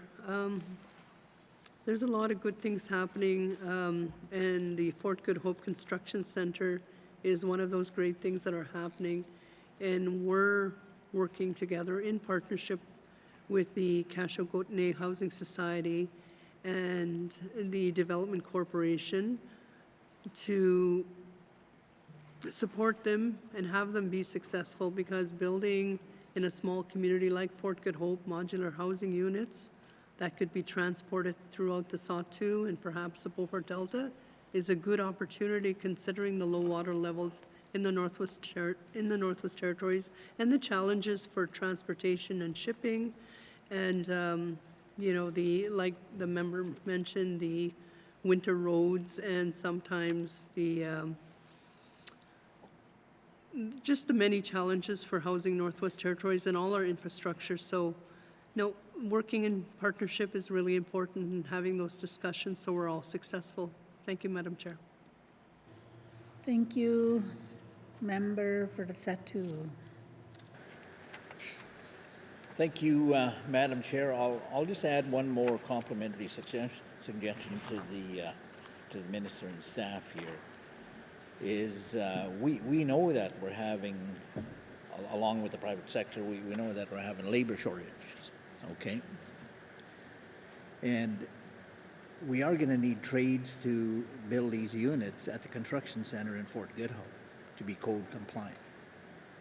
So it really opens the door for, as I said earlier, a multi-department approach to stand behind that emerging industry. How much are we going to offset the wages from the Department of ECE?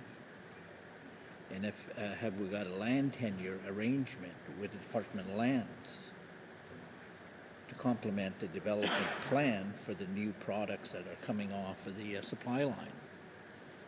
So I really encourage the minister to add on to the assessment of the survey to a development plan that would address some of these suggestions that I made. Thank you there, Madam Chair. Thank you, Minister of Housing and WT. Thank you, Madam Chair. Yes, it's really important that we work with the different departments, and both Minister Cleveland and Minister McDonald know and understand how important it is that we deliver on housing. It's according to our mandate. It's our #1 priority of this government, and we're all working in collaboration so we can move forward. Thank you, Madam Chair. Thank you, member for the Satu. That's it. Thank you, Madam Chair. Thank you. Seeing no for the member for Mafui.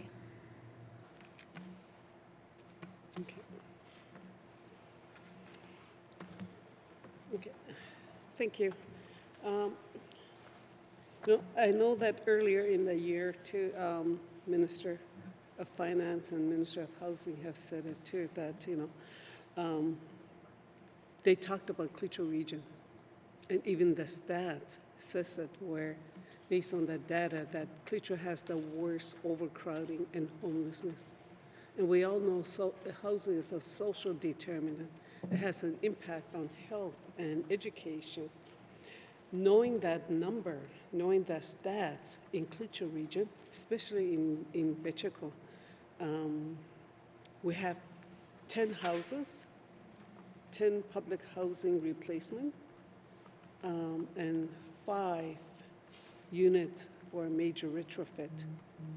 And I just want to ask the minister, how did they determine this number, knowing that we have the worst housing outcome in Klitschko region, especially in Betcheko, with about 140 people on the housing wait list? Thank you. Thank you, Minister of Housing and WT. Thank you, Madam Chair. And yes, Betcheko alone has over 130, 140 families on the wait list. But that's a number across the Northwest Territories. There's over 900 families across the Northwest Territories, over 300 in Yellowknife alone, almost 100 in Inuvik.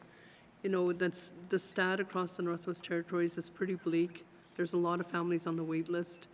And the concern from the members, how do we make these decisions? Well, we have 32 communities to supply housing to, public and social housing to.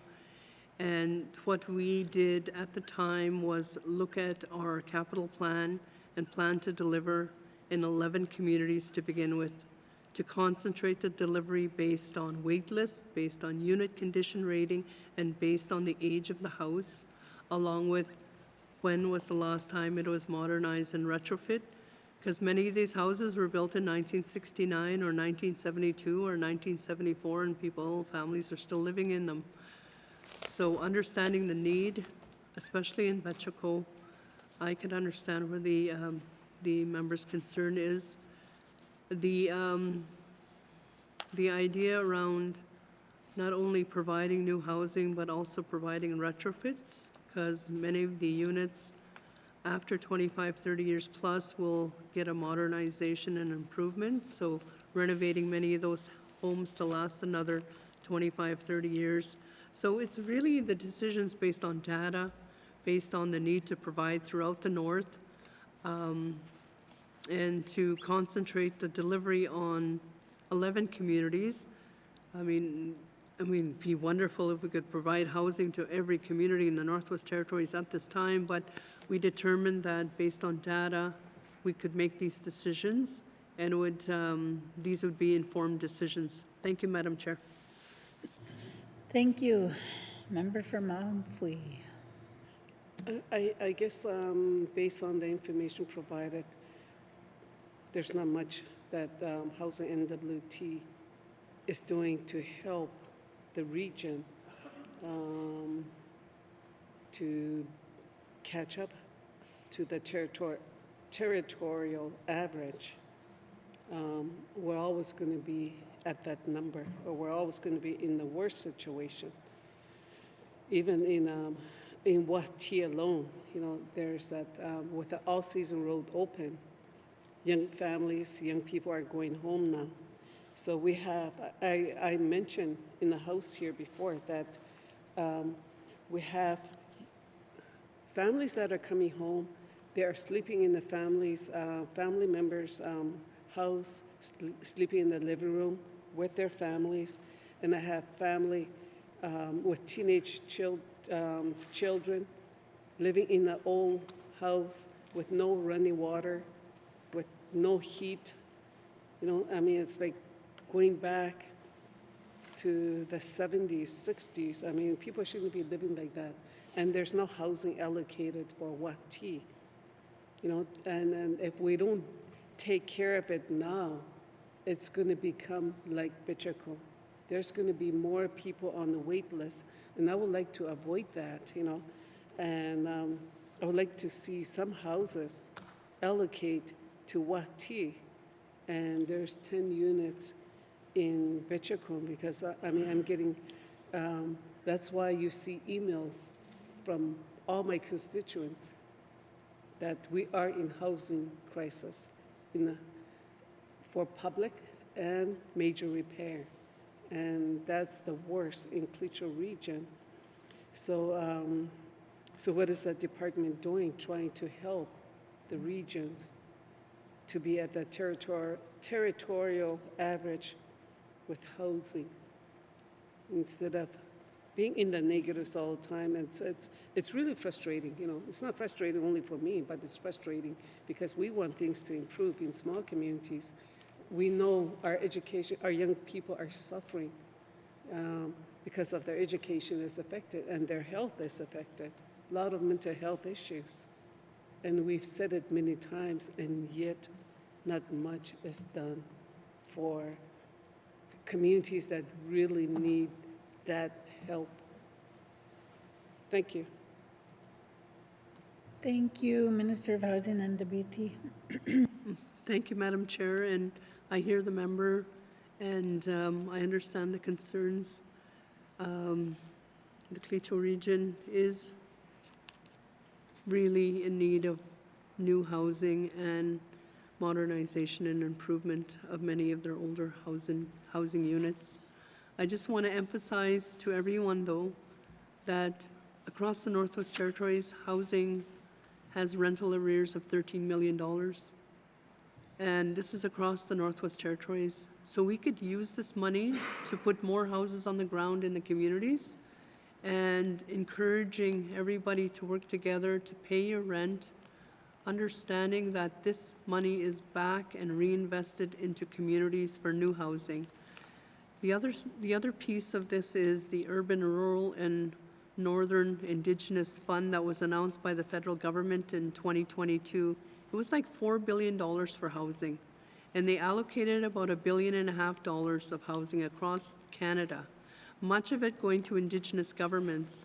In the Clecho region alone, $80 million was provided for housing in the Clecho region to the Clecho government through the earned funding, and this is very similar in other regions across the Northwest Territories. Now, Indigenous governments are making that choice of what to invest housing in, but we need to invest in public and social housing. This has been our argument and our stance since I've been minister. The opportunity is Build Canada Homes and working with the federal government, because we're not seeing any movement on EARN, so we're moving on, and we have to move on with Build Canada Homes. How is that going to come to the north?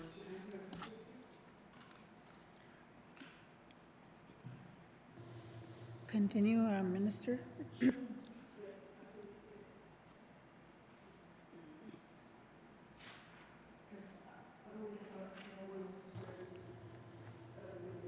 Okay, so we'll go to the member for the Malfui.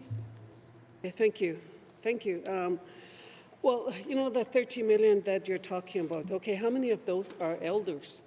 And there's a lot of old houses, you know, there's a lot of people that are living in these units, and they are paying for an old house from 1970s. A lot of my community members are complaining, saying they're paying like $1,500 for a house from, it's a total write-off. And some of the elders, I have senior citizens living in a market rental unit. I mean, my goodness, you know, like, I mean, don't lecture us about that. I don't know why. If GNWT is not going to do anything, why is GNWT in the housing business? If we were dealing directly with the federal government, all this would not be an issue. I'm glad that the federal government gave that money to the First Nation, but I think we need to start. I think GNWT should get out of the housing business because they are not doing a good job. They are doing a poor job, and I don't agree with what they are doing. Because, like here, we're in a housing crisis. My goodness, I don't think they're going to fix anything. The problem is always going to be there. It's frustrating. It's frustrating for me, and I'm sure it's frustrating for that Decho. It's frustrating for a lot of us. And even in her writing, it's the same as my region as well. We're in a housing crisis, but I think GNWT should get out of a housing business if they're not going to help improve the housing situation. Thank you. Thank you, Minister of Housing and WT. Thank you, Madam Chair. I totally agree. GNWT should get out of the housing business. We should give it to NGOs and Indigenous governments and communities and have them operate the houses in the public housing units. That would be wonderful if we can get to that point. But until then, we have to operate in this manner because we have to be accountable to this House and constituents. Thank you, Madam Chair. Thank you. Seeing no further questions, I remind committee that the estimates for Housing Northwest Territories are included in the capital estimates as an information item only. The committee will not be voting on the activity total. I'm now going to call a break. So we'll go into a break and be back. And thank you.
Thank you.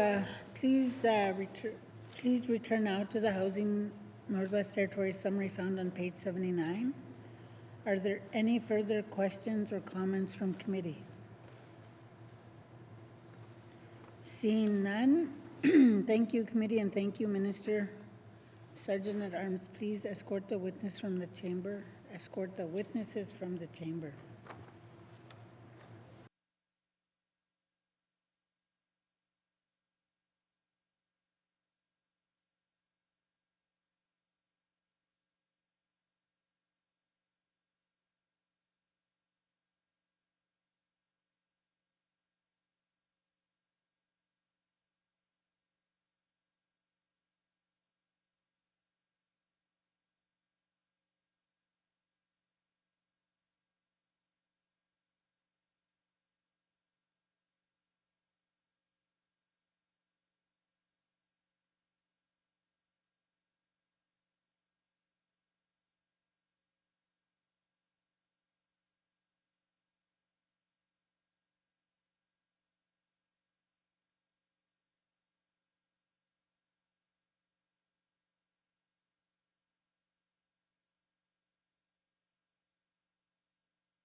Now I call on the member for Boot Lake. Thank you, Madam Chair. Madam Chair, I move the chair rise and report progress.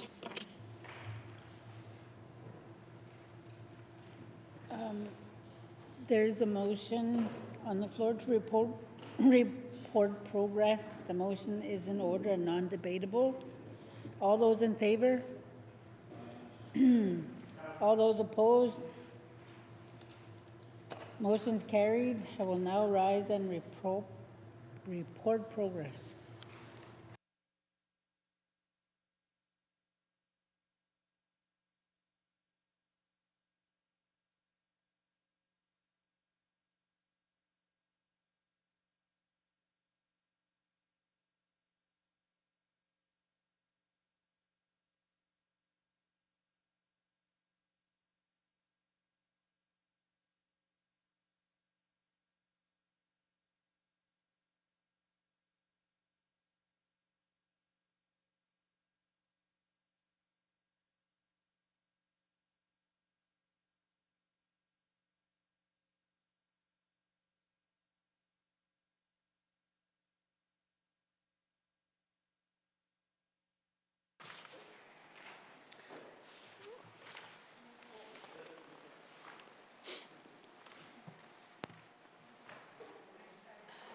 Ready? Okay. Reports on Committee of the Whole. Reports on Committee of the Whole. Member from the Decho. Mr. Speaker, your committee has been considering table document 38820 brackets 1 and table document 38520 brackets 1 and would like to report progress with 2 motions carried.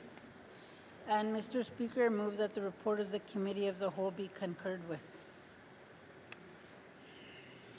Oh, can I have a seconder, please? Let's just go to our friend from the boot. All those in favor? All opposed? Abstention. There we go. Reports of Committee of the Whole, reports on Committee of the Whole. Third reading of bill. Bill 21. WSCC.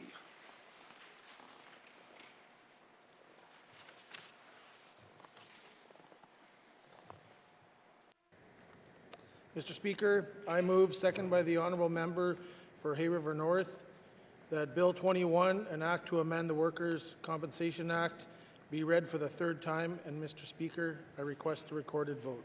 Thank you. Thank you, Minister. The motion is ordered. To the motion. Question has been called. The member from Hay River South has asked for a recorded vote. All those in favor, please stand.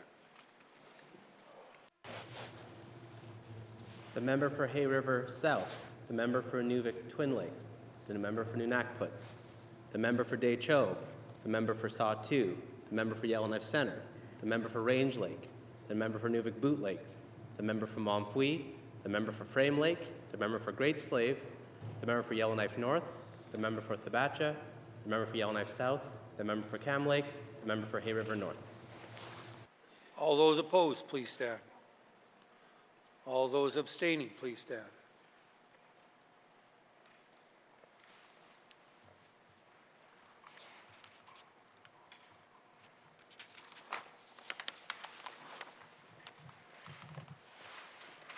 Thank you. Colleagues, all in favor, 16, opposed, 0, abstention, 0. Motion is, Bill 21 has been passed.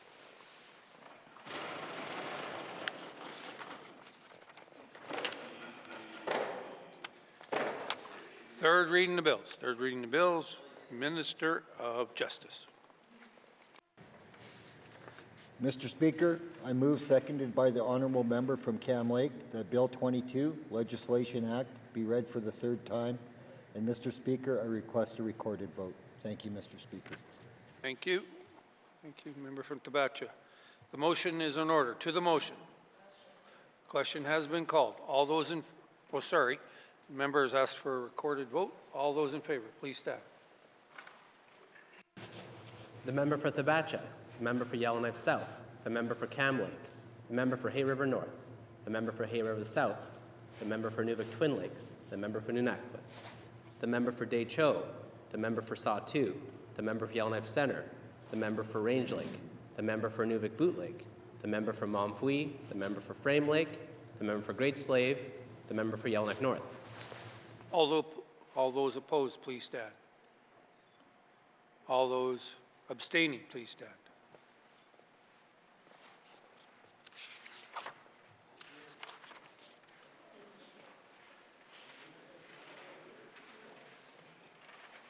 Thank you. Colleagues, 16 in favor, 0 opposed, and 0 abstentions. The motion is carried. Bill 22 has had its third reading. Third reading of bills. Third reading of bills. Minister of Education, Culture and Employment. Mr. Speaker, I move, seconded by the honourable member for Tabacha, that Bill 28, an act to amend the Student Financial Assistance Act No. 2, be read for the third time. And Mr. Speaker, I request a recorded vote. Thank you, Mr. Speaker. Thank you, member from Cam Lake. The member has asked for a recorded vote. All those in favor, please stand. Oh, sorry. Question for the motion. Question's been called. There we go.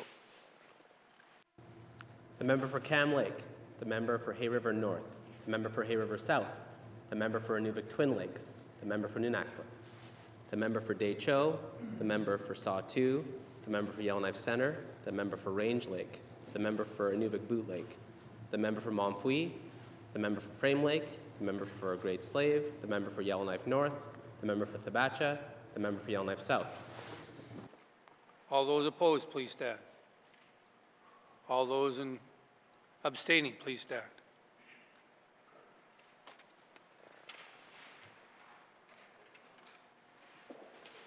Thank you. Colleagues, 16 in favor, 0 opposed, and 0 abstentions. The motion is carried. Bill 28 has now had its third reading. Third reading of bills. Third reading of bills. Orders of the day, Mr. Clerk. Thank you, Mr. Speaker. Orders of the day for Wednesday, October 22nd, 2025 at 1:30 p.m. Prayer reflection, minister statements, member statements, returns to oral question, recognition of visitors in the gallery, acknowledgements, oral questions, returns of written questions, replies to the Commissioner's address, petitions, reports of committees on the review of bills, reports on standing and special committees, tabling of documents, notice of motions, notice of motion for first reading of bills, second reading of bills, consideration in committee of the whole of bills and other matters, table document 385-20(1), table document 386-20(1), table document 387-20(1), table document 388-20(1), report of committee of the whole, third reading of bills, orders of the day. Thank you, Mr. Clerk. This House stands adjourned until Wednesday, October 22nd at 1:30 p.m.